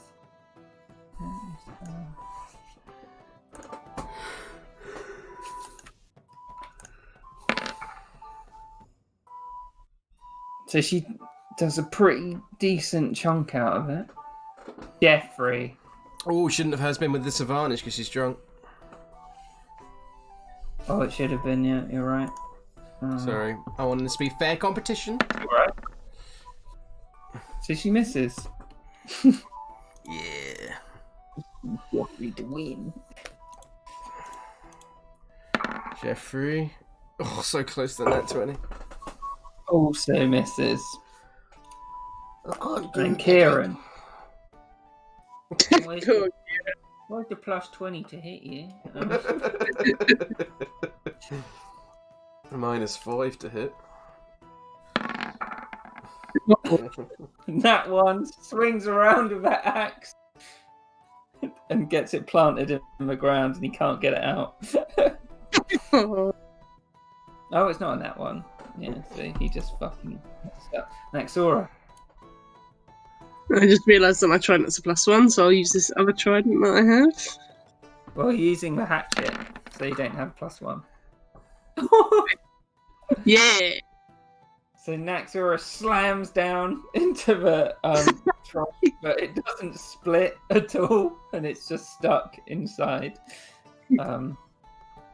Vicky.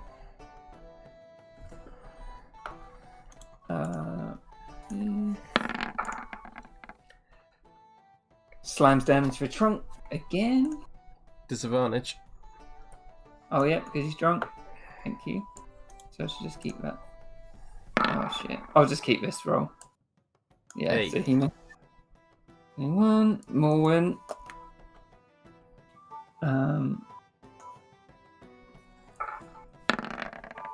Again. Doing a decent chop at it.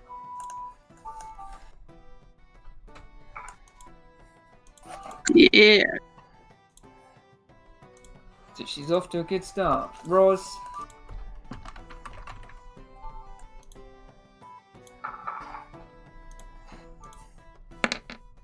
Misses again. And she's like, this is pretty difficult. Jeffrey. Go on, Jeffers. Fuck! Oh, Jeffrey. And then Karen.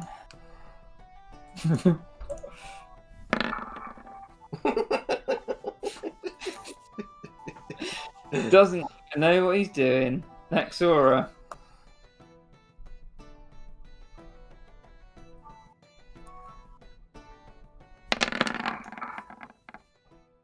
This time, she hits. Yeah. Aw. Vicky, come on, Vicky. You can do it. Nope. And he misses. Morwen.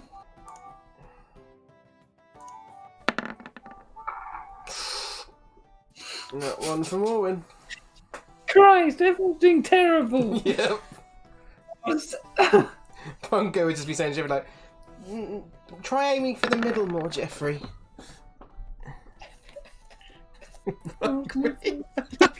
Jeffrey's turn. Come on, Jeffrey. Yeah. So he slams down into it, 3 points down. taking the tiniest chunk out of the side. I've Kieran. got it. Hits. Hey. Doing 6 damage. He's like, I got it! I got it! Next Zora.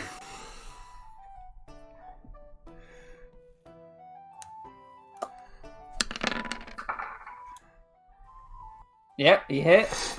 Hatchet damage. Yeah. And yours is looking the best out of all of them so far. Damn, really? Yep. Vicky, but this time Vicky smashes into it with his drunk strength. Yeah. Doing.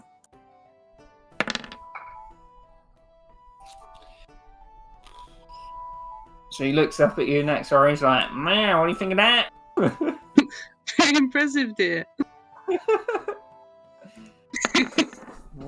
Oh! Oh, yeah. Oh, fuck. Yeah, that moment.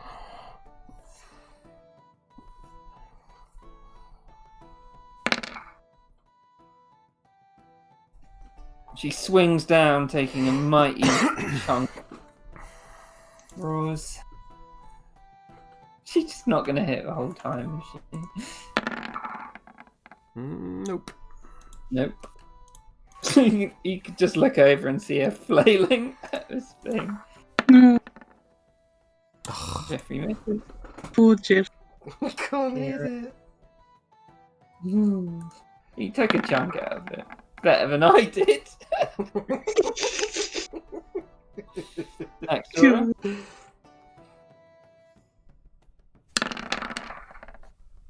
Hit.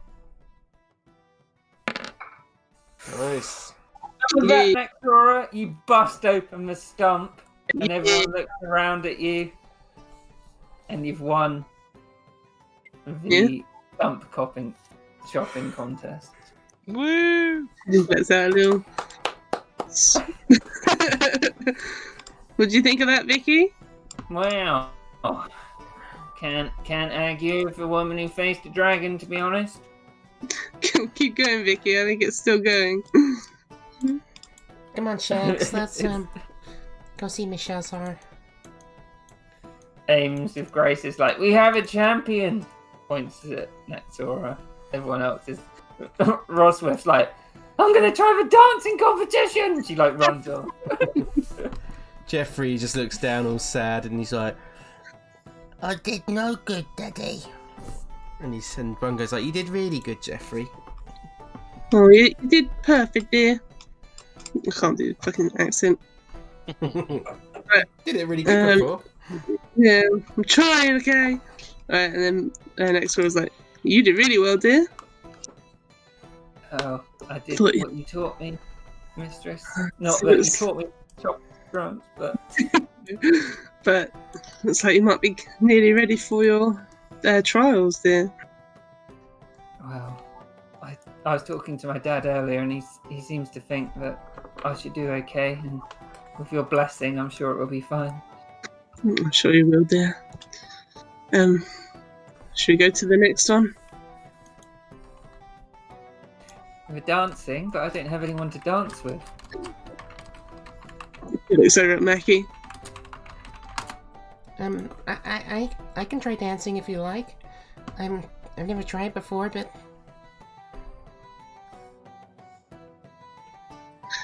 Well, Um, what do you reckon? Should we dance? I reckon we'd be the best dancers. I reckon we would. Shall we try and prove it? What do you mean try and prove it? We are the best dancers. Yeah, but you can't just go in there and say you're the best dancer and everybody agree with you. That's not how it works. Balin squints his eyes, just like, right, dancing time. And he takes Davy's hand and he starts running over. Next one says to Morgan, you could, I know I promised you a mission before, dear. I do have one later if you want to come. What's that, mistress?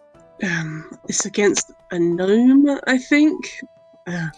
Lacey didn't It's kind of bring it. complicated. It's this strange master who lives outside of Waterdeep. He's a master at the academy, and he had some issues with some gnomes. He's very strange, I have to be honest. But I'm sure the master would appreciate any extra help you could provide.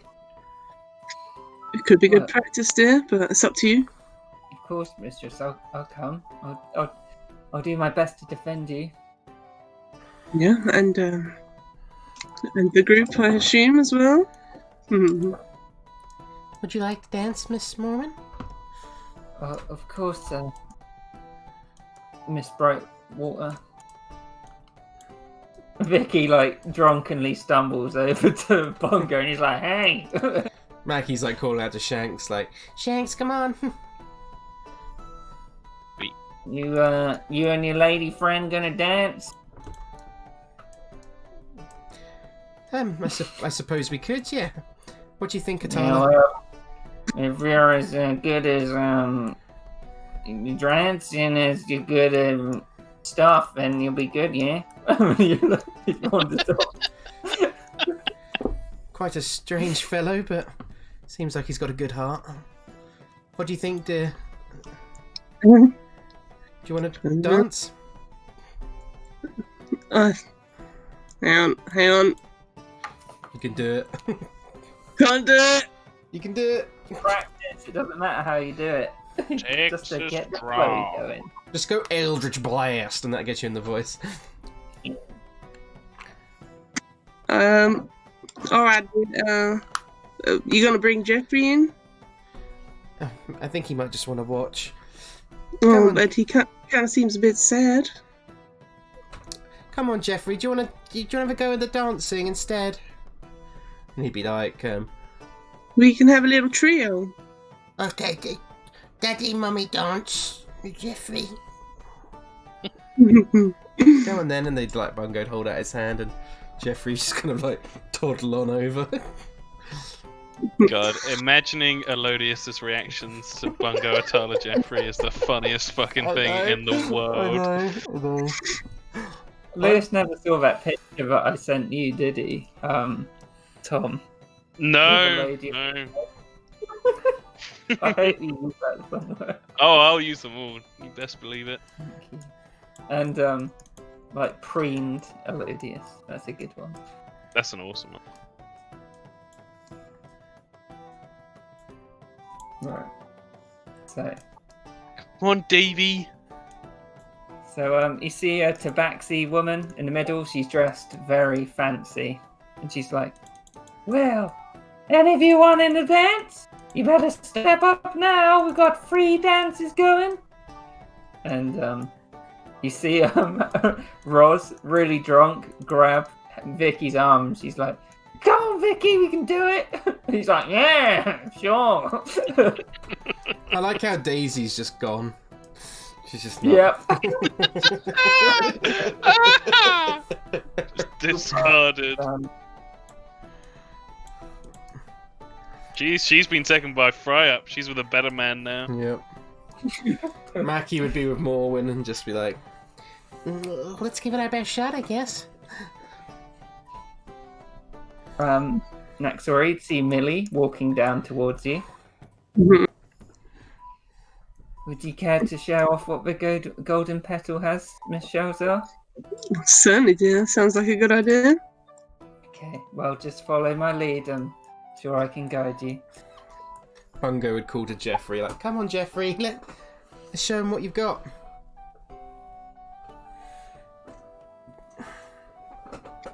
And then Barlin and Davy.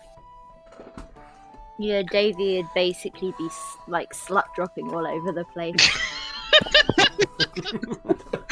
And, Two dwarves just like bounce, bounce, bounce. Just like twerking on each other. you would see, Davy, as you and Barlin step up into the ring. That two of your girls are cheering you on up there. Oh, that's nice. And Birdie's gone to sit. Oh, Birdie's gone to. Birdie's gone big. Giant birdie. Birdie's gone to watch with them. Oh, Okay. You see the Tabaxi, she's like, my name's Dance Too Proudly, and well, I'm not ashamed of it. But there are a few rules in this competition. If you're gonna win, you gotta be in time with your partner, and well, that's pretty difficult. So you can drop your stance if you want to, and that will help. And no fooling around and all that.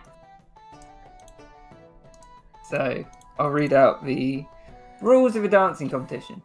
During 3 rounds, contestants in pairs participate in three different dances. Both contestants make a performance check each round. Median number of their rolls is the point for a round, but score is counted only if both checks were within the same range. 1-5 poor, 6-10 medium, 11-12 good, 6-20 outstanding. Otherwise, both dancers are out of sync and they get no points at all. Players can choose to make a performance check with disadvantage to try to sync with their partner. Contestants that were applauded by the crowd have the highest points and win. that's cool. Yeah.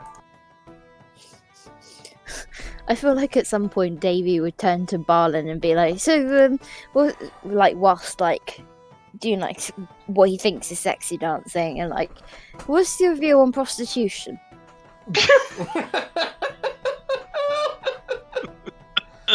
Get Jeffrey in there, Kieran. Barlin would. He's not officially participating, but he's just jigging next to them. Yeah, I'll put it right there. Barnum would be like, well, depends if the girls are getting hurt, innit? Only if they have agreed to be paid to be.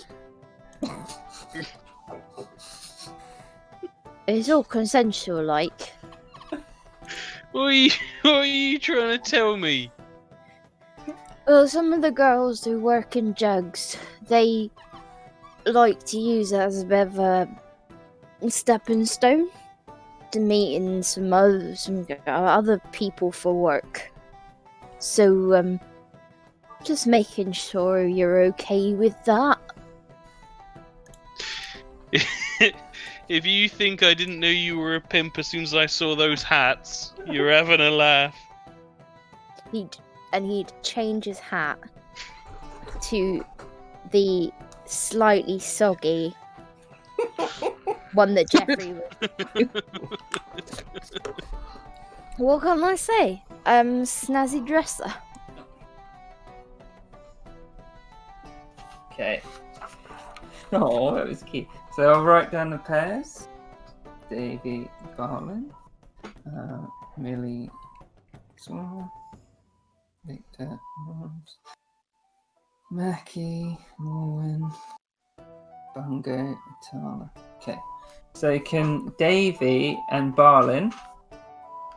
Let me just look up Barlin's thing. Fuck, what's it under? Plus 20 charisma.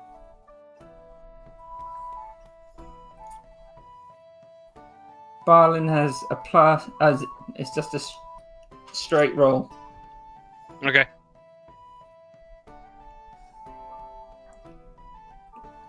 Should have got some different music first. Oh. So the first round is kind of like classical folk music. So Davey, can you roll a performance check? And Barlin, roll a I can. Am I With required to sing disadvantage. traditional folk music? Uh-oh, Davey's really going for the dancing. Disadvantage. Yeah, yeah, I you're know. drunk. I'm doing it. Oh my Same god, again. you got 2 20s. I'll put some different music on just so we're going for something a bit different. I feel like Davey would have probably offered to do the music, but it's too late now. Never mind. So even though you're both doing well, But like Barlin got a Barlin- 5. Barlin's a good dancer, but Davey's just like Davey's really rocking it this round to this music. I love this. Dance Macabre played duo. I love Dance Macabre. harpsichord. Yeah. So Millie will do one, and she'll take disadvantage. This makes me think of Jonathan Creek. Because it's the opening, right? Mm-hmm. I made So Tom she watch got all of 20. it. No, she got an Loved it. 11. No, 13, I think. Yep. Oh yeah, 13. So you do pretty well. So it's a median of 30.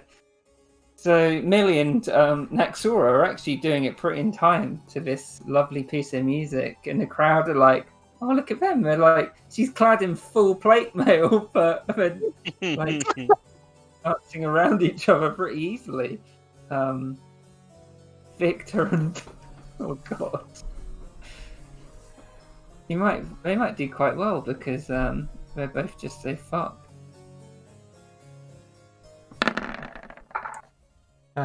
So fucked that she rolled with perception rather than performance.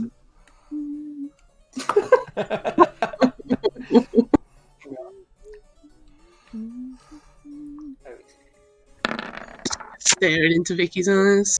She did better. Ooh, Vicky. You did perception as well. So these two are completely out of sync. Roswith going for a bit more sexual than she probably should with her boss. Yep. Mackie and Morwin. Mackie.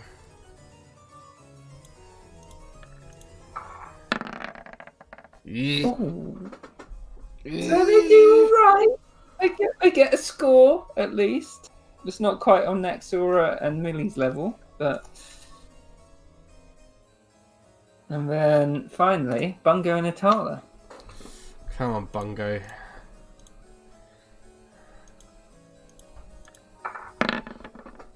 Nice. They also do quite well, better than Roswith, better than Mackie and Morwin. Can I have Jeffrey roll on his own? Yeah, of course. Won't count, but it's just cute. Yeah. No. Jeffrey's really rocking it at the side. And after this first dance, Millie and Naxora are looking the best, followed by Bungo and Atala, and then Mackie and Morwin. And Jeffrey's just killing it on the side. Someone for the next round. He's just doing the Johnny Bravo dance. Yeah, the Garen dance. Yeah, that one. So Davey and Barlin, can you make performance checks? Do, do, do, do, do, do, do, do.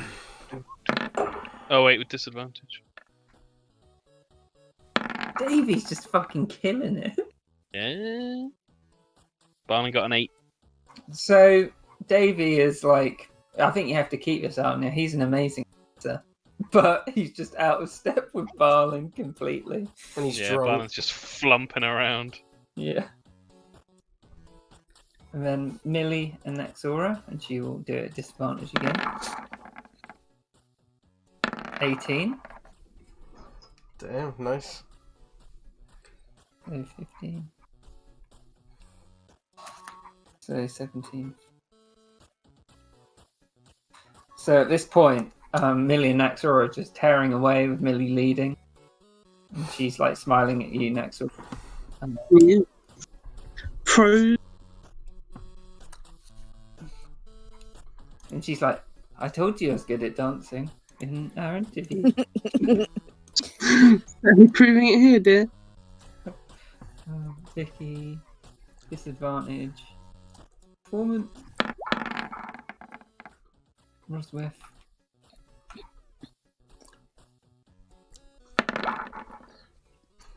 Damn, not bad. Can we please make it that Davy and Barlin are like sexy dancing to this with each other? Yeah, no, that's the point, yeah. And then, Morwen and Mackie.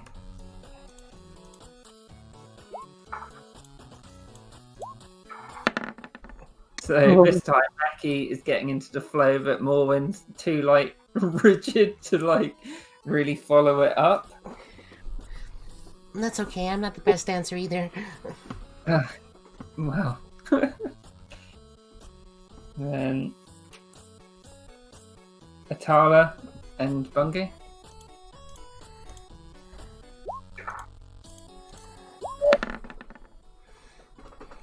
So again, Bungo with his little statue is just like busting out the robot, and Atala's like, "What are you doing?" And pretty much just.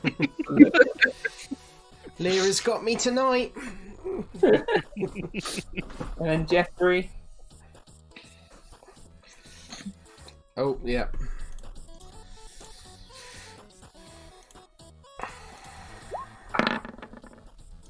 Yeah.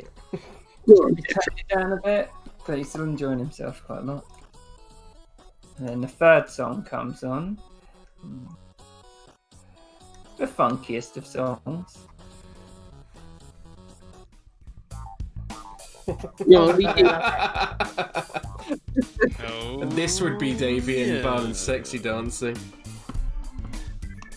I'm doing it right now, sitting on my bed. So Davy and Barlin, please roll performance check. Watch this. Disadvantage. Fucking hell! How are you meant to compete with Davy Rose?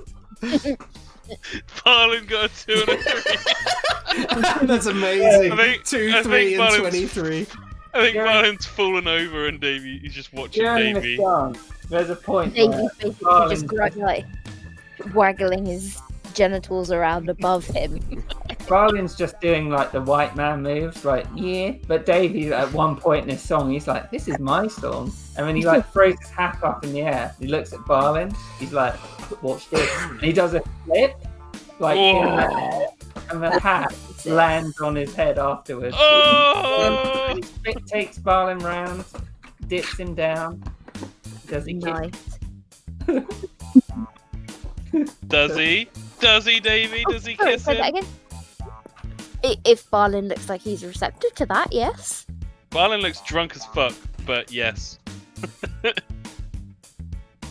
Yes, he'd give him like a little peck, even though Barlin's basically just doing the Macarena over in the corner somewhere.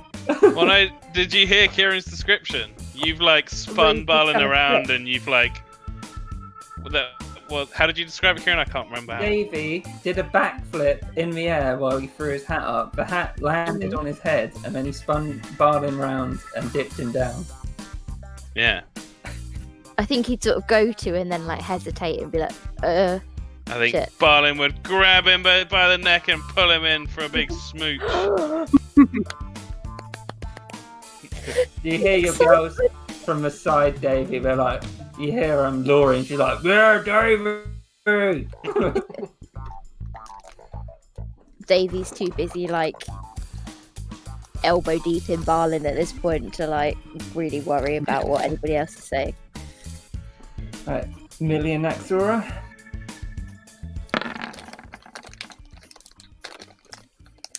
Ooh. So this time, Millie's just a bit out of step, but you got a good score. looks like you could probably win. Vicky and Rosworth. Wait, so has Daisy just completely left Vicky at this point? That's what I said earlier. Yeah. They're having a moment. A Tiff, a lover's quarrel. Where even is she? I'm trying to find her. so we can have an awkward moment later on. There's a second Rosworth over at the bar. 16 and 4. She's just that drunk. She's super positioned herself. So they're doing a pretty really drunk dance, but it's really in time, and somehow we've got some weird moves to them that makes it look good. Morwen and Mackie. Pardon me. Oh! After last time, Morwen's really trying to crack it out, giving it the old classical moves, and Mackie just doesn't really know what dance she's doing. Yeah. But she just does something elven and weird. Then Bungo and Atala. And then... Oh, Bungo. What would Bungo do about 21? Be doing the peace signs on the eyes move. But he's trying to make a star with Lyra kind of star. With 3 fingers. And finally, the songs come to an end. Oh yeah, Jeffrey. Oh yeah, Jeffrey. Song's good for Jeffrey. Launch. Yes!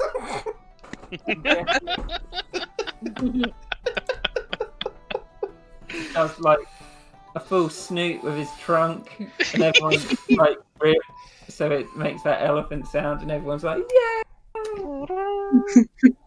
And the dancing comes to an end, and the Tabaxi woman comes out, and she's like, well, if I could give points for style, I would, because that was a mighty roar and a great dance. And she points to Jeffrey. Oh. And she points at Davy. But sadly, you weren't quite in sync. The winners, and she holds up Naxora's arm. She lets her do it. She grabs onto Millie's arm. Yeah, they'll do it. Yes, really impressive. And she points at these two, and it's like, I can't even believe you got points, but you did.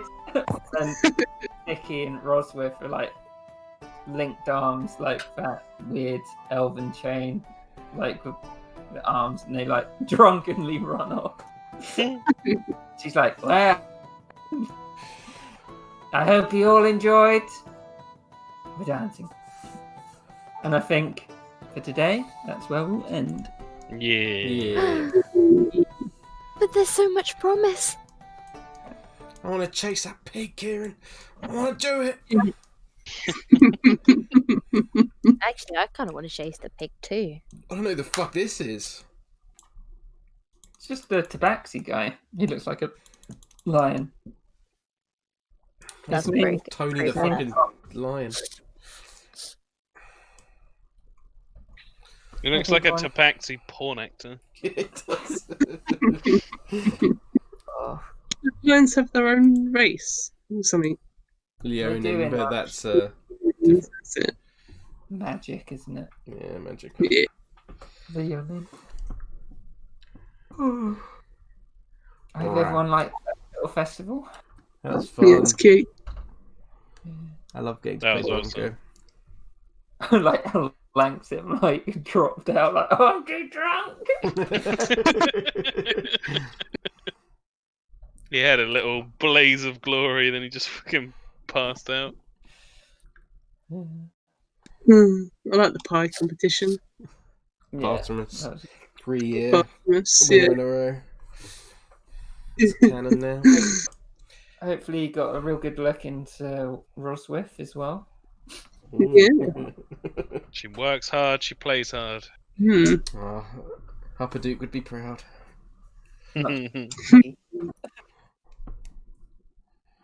What time are we doing our Conanauts this week here? I think early evening would be best. Okay. 4, 3. I don't mind. What time do you finish work, Tom? Just checking it now. It was said Thursday, right? Mm-hmm. I do have a lesson last, but it'll be done by. Very contrasting tones in this session. Yeah, Jesus. Oh, it's Need Bill something. Draft. Bill Draft sounds so much like Bill's rap. I love that you gave that really heart-rending speech at the beginning, Hannah, and then next door is just won like a dance competition. It's like, woo! Yep. So it's a nice contrast there. I feel like what Vicky said was very pertinent, though. Like, Yeah. when you Faye have to enjoy life because you never know in this business when it's going to end. And this is like the last big hurrah before you do all the really fucking dangerous stuff. Yeah. Oh yeah. I don't want to die. I like Barlin too much. Yeah, Faye liked Frank a lot. Just do an Ingvar. When the going gets tough, do a runner. Yeah, The but thing then with Ingvar stuff is he barely left like a trace of who he was or where he went. So it makes it really hard to like come up with leads. That was purposeful, my boy. Yeah. The whole time he was just like, don't leave a footprint. Don't leave a footprint anywhere. Just debating whether or not communicate object would actually work. Would if you were in range. Yeah. Yeah, 100%. If you said his little statuette, if you've seen it, it's very If you unique. look at the map though, Hannah, hang on, I'll move you over to it. Was it 1,000 feet? Mm-hmm.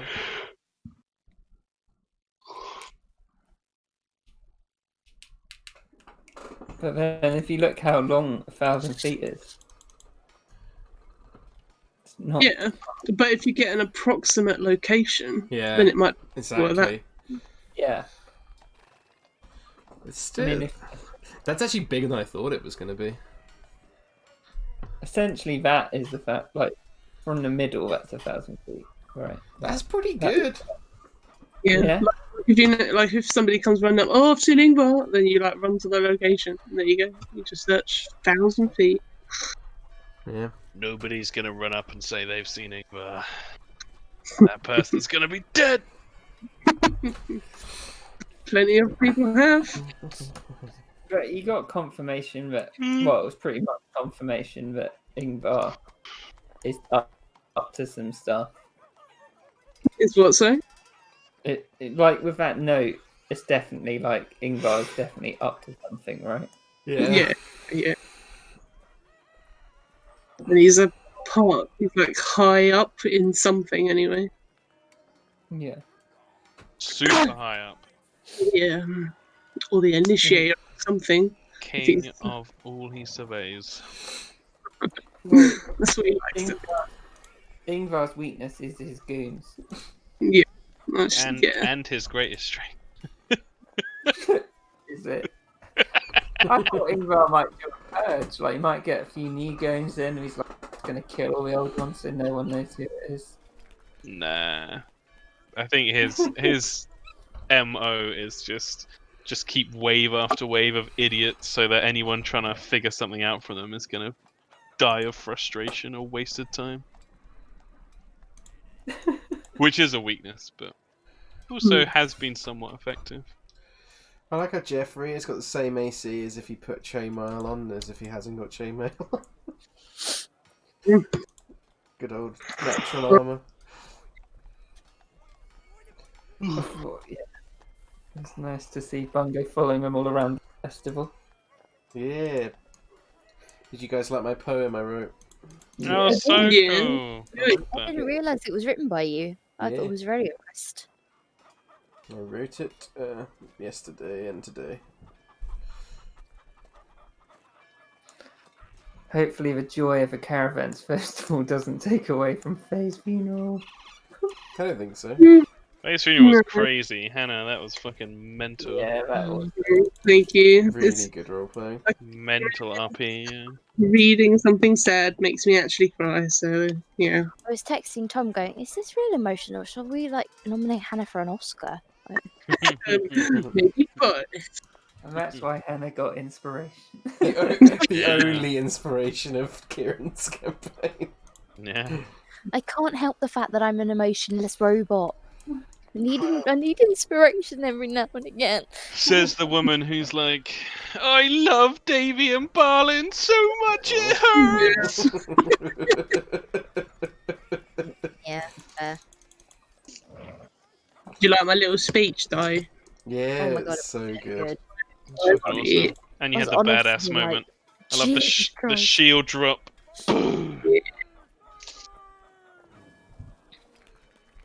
That was. I'd love for Jorek to meet Naxora. He'd be Yeah. like, oh, so cool.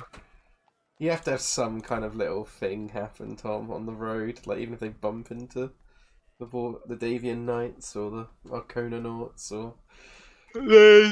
There's a section that's going to involve quite a sandboxy-ness to it. Basically, the section with Blam on the open sea, and part of that is going to be whether they want to call into certain port places. So they could go down the coast and go to Waterdeep. Yep, it will be doing And that. I'd have to talk, Yeah, have to talk go to Kieran. Welcome to Waterdeep! You've come to join my campaigin. No, just bitches. crud waiting on the pier like, that'll be 10 platinum pieces to pull up. The Admiralty now. So yeah, there'll definitely be chances for it.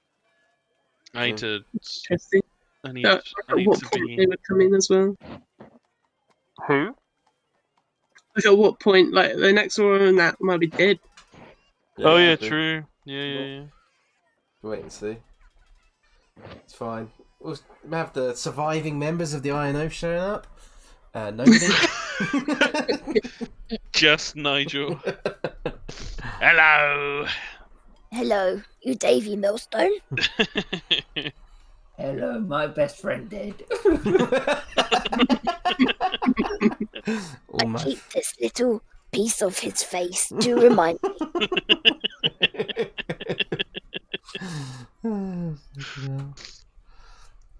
I got some crazy shit planned for Straw next session. God. Yep. I've been really debating with Straw because like part of me is like I really obviously want to like capture the book and stuff, but it's so hard like knowing when to go, like be confident in being like, no, this is the point where enough stuff's happened in the campaign where I have to take it away from the book more and try and do my own thing, and make it my own campaign.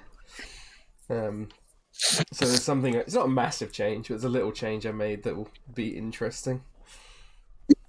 Just do a Kieran and veer off the road violently in the first 5 minutes. God,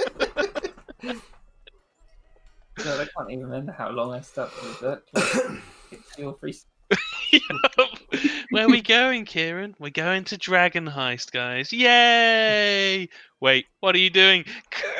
Screeches off the road. We're going to Kieran Land, boys. We're going to Milkvale, guys. That is the true moment. It was like, fuck the book. Yeah. I'm always curious when we play how much of it is like homebrew stuff and how much of it is from the book. What, in Strahd? Both. Since obviously since Milkvale and all the vampire stuff in this campaign, all of it that's me. I don't think Davy did one thing that was in the book. Oh right, which was what? Which is when the fireball went off in that in the city. That was it. Book. And then after that point, I was like, "Fuck it, I'm doing what I want to do." because it felt like no one was interested in it anyway. And I was Yeah. like, well, It's because your stuff was just more interesting, so it was like, Yep. let's just go do the more interesting stuff. Yep. yeah. Yeah, in Strahd, it's like Army. it's hard to say, like because all the setting and all the kind of characters are all in the book, but there's obviously like all the Strahd appearances. Like in the book, it doesn't outline how you're meant to handle Strahd. It says you should have Strahd show up regularly. That's about it. Doesn't give you any examples. So like the stuff with the church yesterday, the Strahd showing up there was completely my own thing. Stuff like that. I mostly expanded a lot of quests, and like I'll tell you now, like the original quest for the bones, literally would have had you talk to Milavoj at the church, go to the coffin shop, and Henrik is not like unconscious or dying in the book. He's just there, and he's like, they're mostly upstairs, guys, and he doesn't warn you about the vampire spawn, and then the vampire spawn attack. And then yeah, I thought it was really like too straightforward and not boring. Oh, were the bones in the shop? In the book, yeah, they are in the shop. Oh. Where Naxora found the diary is where the bones are in the book. Fair, but yeah. So I added the orphanage, which is a thing on the subreddit for Curse of Strahd that someone made. I made some changes to it slightly, but not very much. And then I also the crypt where you found the bones eventually was completely my own homebrew thing. It's really good. It's also, it just feels like even though starting off with a book's a lot easier, when you like actually start doing it, it becomes easier when you do it your own. Oh yeah, 100%. Yeah, I know like, Strahd now because I've basically read that book 4 times now. Yeah. So I'm like in my head now. I'm at a pretty good point where I can be like, I know what these characters would probably do in this situation, or at least I've got an idea of my version of these characters. I'm so like curious about that Lady Vopta. Yeah. Oh yeah. I think she's going to be evil, and we're going to be like, yeah, she seems better because the other guy's a dick, and then it'll be like, no. Well, we already know she works with Strahd, so it's like she's already evil. We don't know that, do we? Because isn't it just what the evil Baron guy said? Yep. He's just like, she's with Strahd! Oh yeah, the only other powerful person here is evil. What a coincidence. He said that she openly supports Strahd, but which I'll say now is kind of true. It is true, but obviously there's, he said she openly supports Strahd, which she kind of does, but I won't reveal more than that. Like, Tom's not wrong to not trust the Baron. I'll just put it that way. That Baron is such bad news. Yep. Pictures like, get me away from this psychopath. I like him though, because it's like, it's nice to have like a villain who's like so like vehemently opposed to the big bad of the book. So it's like, it shows you there's like, just because someone doesn't side with Strahd doesn't mean they're a good person. Yeah, Pitcher's really gonna have to explain the fact to Nigel that there isn't just one baddie in the entire world. Yeah. Moonbeam big bad. Well, No. Nigel, you see. No, that don't make sense because we say Moonbeam big bad all time and now Baron big bad. I confused. Baron's just a dick, isn't he? The Baron's just very unstable. But wouldn't you be if you lived in that world? Yeah, probably. I only feel like I'd be unstable there because of the fact that he's always like, all will be well, let's have a festival. Yeah. You know, every week. For no apparent reason. 'Tis the festival of the Monday. Wonderful, great. Yep. Did you like my backup character for Strahd, the new one? Yeah, I did. Oh, Yeah, that was awesome. Yeah. She's... You better show us. Oh, I will do it now. Oh. Yeah, that's what I thought. Waterdeep chat. Yeah. The idea is that because Tom's going to make some for Lantern Law, Yep. That she survived by she was like hiding in a boat, like watching someone or thieving or something, and then while the boat was out, the whole of London sunk. And then as she was traveling back, one of her fishing rods got stuck in her eye and like destroyed her eye, but she sunk really far down into the sea and was like kind of possessed by this strange. What's the subclass called? The Fathomless. Yeah, the Fathomless. Pretty cool. She's already haunted. I will say, I don't think Ostrid will be the first to die with that AC. Is massive. True, but then he was the one like goading Strahd. Yes. Well, the thing is, you're gonna start getting into monsters that have higher and higher shit to hit, where AC will stop being like 19 AC won't seem like a lot once you get to higher levels. Jurek had like 21 AC for a lot of my campaign, and it didn't Yeah. He felt so much squishier than Blam. Yeah. It's just like, as soon as you do get hit, you just get whomped. Mm-hmm. Whereas Blam was like, everything bounces off of me. And then there's so much like con save stuff, like not just con save, but saving throws. Playing Tom's campaign, Anya. I might be if he lets me. Of course you're allowed to, yeah. I think No, you no. should. Oh, You should talk to Anya about my other backup character, Tom, because I might not play her now that Jeffrey exists. Oh, that's a cool idea. I hadn't Yeah. thought of that. you'll have to tell me. I what will. about the idiotic? Yeah, that was a fun. The thing is, I don't know if you'd want to play her for a whole because it's going to be a long ass campaign. I don't know if you'd want to play her for the whole fucking time. I need to utilise the name Clotworthy Skeffington in some way. I told the guys about that. Gotta use it. Use Use it in Kieran's next campaign. Yeah. We shall see. We shall see. Davey's not, but part of me thinks after this campaign, Davey will be like, Settling down. I'm done, I'm settled, like just, and you'll have a new character. Yeah, for but you the could next- use it in Cormyr, Kieran. Oh yeah, true. Yeah, How do they feel about necromancers in Cormyr? not good. Yeah, I'll talk to you about that character. You should. I think you'd like that idea. Yeah, me too. That's a really good shout. Is it Mr. Magoo? Yep. You can talk about it. I think I've told everyone now, didn't I? I told Kieran at least. Yeah, you did. It's the Tiz Cooper idea, Kieran. Yeah. Oh yeah, That that would would be work. cool. She went down to Waterdeep. Or I could Cornwall. imagine Anya playing her well. Yeah, I agree. We shall Tiz see. Cooper. Here's Cooper. As long as he has a West Country accent. I love that, Davey. Did she have a West Country accent? I did a lot of Fandolina's West Country. Yeah, I think she Okay. probably did. I need to branch out into other accents, guys. But it Come doesn't. on. It doesn't matter because I've heard the story on you. Well, Tom will tell you properly, but you could probably have a different accent for most of it, and then reveal your real accent. Yeah, Ooh. she's got the cat. I think that's why I think it's such a good idea from Lewis. That cat, you'd like that character because she's got a lot of intrigue around her and stuff. Hey, I'm all mysterious and that. Oh God, no! Banned. No scouse in my campaign. No. I need something to challenge my accent skills. Madagascar.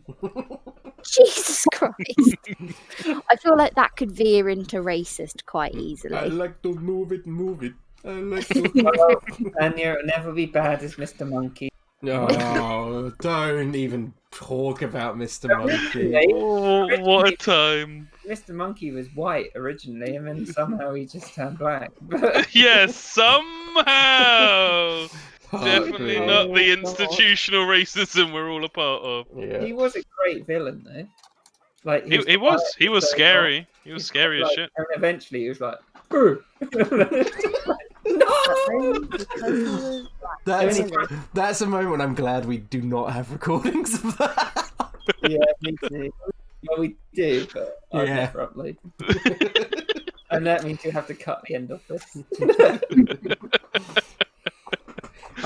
Kieran, in Cormyr, can I was thinking about this the other day. Can you put a Colonel Asquith character in there? Yeah. I mean, that's kind of why I showed you that thing earlier on with Le Cook and revolutionary country. I was trying to like. Oh, I Don't miss worry. Colonel Asquith was the best. Colonel Asquith. Not in the bath anymore. Not in the bath anymore. He was the Yep. best. Yup, shaking his head. Oh, so funny. What is it? Yeah, I think I like the Scooper idea as well, because I think for especially for campaign 2 with all the baggage and backstory from the first half, it's like I think if you can find a character, who even has some ties to it, then it's like yes. Yeah, you'll get a immediate set of backstory and connections. Mm-hmm. Sweet. I need something to challenge. No, I swear to God, no. If you think I'm not going to crack this out one day in bed, then you are totally wrong. If you think I'm not going to boot you immediately out of the bed, then you're totally wrong. Stephen, If you can you think say so. that accent? Say Stephen Gerrard. Steven Gerrard. Not even. Just one Not day even you gotta just okay. say that in bed to Tom. Stephen Gerrard. Just whisper it in his ear. Stevie Gerrard. I mean, I do love Stevie G, but yeah, no, not so much. Wayne Rooney. It's great. So fucking bad. Alright. I'm gonna head. Yeah. Got work in the morning. It's getting late. All right. Thank Lovely you, Kieran. seeing you all. Thanks, Kieran. Thank you, Kieran. Bye. Well, See you for Bye our for now. Cononauts. Bye. Woo!